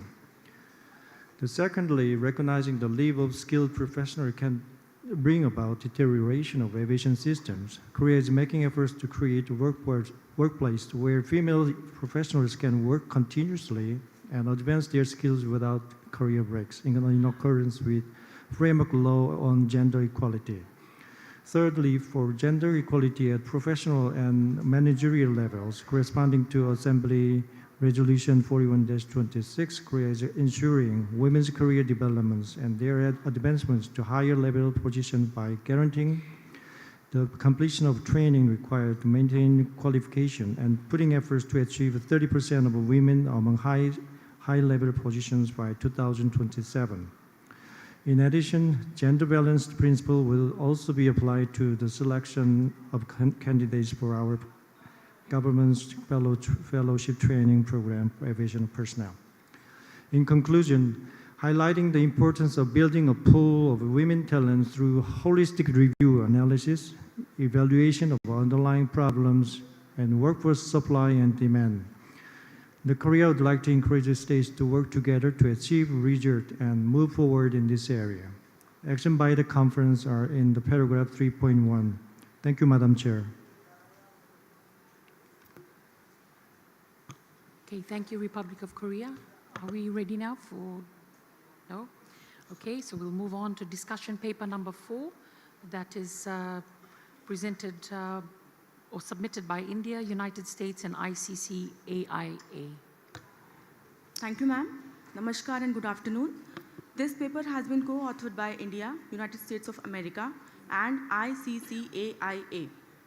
To support the long-term growth of the aviation sector in Asia Pacific, states and the aviation industry have to actively invest in human resources to ensure that the quantity and quality of aviation professionals keeps pace with the needs of the sector. Greater gender equality and diversity plays an important role in addressing the sector's labor challenges and needs. This was highlighted at the ICAO 41st Assembly and at the July 2023 ICAO Gender Summit. This paper suggests strategies like advancing gender equality policies, implementing programs to recruit, develop, and retain talented, educated, and experienced personnel, promoting STEM education and advanced technical skills development, and working with educational institutions to establish a career pipeline. India and United States have taken concrete steps in this direction. A few initiatives in India include Beti Bachao, Beti Padhao initiative for advancing gender equality, Vigyan Jyoti program to create a level playing field for girls and to encourage their pursuit of a career in STEM, family-friendly policies of India like enhancement of paid maternity leaves up to 26 weeks and mandatory provisions of crèche facility in establishments with 50 or more employees. A few initiatives in USA include FAA's STEM FSET program, which introduces aviation concepts and careers to the students from an early age. FAA has also developed and adopted a school program aimed at introducing students at the critical age of 10 years to aviation concepts and careers. United States high school engagement programs like Choose Aerospace and AOPA Foundation High School Aviation STEM curriculum programs that helps in building interest of students in aviation by providing them with work-based learning activities. ICAO is creating a task force with partner industry associations and like-minded states to address the issues of workforce shortages in the industry. The conference is invited to know the contents of the paper and the recommendations. Thank you.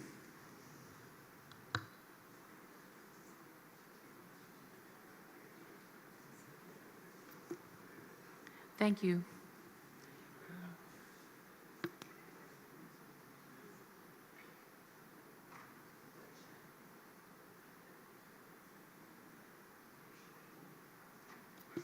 Okay, so we'll go right on to discussion paper number 5 to be presented by Malaysia. Okay, thank you, Madam. Good afternoon, distinguished delegates and honored guests. Today, I wish to bring your attention to an important initiative that Malaysia is eager to undertake to support nursing mothers in the aviation industry. The aviation industry, vital for global connectivity, often face rigorous schedule and demanding tasks. Today, we emphasize the challenges faced by nursing mothers within this sector, a group whose contributions are often overshadowed. Breastfeeding is not just a nutritional necessity, it's the foundation for immunity, bonding, and emotional growth for both mother and the child. Globally, less than half of newborns are exclusively breastfed for the first 5 months, falling short of the WHO recommended 6 months. In aviation sector, unique shift pattern and schedule, physical and mental demand for aviation roles, as well as low level of awareness, pose challenges for nursing mothers. Moreover, many nursing mothers in aviation are not just facing a lack of dedicated lactation facilities, but also societal stigma in a predominantly male field. However, solution lies within our reach. More cohesive and concerted efforts and measures are needed to remove these barriers. Flexible work arrangement options, specialized lecture rooms, a culture of inclusion, mentorship, and industry-wide breastfeeding-friendly policies can revolutionize the experience for nursing mothers in aviation. Highlighting Malaysia's commitment, we have undertaken proactive steps such as national breastfeeding policy, advocating for 6 months of breastfeeding. Further, Malaysia has extended maternity leave from 60 to 98 days, reflecting genuine dedication to supporting nursing mothers. Tax exemption were also given for lactation equipment since 2017. In essence, the aviation industry goals rest on its inclusivity. Addressing challenges faced by nursing mothers isn't just essential for them, but for the purpose future of the next generation. Malaysia calls upon the regulator, the industry, and civil society to unite and make the aviation an inclusive industry for all. Let's make the sky friendlier for everyone. Thank you. Thank you, Malaysia. Okay, so we'll try one more time to get ICAO on the line for discussion paper number 2. Oh, there she is. Hello, Tilly. Good afternoon. I hope you can hear me now. Yes, we can. Perfect. So let me jump right into the paper. The discussion paper presented today on the theme topic in its introduction under Chapter 1 refers to the aviation forecast by 2037 as well as gender disaggregated global and regional data collected in 2022. And this data is a testimony to the urgency as to why it is necessary to close the gender equality gap and attract and retain qualified talent to support its future operations. The paper then moves on to Chapter 2, which zooms in on challenges and opportunities for discussions as well as ways ICAO and its leadership are driving forward change. To tackle workforce shortages, the impact of disruptive technologies and an aging workforce, several challenges specific to gender equality and NGAP are to be addressed head-on. And these include, but are not limited to, cultural stereotypes and gender biases, insufficient promotion of education for adolescents, as well as STEM, insufficient investment to advance gender equality and attract the next generation of aviation professionals, and lack of comprehensive data to enable informed decision-making and policy development. Reference is then made to the ICAO Gender Equality Implementation Plan, which is guided by UN accountability frameworks on gender equality and gender parity, which mainstreams gender equality throughout ICAO's work in support of Resolution A41-27 and the UN Sustainable Development Goals. The discussion paper then also continues to evoke the ICAO Global Aviation Gender Summit in 2023 and its call to action, which has been anonymously agreed upon by the participants. It refers as well to the gracious support of the UK in support of a particular action in the call to action regarding the development of a global ambassadors program in ICAO for gender equality diversity, and inclusion. With regards to NGAP, the discussion paper makes mention of a revision of the NGAP program, which is being conducted, as well as the development of a comprehensive growth strategy on NGAP. And the latter will promote a really systematic approach to STEM education, as well as a broad range of aviation disciplines.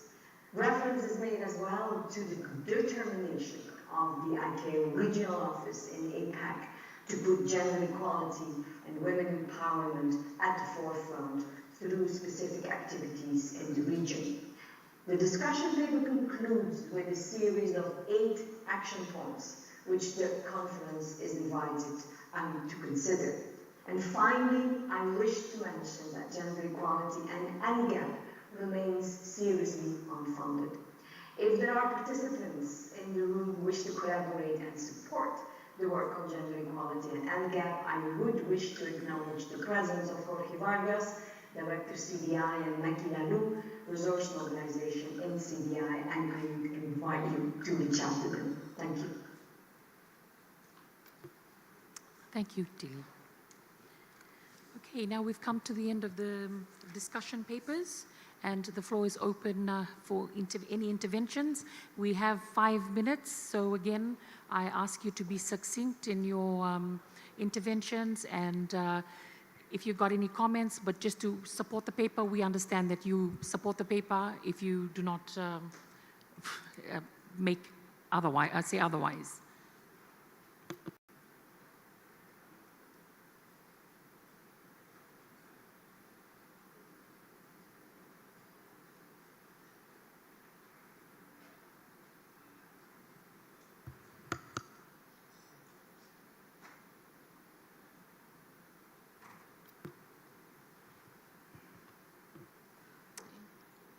No one? Okay, so everything was clear. Oh, sorry, USA? Yeah, we would just like to say that we do believe it takes a system approach, and like our paper with India laid out, there are policies, programs, promotion, and the development of pipelines, all of which must be considered in the system approach to addressing this imbalance. And we look forward to working with our partners in the region to establish gender parity. Thank you. Philippines? Good afternoon, everyone. In the Philippine context, all government offices are mandated to allocate 5% of its total budget for the Gender and Development Program. In fact, in CAAP, or Civil Aviation Authority of the Philippines, the total budget attribution for GAD projects constitute almost 18% of the authority's total corporate operating budget for 2023. Currently, only 9% of our aviation professionals are women.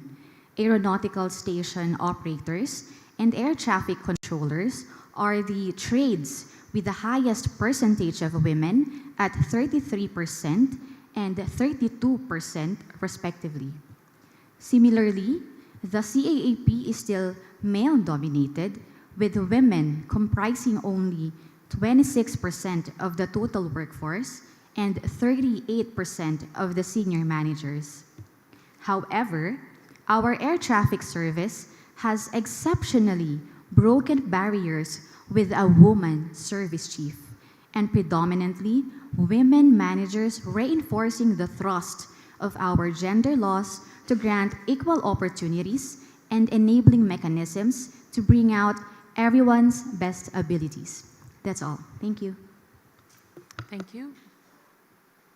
India? Thank you, Chair. We thank ICAO for providing guidance to this paper, and here I would like to submit that based upon the guidance, India has put a process in place for collection of data on a regular basis, and so that to have a drill down approach and address the disparity. Thank you very much, Chair. Thank you.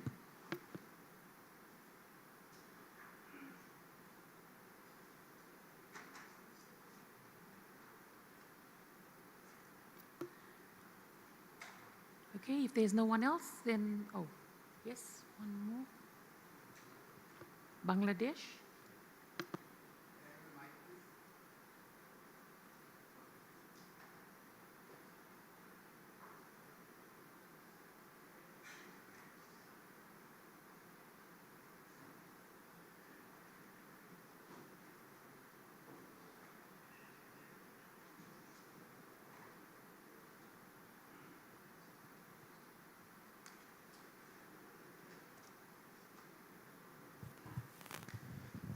Thank you very much, Mr. Chair and Regional Director and the moderator. From the morning, the discussion we had for the NGAP, the Next Generation Aviation Professionals and Empowering the Women and Participation of the Women, I would like to humbly put my request that it depends on the regional ICAOs as well. Country to country, the conditions and the economy and the context of the will depend how women can be empowered and their participation in the aviation sector will be improved. I would say how the policy should be, the civil aviation of different countries can suggest and promote to the government, because this is a holistic process. If a country in different professions, the women participation is less, all on a sudden, only by ICAO initiative, their participation in the aviation sector is not going to be necessarily increased, unless otherwise their education and participation in all other sectors is not holistically looked after. So I would put that request, in addition to looking after the aviation professional participation, we can also promote from ICAO to the respective governments and policy making that how holistically women empowerment and women participation can be increased.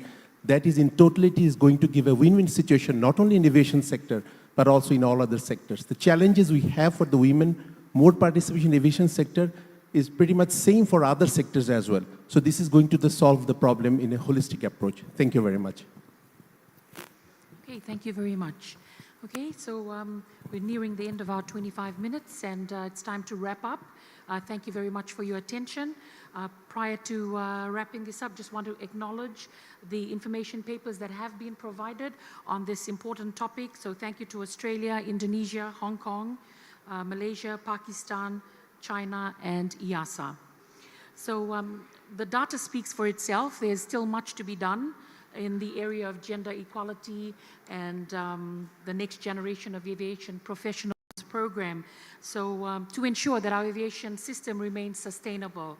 I just wanted to leave one message before I said goodbye to you all, is that we had spoken earlier with regards to the fact that we need to go down to the grassroots level, so go to the primary schools to inculcate this into our children, not just the females, but the males as well, to keep the want to be in aviation alive. So here today we have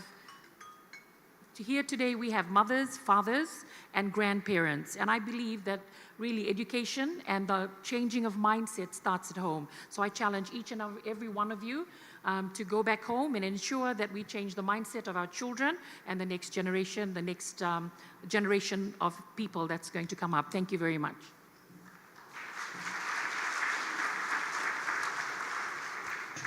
Thank you, moderator. It was wonderfully handled because of you belong to that group and you have nicely presented. And in appreciation, we have a small token of moment, if you kindly accept.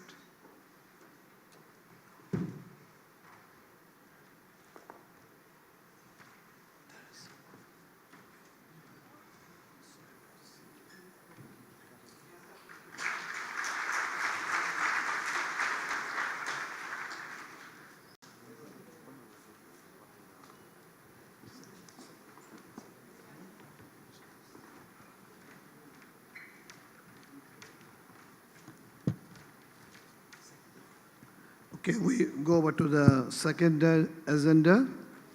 It's a review of the action items arising from our 57th DGCA conference, and it will be from the Secretariat.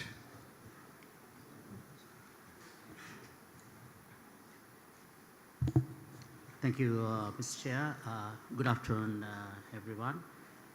Agenda item number 2, paper on the responses to the action items arising from the last conference. So this is a regular paper every year, and why the paper is that it's with the view to making the conference of the DGCA is more action-oriented. The conference held in Incheon, Republic of Korea last year in July developed a list of action items amounting to 64 action items. The conference had agreed by consensus that states' administrations should submit a report to the ICAO regional office at least 2 months prior to the next conference, which is this one, on the actions taken by respective administrations as follow-up. This paper summarizes the responses received for the action items formulated last year, and in brief, there were 13 states who responded in time before we completed this paper, plus one special administrative region. So the percentage of responses had been 34% from the states and administrations. So the action item proposed on this paper is to note the information contained in this paper and more importantly, encourage states and administrations to be productive and proactive in responding on the follow-up actions developed by the DGCA conferences and provide feedback to be presented to the next DGCA conference. With that, I thank you, Mr. Chairman. Thank you.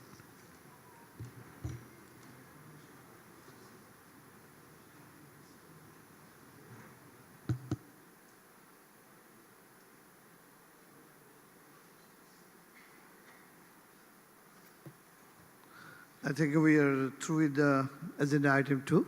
Mr. Pala? Okay. If it is so, then it is, with this we are through with the agenda item 1 and 2, and we'll go for a short coffee break, and we'll come back at 1600 hours at 4 p.m. The session will resume at 4. Thank you.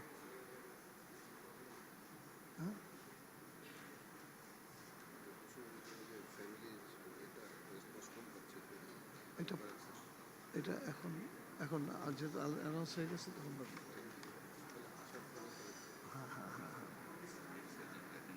হ্যাঁ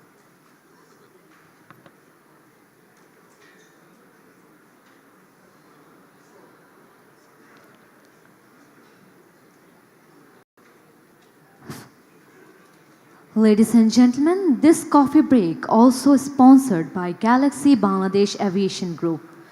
We shall return by 15:55 to start the next session on 16.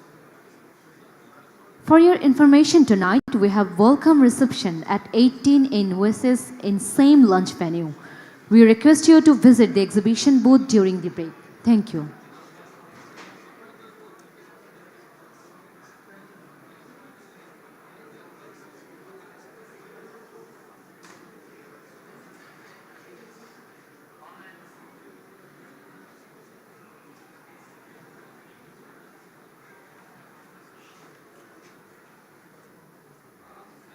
The St. Petersburg-Tampa Airport line became the first scheduled passenger airline service operating between St. Petersburg and Tampa, Florida. 34 kilometers. Desde San Petersburgo, sobre la bahía hasta Tampa. ساعتين بالباخرة أو 4 إلى 12 ساعة بالقطار. The flight took only 20 minutes.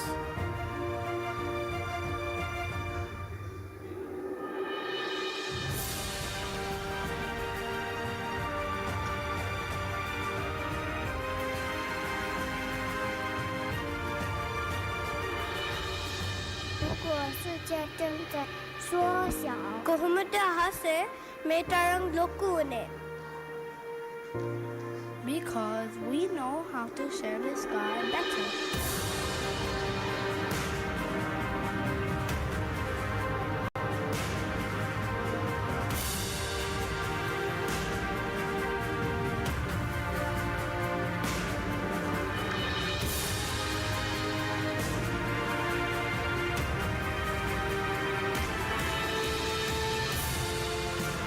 We commute for a reason. If something is important enough, even the odds are against you, Hello. you should still do it. Hey, laptop ta. In Podium 7 laptop years, on the screen, please. SpaceX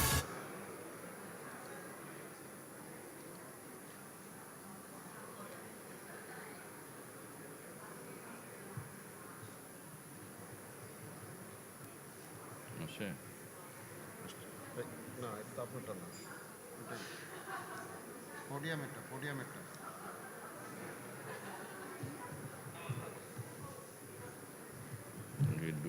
dual দিতে হবে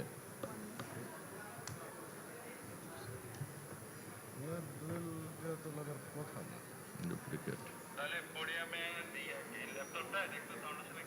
এটা কি duplicate করতে হবে জিজ্ঞেস করতো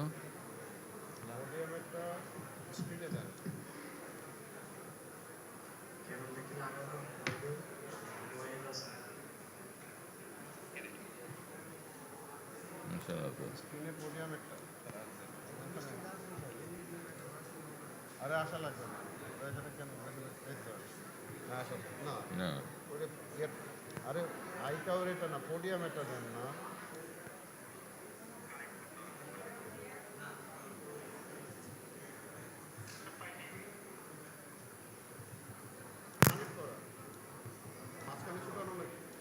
এটা কি হুম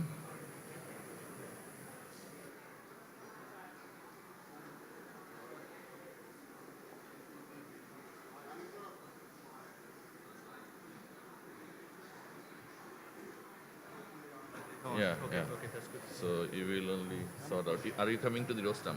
Yes, yes. That's Okay. what it is, yes. আসতেছে না তো না ওটা লাগবে কেন ওটা তো সাউন্ড সাউন্ড লাগবে না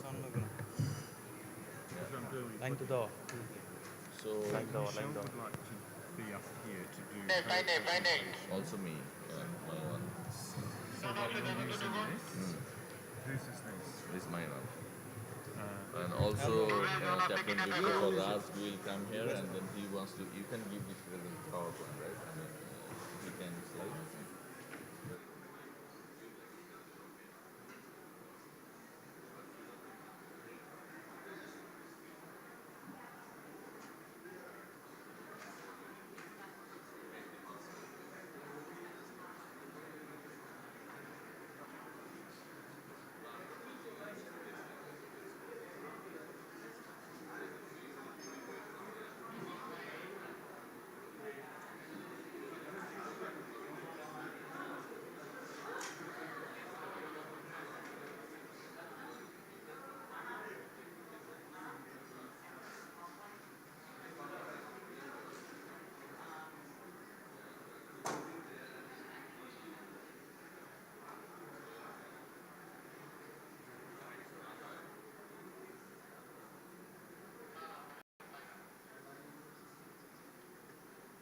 কোনো অডিও আছে জিজ্ঞেস করো শুধু ভাই ল্যাপটপে কোনো অডিও লাগবে কিনা জিজ্ঞেস করেন আপনি কেবল দেওয়া আছে হ্যাঁ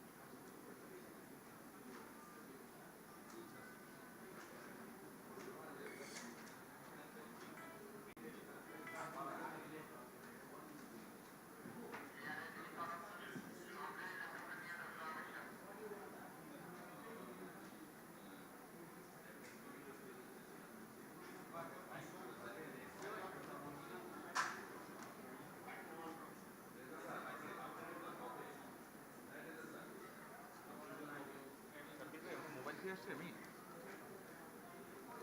সাব্বির ভাই আমি কোনো মোবাইল থেকে আসছি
কিভাবে কি অবস্থা ভালো আছেন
Dear guests, may I have your attention, please? We are about to start our next session on. Requesting everyone, please be seated.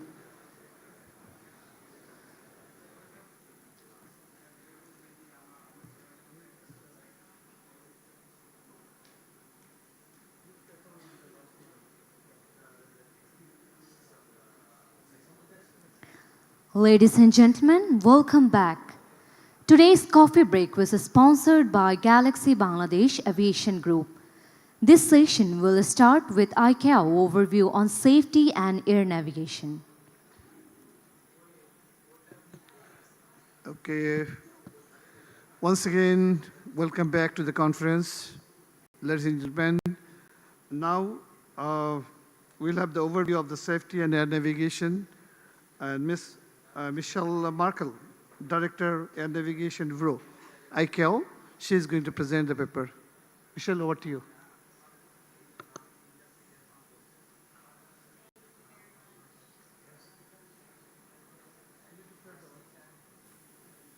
Thank you very much. Good afternoon, Your Excellencies and distinguished guests. Once again, it's my pleasure to be up here speaking with you today.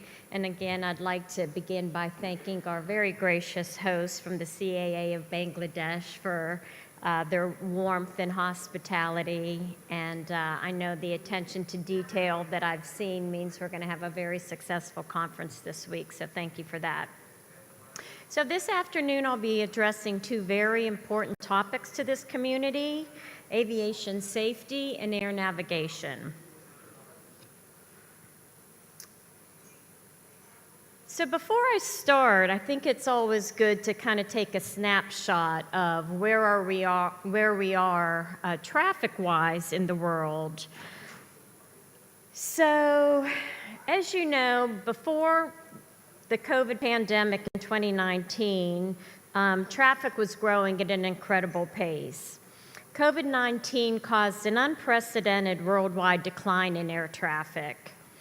The pandemic shock caused the world traffic to crash by 66% in 2020 compared to the pre-pandemic baseline of 2019.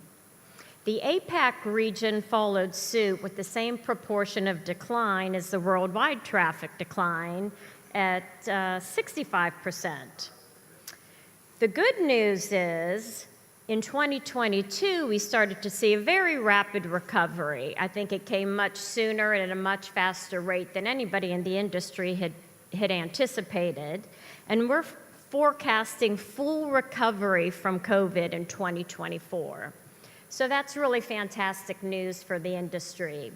But I do want you to take a look at the right side of that chart, which I made reference to this morning when I talked about the continued traffic growth that we're going to see in our industry, and caution us again that we need to be very concerned about staffing and having a skilled workforce. And I think this ties in very closely with the theme of this conference of next generation aviation professionals and how to attract and retain them. So with that, we'll move on. First, we're going to talk about aviation safety. So there's lots of different ways that we measure safety. If we look at one safety measure, the level of effective implementation of the critical elements as an indication of a state's capacity for safety oversight, we don't look like we're doing too badly.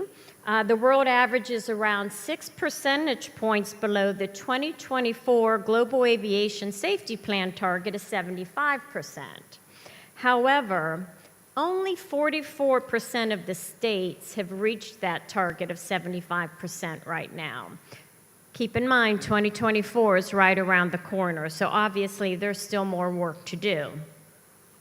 If we look more specifically at the APAC region, you're actually trailing a little bit behind the worldwide average by 10 percentage points behind the global target of 75%. And only 31% of the states have reached that target by now. So again, certainly much more work to be done.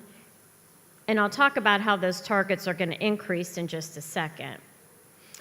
So again, that's the state's capability to do oversight, right? So to me, that's somewhat of a leading indicator of how safe your system is going to be.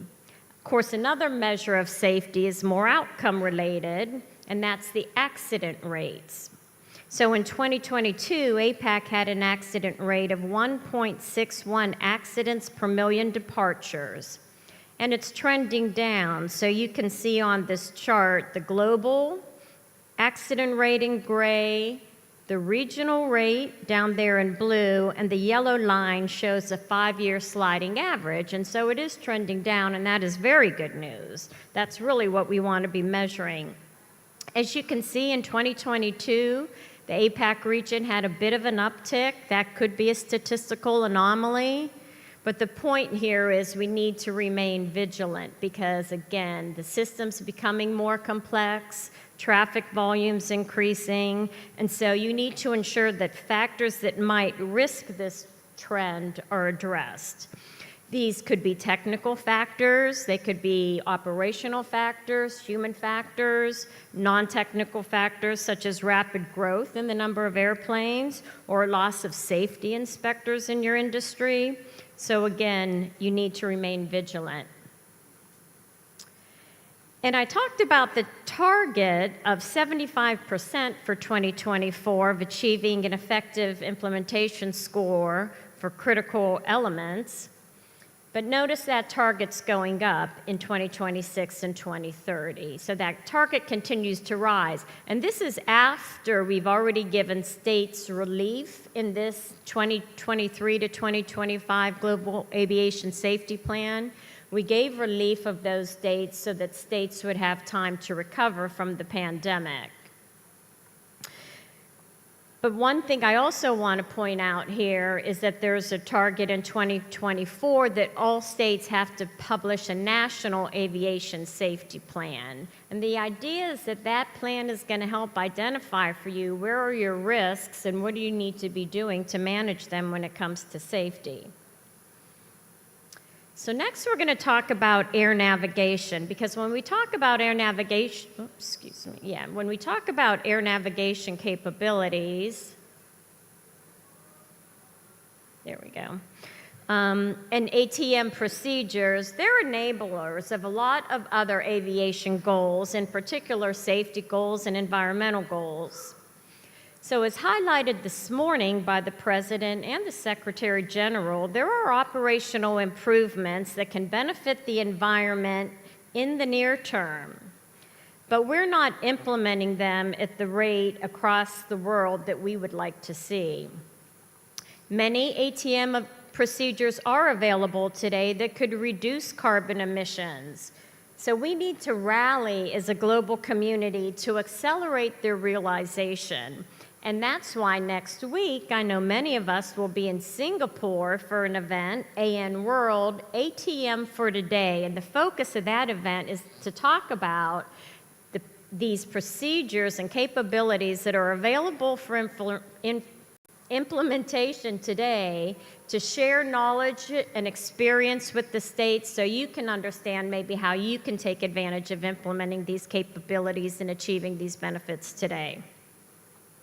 In the APAC region, you've established an ATM master plan, which is highly commendable and a good example for peers in other regions. Because when it comes to safety and climate change, we must never stop asking ourselves, what more can we do? So to that end, I encourage you to enhance your efforts.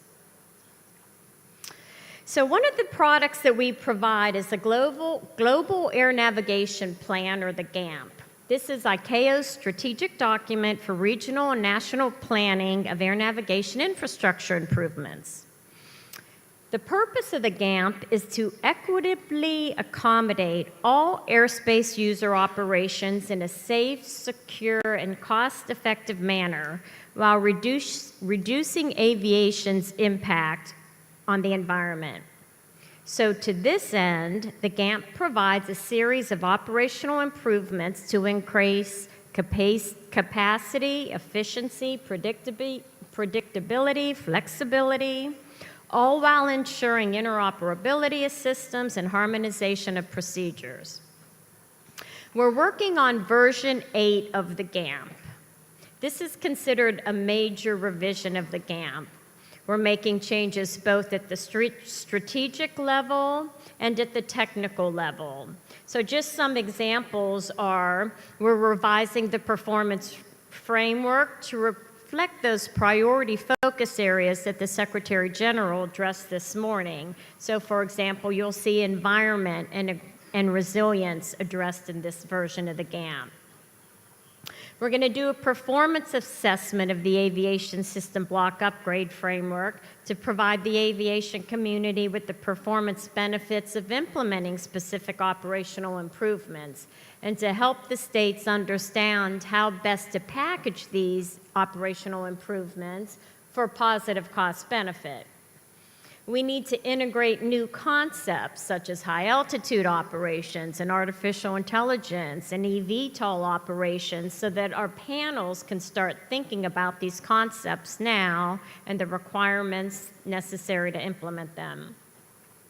And we need to improve and review and improve our approach to new entrants, to focus on services to be provided versus the type of vehicle, because there are just too many and they keep changing rapidly. So the idea is we're working on this version of the GAMP. We'll have a discussion with the states about it at Air Navigation Conference 14 next summer, and then it will be endorsed by the Assembly in 2025.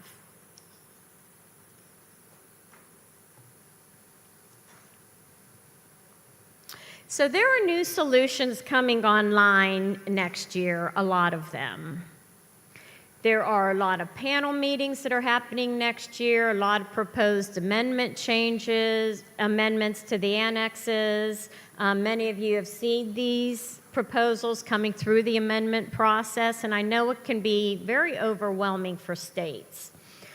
The key here, though, is that we need to provide a broad set of solutions because the system is so complex and there is no one-size-fits-all. Each of you have a different aviation sector. Your needs are different based on your airspace users, your traffic flows, your user demands. So your paths towards achieving net zero carbon emissions and zero accidents is going to be different for each of the states. So for example, looks like I'm missing a couple slides. Oh, my animation's not working, bummer. Okay, so for example, if you have UAS that are trying to integrate into your airspace, there are a number of provisions being put out by the RPAS group that you want to pay attention to. If you have weather situations you're concerned about, you want to look at the weather provisions being put out there. Some of the provisions are foundational that everybody needs to implement those requirements in those SARPs. Some of those lead to environmental improvements. Those are ones that all the states ought to be looking at because you all signed up for that long-term aspirational goal of net zero by 2050. So you need to be looking at what are the improvements you should be implementing now. So one of the other tools we've developed is the Integrated Safety and Trend Analysis and Reporting System, or ISTARS.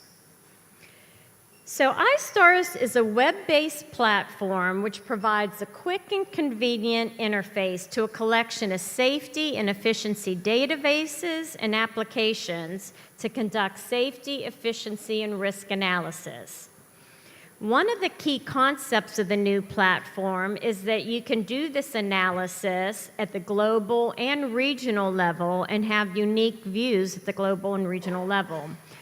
So now each region can have their own portal on the platform with their own customized regional analysis, targets, and views. This will help users gain better insights into their aviation activities and make more informed decisions on regional data. We also offer workshops on iStarps to help elevate the data literacy of your teams.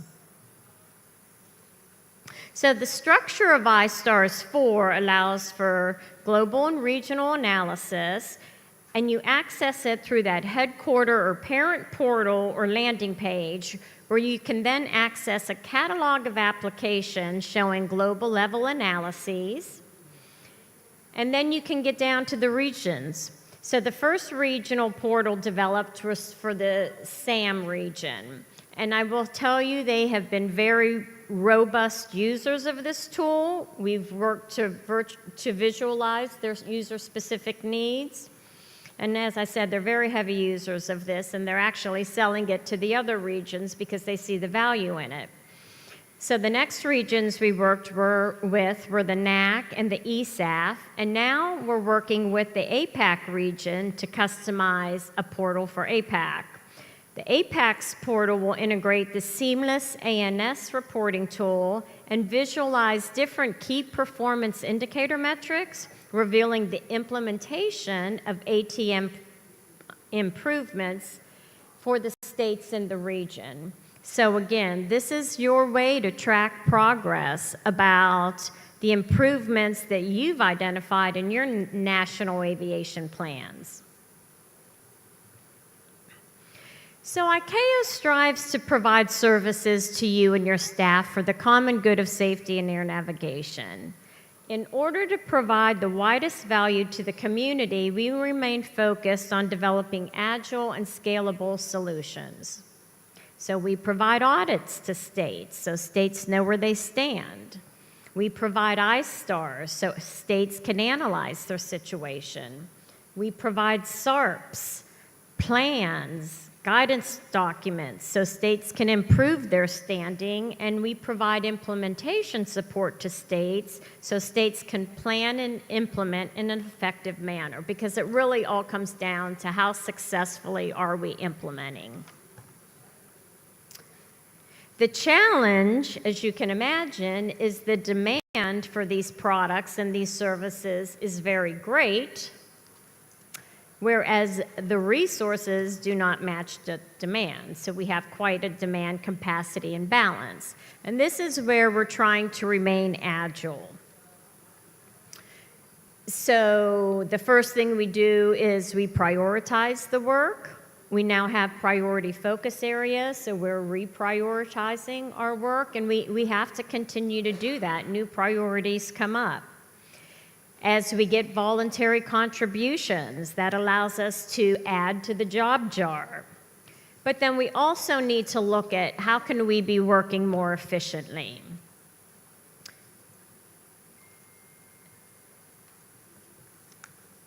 So if this equation doesn't change, we're at risk, because anytime we pull in one direction of that, consider that a blanket, we're exposing risks in other areas. So while everyone is demanding more implementation support, we hear that from the states and regions all the time, we can't focus all of our energy there. We need to continue to provide these other solutions in terms of SARPs, guidance documents, et cetera. And there's more and more demand for audits and validation activities as well. So this, like I said, is a real balancing act. So we're trying to operate more efficiently.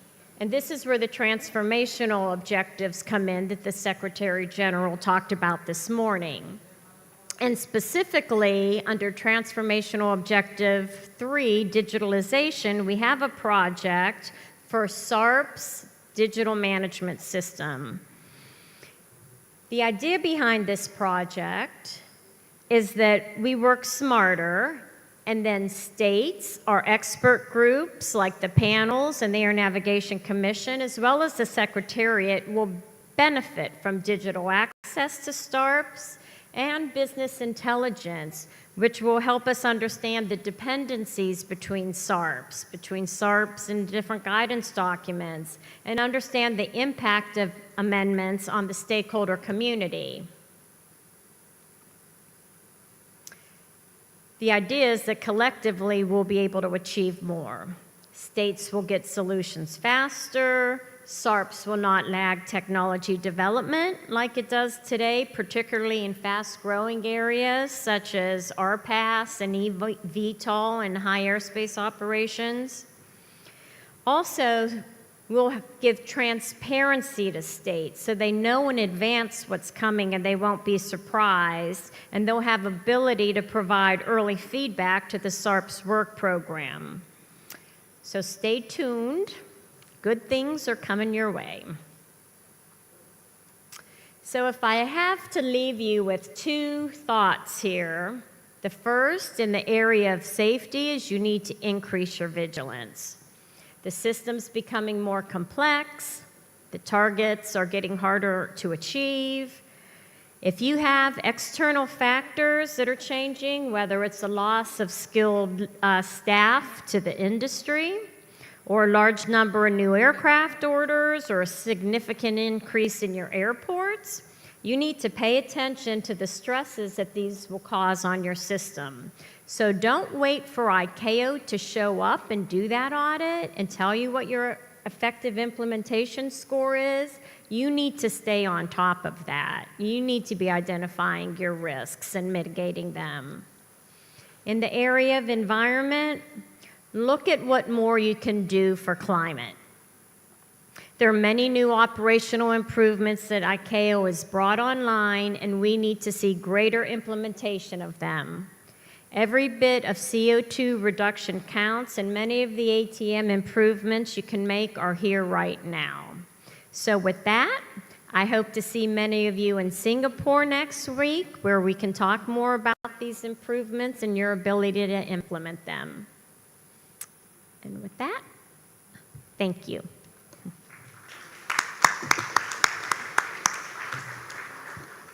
Thank you, Michelle. That's a wonderful presentation, safety review from the ICAO. What we see that due to the COVID, although the target has gone short, there is a short from the target, but safety accident was much lesser. My analysis is that, it's my personal analysis, that we had a very, during this COVID period, as we had been facing the challenges, we are monitoring very closely. Supervision was very close supervision to all the operators, agencies. But the challenges are increasing as there is a shortage of manpower and the growth rate has gone very high.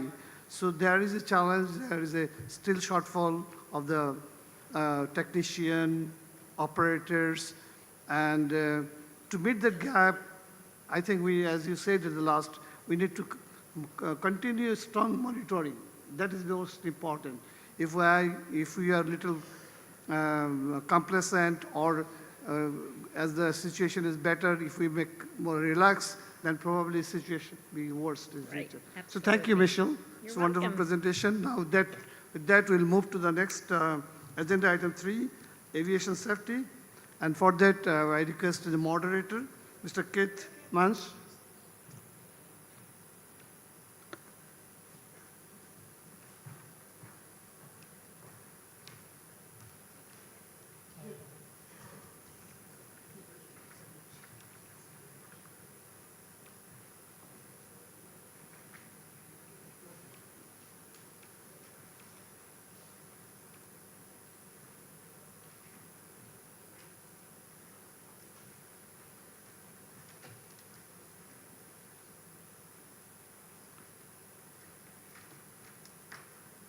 Mr. Chairman.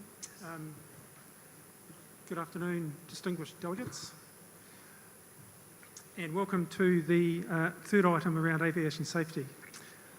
And before I start, I'd just like to acknowledge the hospitality and arrangements put in place by our host, Bangladesh, and say that I very much appreciate them and look forward to a very enjoyable conference. As you know from what you've seen in the agenda and the items that we have for the aviation safety section, we have a large amount of papers. We have 21 discussion papers and 21 information papers. We have a relatively short time.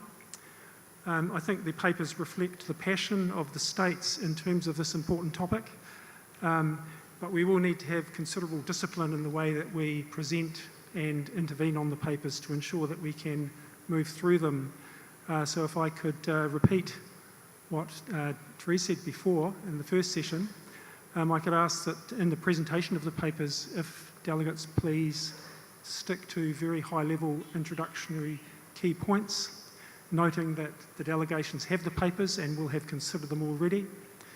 And after the presentation, we'll move to any interventions, and I ask that any interventions are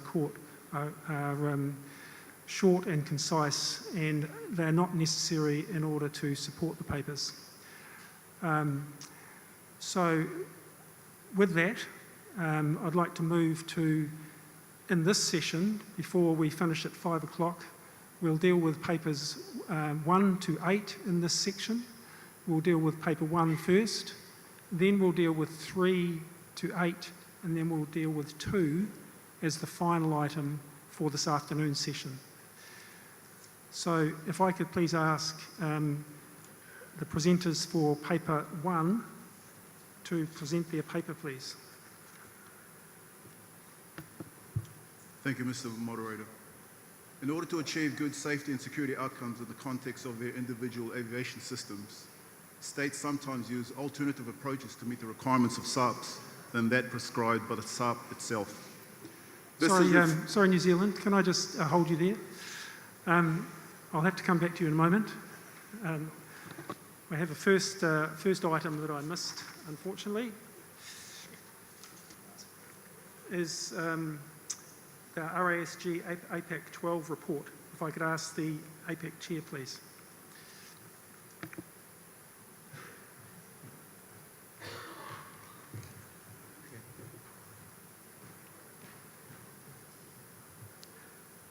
Thank you, moderator.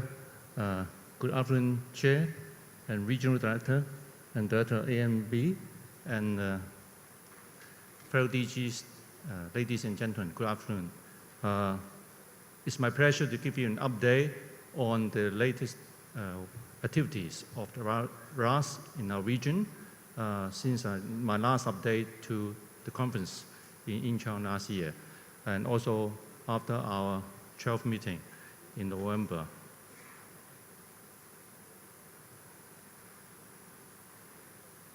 Okay, sorry. So in this update, I basically cover 3 items. I'll give you a brief run-through of the structure and the latest change, the key outcomes of the RAS 12 meeting, as well as changes and focus that we are facing. I know we are very tight on schedule. I try to make these 3 courses very short. For those who have been actively participating in the RAS activities, this diagram is not new to you, of course, and but I would like to go over it very briefly so that all the delegates understand what's going on in the RAS structure. And the RAS is working very closely with the ICAO regional office, which provides secretarial support to the RAS activities. Under the RAS, there are 2 main groups. One is the APAC, AIG, the Accident Investigation Group, and they're looking primarily, of course, the accident and incident investigation methods, sharing of best experiences and practices, and capacity building in the region. And recently, they have established this AIG Expert Working Group, which primarily looking after the implementation of the Annex 13 SHARPs in the region. The AP-RAS Asia Pacific Region Aviation Safety Team is in fact another key executive arm under the RAS. Under the AP-RAS, there are 3 working groups, one newly established, that is the AP-RAS Regional Aviation Safety Plan Working Group.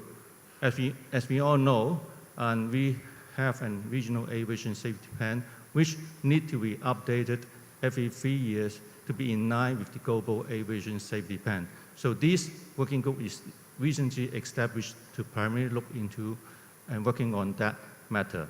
The other 2 working groups have been established for quite some years. First is the Safety Reporting and Programming Working Group, which primarily looking after all the publications in the region, including our annual safety report. The other is the Safety Enhancement Initiative Working Group, which is to share experiences, publishing guidance materials for experience sharing and for member states and administrations in the region so that we can enhance our performance. Before I move on to the next slide, I would like to bring up 2 points. First, I would like to express the appreciation to all the chairs and co-chairs of all these groups, including our industry partners.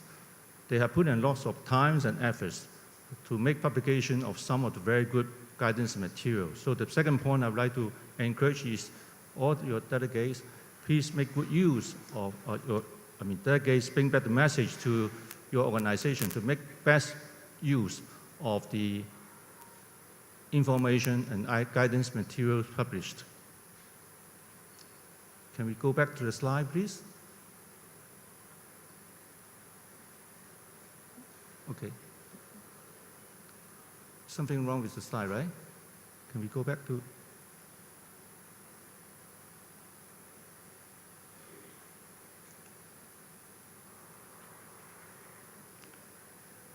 Allow?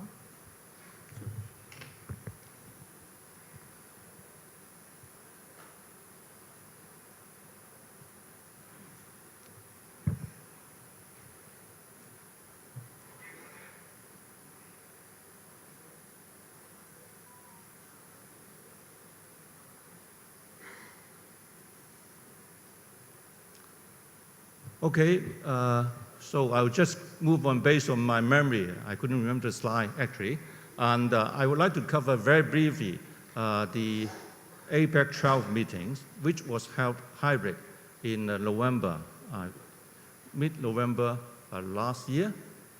We have quite a number of participants. I couldn't remember the number. I think 100 something.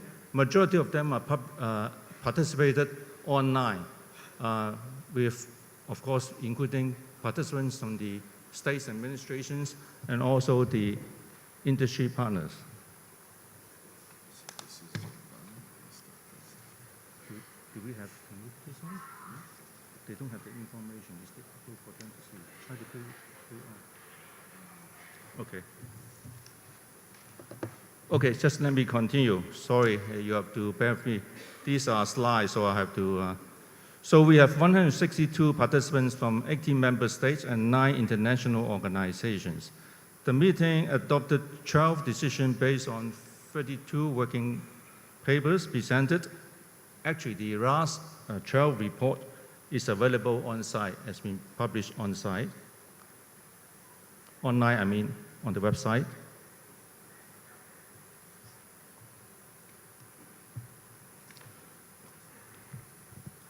I won't go through all the decisions. I may just go summarize some of the decisions. Okay. To follow up on the outcomes of the 41st Assembly, the Secretariat issued state letters to urge member states administrations to take note of the amendments made to the Global Navigation Plan so that they can align their National Aviation Safety Plan in line with the Global Aviation Safety Plan. Also, at the request of RAS, the regional office as a secretariat also issued state letters to the state administrations to urge them to share their best practices, experiences on SSP and SMS on the ICAO website. The other decision is it adopted the APEC Annual Safety Report and is published, scheduled to be published on October 28. The meeting at that time, November, also adopted draft Regional Aviation Safety Plan because it need to be cross-checked with the upcoming Global Air Navigation Plan.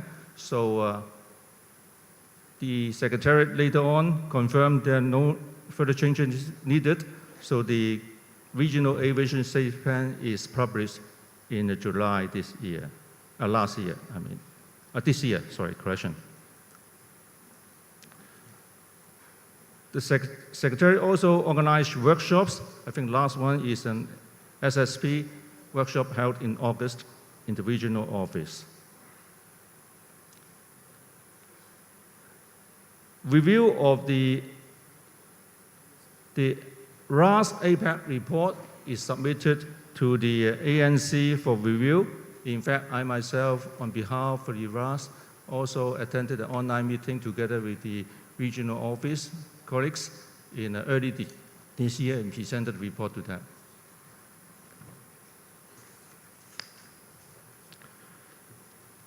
The annual work program for the RAS 12 is endorsed.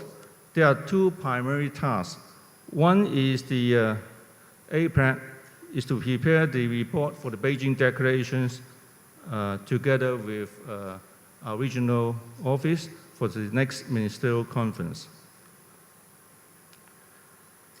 The second task is, as I mentioned, if you remember, is that we have a newly established regional aviation safety plan implementation working group under the A+. They are now in the first step is to identify action to be taken to identify leaders to take some of the actions for the further development of the regional navigation safety plan. I would like to take this opportunity to thank those states and administrations who have committed, agreed to provide support to this working group. Now moving on, the third item is the challenges of the APAC region. Actually, the director of AMB just highlighted that while our effective implementation level has slightly improved to close to 65%, still below the global average. And only 38% of APAC states achieved the global safety target of 75% EI. So there are still a lot of work to be done by all of us in this region. Of course, the special needs of the Pacific small islands developing states to address the EI are still challenging. I understand that the regional office is going to provide further update on this item later on. Effective SSP in the region is another challenge. So that is why the RAS group, we encourage state members to share experiences on the SSP and SMS implementation.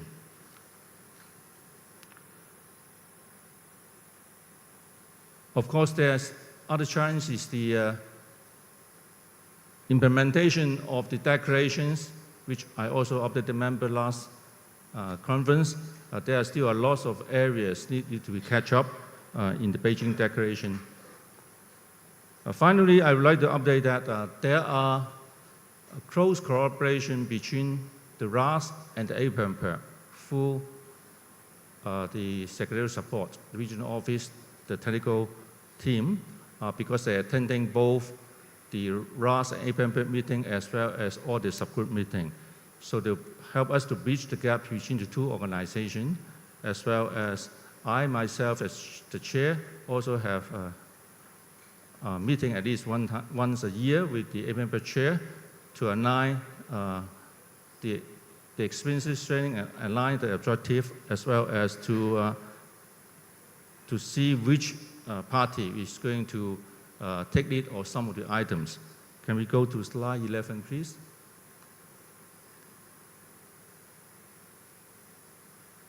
Yes. Okay.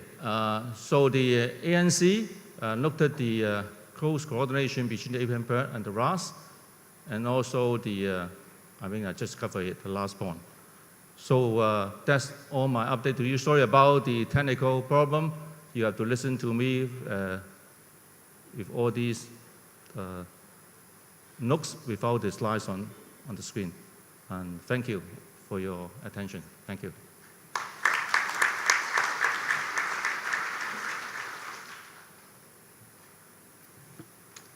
Thank you very much.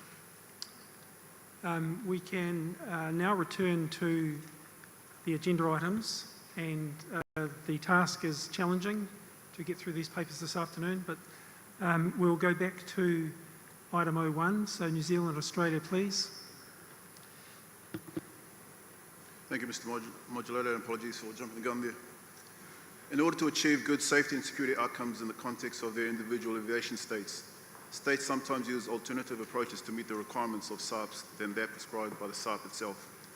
This is reflected in the filing of differences where states have adopted outcome-based and or risk-based approaches to achieving compliance with standards. There's little clarity, however, on how such approaches can be used as an enduring means of compliance that is acceptable to ICAO.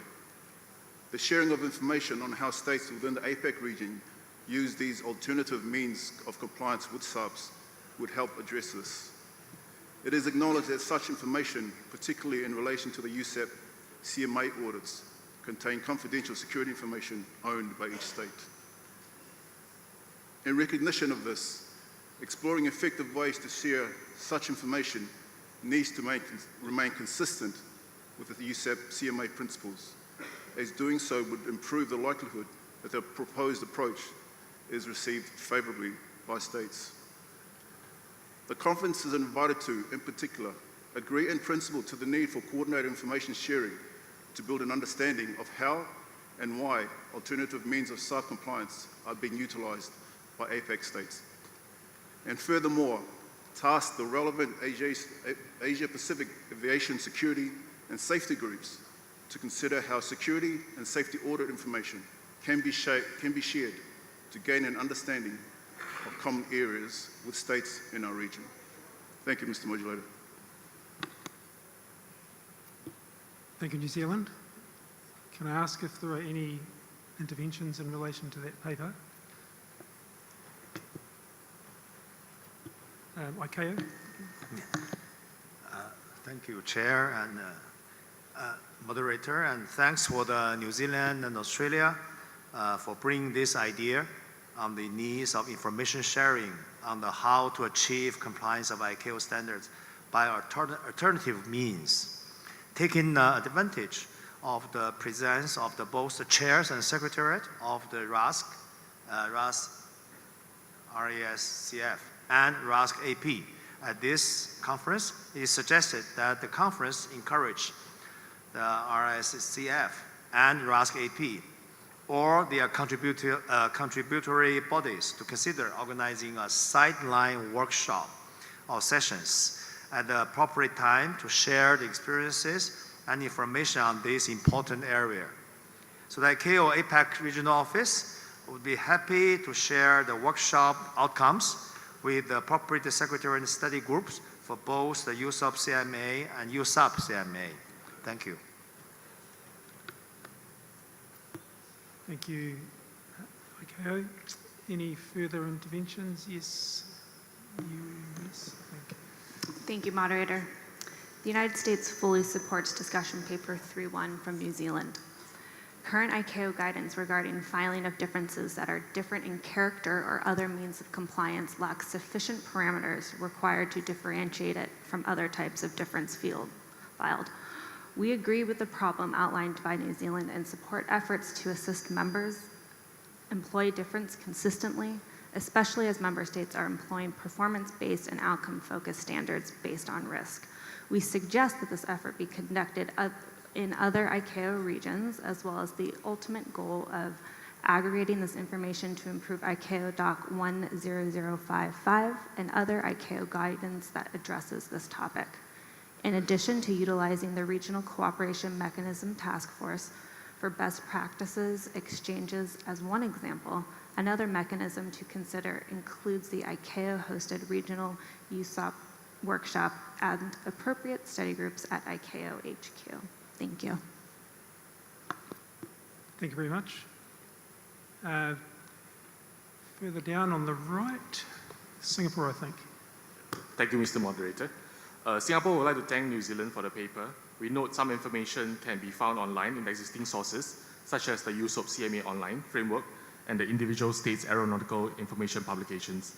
However, this may not explain the operating context, the rationales, and the circumstances behind the alternative means of compliance Therefore, we see that it is useful and timely for ICAO and states to share experiences and best practices on alternative means of compliance. Thank you, Mr. Moderator. Thank you, Korea. Thank you.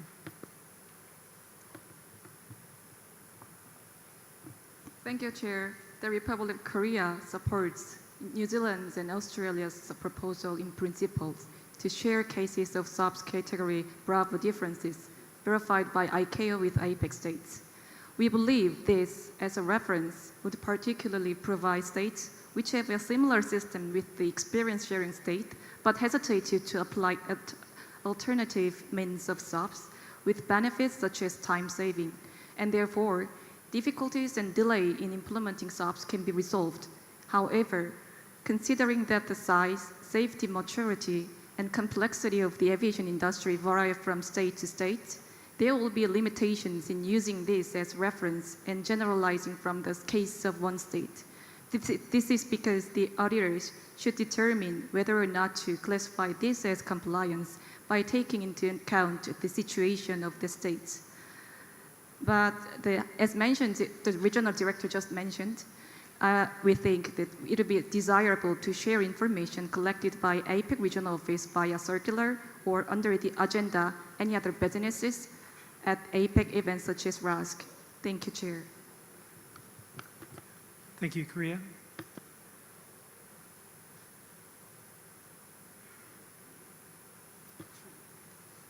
Thank you. I don't see any other flags up. I take it we can move forward as discussed. And then, if that's the case, we can move on to the next paper. Thank you. So the next item would be item 03 from Bangladesh, please. Thank you, Moderator. Here I am, Ahsanullah, working as an Inspector Aerodrome and Grounded of Civil Aviation Authority of Bangladesh, presenting a discussion paper on aviation safety, and the title is Sustainable Development of Aviation Sector While Maintaining Safety Standards. For sustainable aviation development, focusing on aerodrome and grounders is necessary. Implementing efficient ground handling practices, optimizing runway and taxiway usage, and adopting eco-friendly technologies for airport operations can reduce carbon emissions. Investing in modern infrastructure, enhancing passenger experience through streamlined services, and ensuring proper waste management are also key for creating a more sustainable and resilient aviation sector. In the context of Bangladesh, ensuring sustainable aerodrome safety and standards involves modernization of airport facilities, enhancement of staff training, and promoting eco-friendly practices. Collaborating with international partners for knowledge sharing and adopting best practices specific to Bangladesh aviation needs will contribute to a more sustainable aviation sector. Ensuring safety oversight in Bangladesh aviation sector is essential. This could involve rigorous regular safety audits and regulatory enforcement, updated training programs for aviation personnel, and enhanced communication and coordination among industry stakeholders. Implementing internationally recognized safety standards and learning from best practices from other countries can contribute to a safer and more reliable aviation environment. After pandemic, Bangladesh maintained potential growth in aviation sector with our continued safety oversight capabilities. As outlined in our National Aviation Safety Plan, 6 aviation safety goals of Bangladesh are, and the first is achieve a continuous reduction of operational safety risk, and the second point is strengthen the Bangladesh safety oversight capabilities. Third, implement an effective state safety program, SSP. Fourth, increase collaboration at regional level. And the fifth, expand the use of industry safety programs by service providers. And the last 6 is ensure Bangladesh has the appropriate aviation infrastructure to support safe operations. The action items are described in paragraph 3.1. Thank you, everyone. Thank you, Bangladesh. Are there any interventions or comments?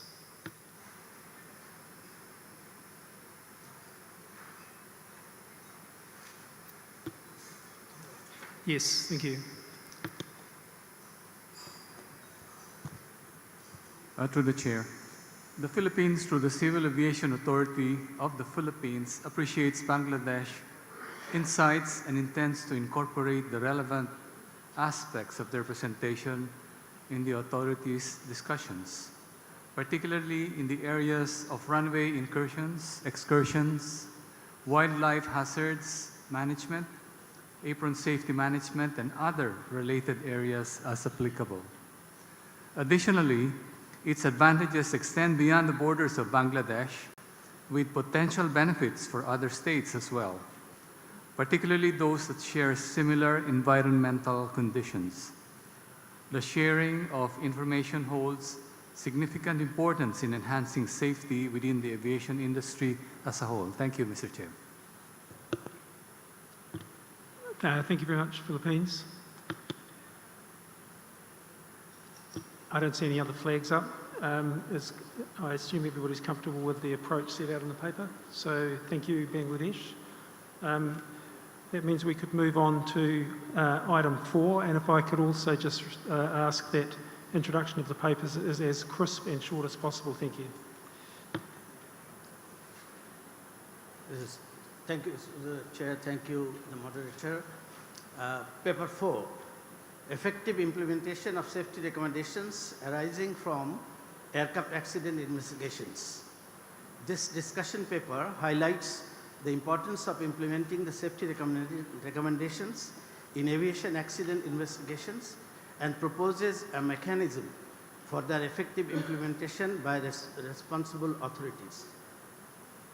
The main purpose of implementing safety recommendations from aircraft accident investigation is to prevent future accidents, protect human lives, and safeguard equipment. This process also enhances aviation safety standards, identifies weaknesses in current systems, and leads to stronger safety measures. The proactive method of ensuring safety in flight operations is normally established by the contracting states by adopting the SHARP's industrial regulations for possible implementation and compliance by the operators and service providers. The Commercial Aviation Safety Team is an US aviation safety partnership between regulators, manufacturers, operators, and professional unions, research groups, international organizations, and contributes largely to provide enhancement of safety. IASA, in its concept of safety promotion, sets out means, processes, and procedure that are used to develop, sustain, and improve aviation safety through awareness raising and changing behavior. The ICAO's GASP promotes the effective implementation of the state safety program, including a state safety oversight system, a risk-based approach to managing safety, and a coordinated approach to collaboration between states, regions, and industry. The reactive concept of safety in flight operations, which results from post-accident analysis, has given rise to many safety enhancement initiatives that prevents accidents.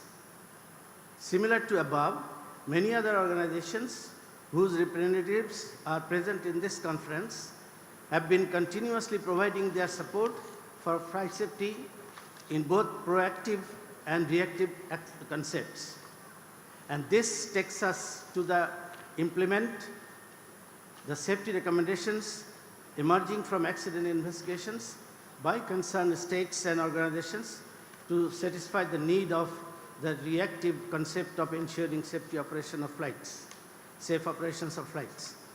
Implementing safety recommendations is a crucial part of risk assessment involving hazard identification, risk management, and mitigation actions that create a safer aviation environment for passengers, crew members, operators, and the public. Failing to implement these recommendations can result in legal and reputational consequences for industry stakeholders. Annex 13 of ICAO emphasizes the importance of issuing safety recommendations following an aviation accident investigation. Inclusion of a priority protocol question by ICAO in the related areas of use of CMA is likely to pledge effective implementation of safety recommendations and establishment of quality safety management system in aviation. Annex 13, Standard 610, 611, and 612 specify the procedures for receiving and implementing safety recommendations. Therefore, monitoring the progress of implementation of safety recommendation is very much essential. The paper proposes for the inclusion of a protocol question to enhance the effective implementation of safety recommendations by states concerned. The proposed protocol question should inquire whether the concerned CAA has established a mechanism to ensure implementation of safety recommendations provided by the accident investigation authorities, forward the recommendations to relevant entities, approves the implementation plans or the CAPs, verifies the execution of the plans, provides authenticated feedback to the accident investigation authorities, conducts the follow-up surveillance, and takes enforcement measures if necessary. These, the areas to be covered are generally PEL, OPS, AIR, ANS, and AGA. The action by the conference is invited to note the importance of the discussion paper, to request ICAO to include a protocol question in the prescribed areas as suggested in para 2.6b of the discussion paper. Thank you very much. Thank you, Bangladesh. We have an intervention from ICAO. Yeah, thank you. Thank Bangladesh to present this paper. ICAO Headquarters Technical Officer for Accident Investigation recommend that action items may be actively considered by the USOP team. So the Secretary shall coordinate with the study group of AIG panel. Thank you. Thank you, Australia. Thank you, Chair. We appreciate the paper from Bangladesh, and we certainly think that the main thrust of the paper is fine, but we just have a small suggestion. The suggested protocol question assumes, of course, that all the safety recommendations are agreed to. I think most of us had experience that sometimes we don't necessarily agree with the recommendations of the report. So can I suggest the word ensure that the agreed safety recommendations, just an insertion of the word agreed into the protocol question be included? That's just a suggestion. Thank you, Chair. Thank you. I'm sure that can be considered by the US OAP team. Any other interventions? US? Thank you. Yes, thank you. The United States actively supports and encourages effective implementation of safety recommendations discovered from aircraft accident investigation, and we also concur with Australia that to modify by saying appropriate approved recommendations be included in a protocol question. Thank you. Thank you, US. I think that New Zealand. Thank you, Mr. Moderator. New Zealand supports Australia's intervention. Thank you. Based on seeing no other flags and accepting the three interventions, I think we can move forward. If I can just take a moment, please.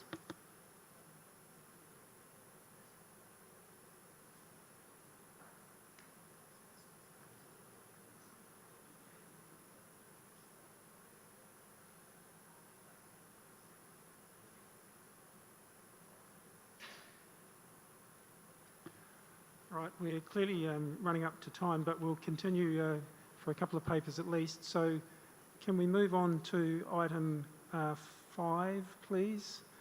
And can I ask again that the presentation of the paper is as short as possible, noting that delegates have read the papers? Thank you. So Nepal, thank you.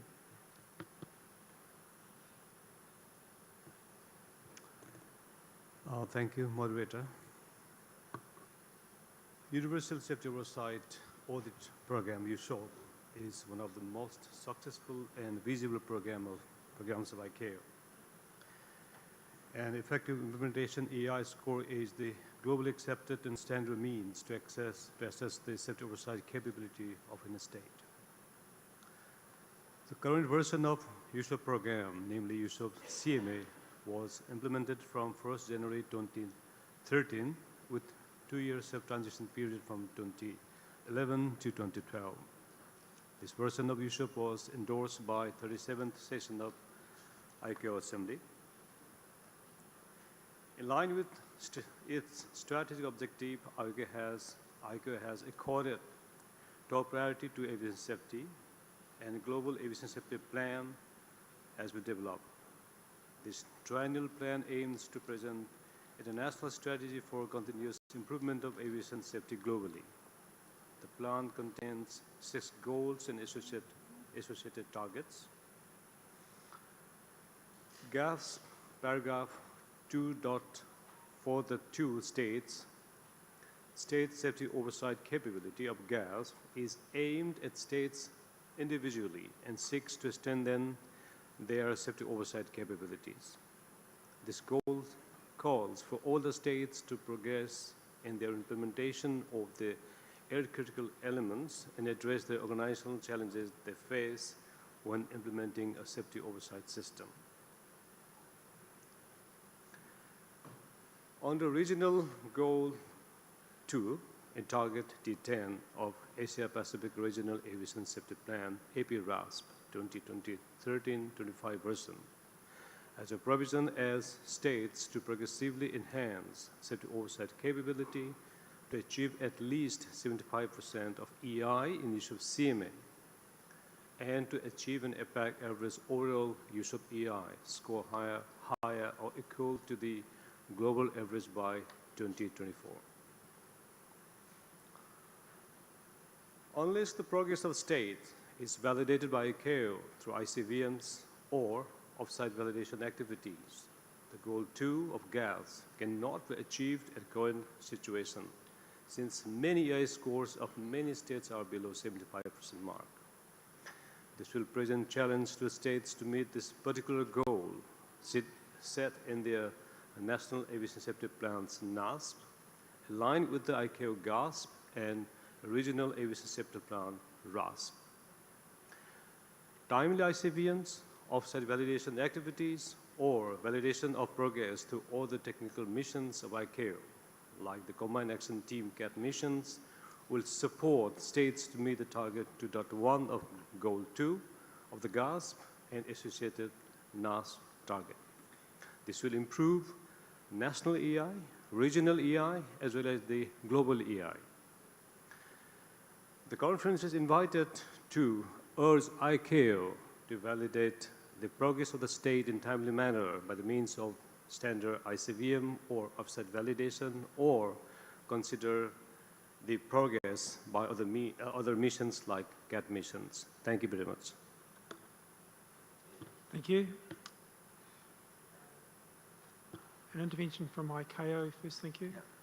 Thank you, Nepal. Appreciate for the paper presented. With this paper, we have consulted with ICAO headquarters USOP oversight audit section. Timely validation of the USOP activity is a challenge due to the resource constraints and financial resources allocated to the program. So validation activity is mainly based on whether the state has reported sufficient progress with the CAP implementation, rather than to solely meet the wishes of the state. So USOP is currently being re-examined on the mechanism of ICVMs and other validation activities, and has recently included in the document 9735 that USOP will no longer validate the correction of the findings of more than 5 years. So it will be fully audit. It will be a full audit in that case if it's more than 5 years. So probably the way that the target was set up by the GASP, Global Aviation Safety Plan, need to be reconsidered. Thank you. Thank you. Are there other interventions?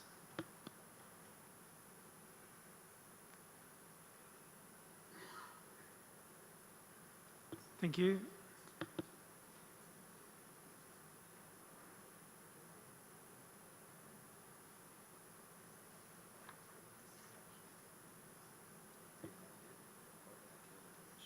Thank you.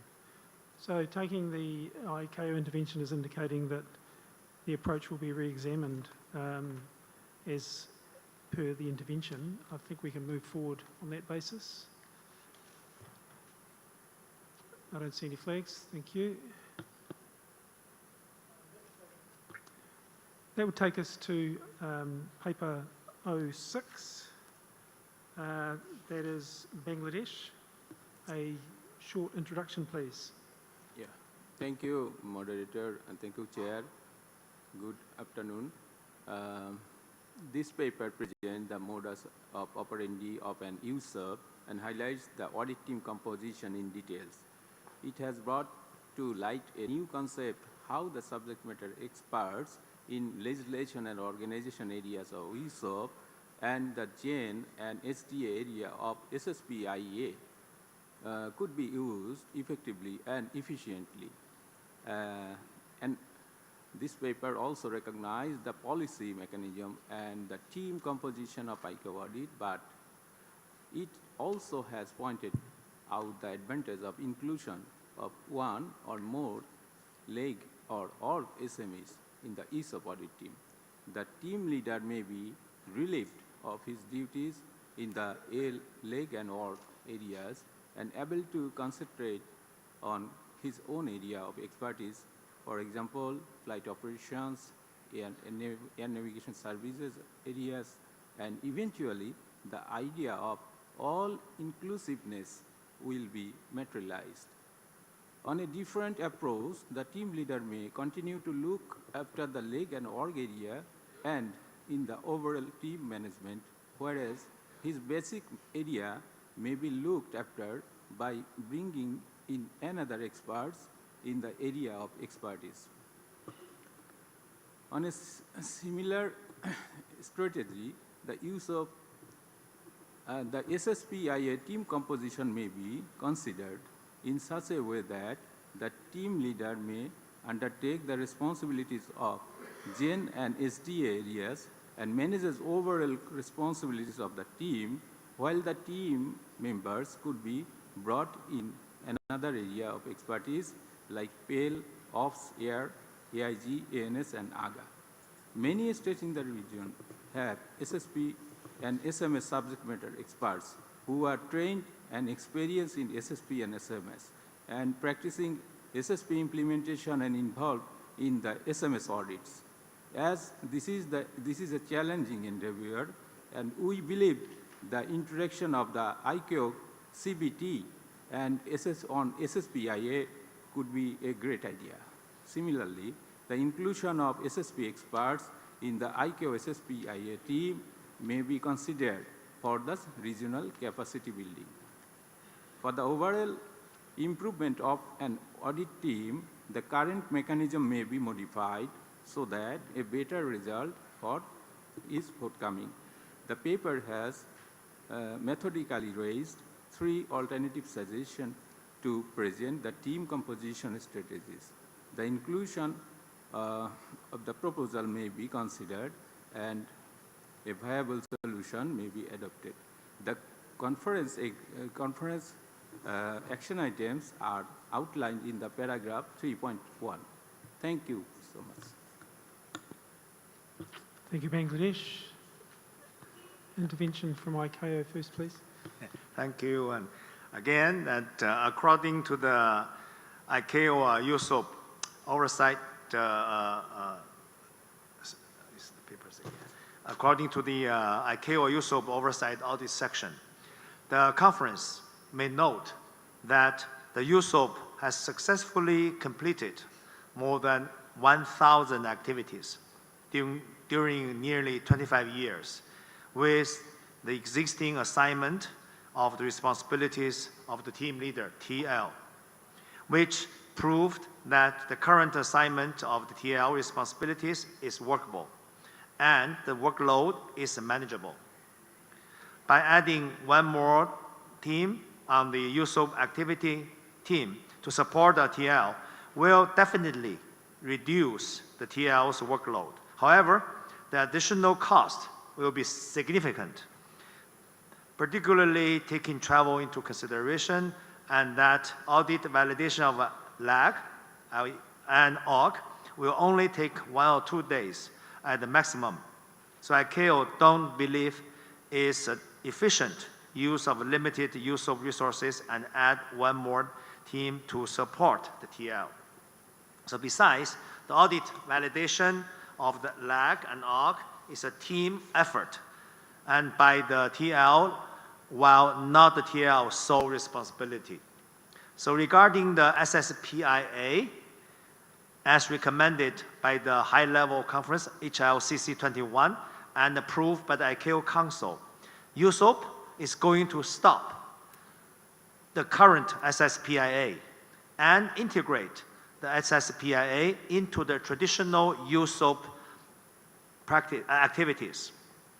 The integrated methodology is envisaged to be launched in 2025. So besides, USOP has not developed any SSPA CBT yet, and will only be able to develop the CBT for SSP assessment after the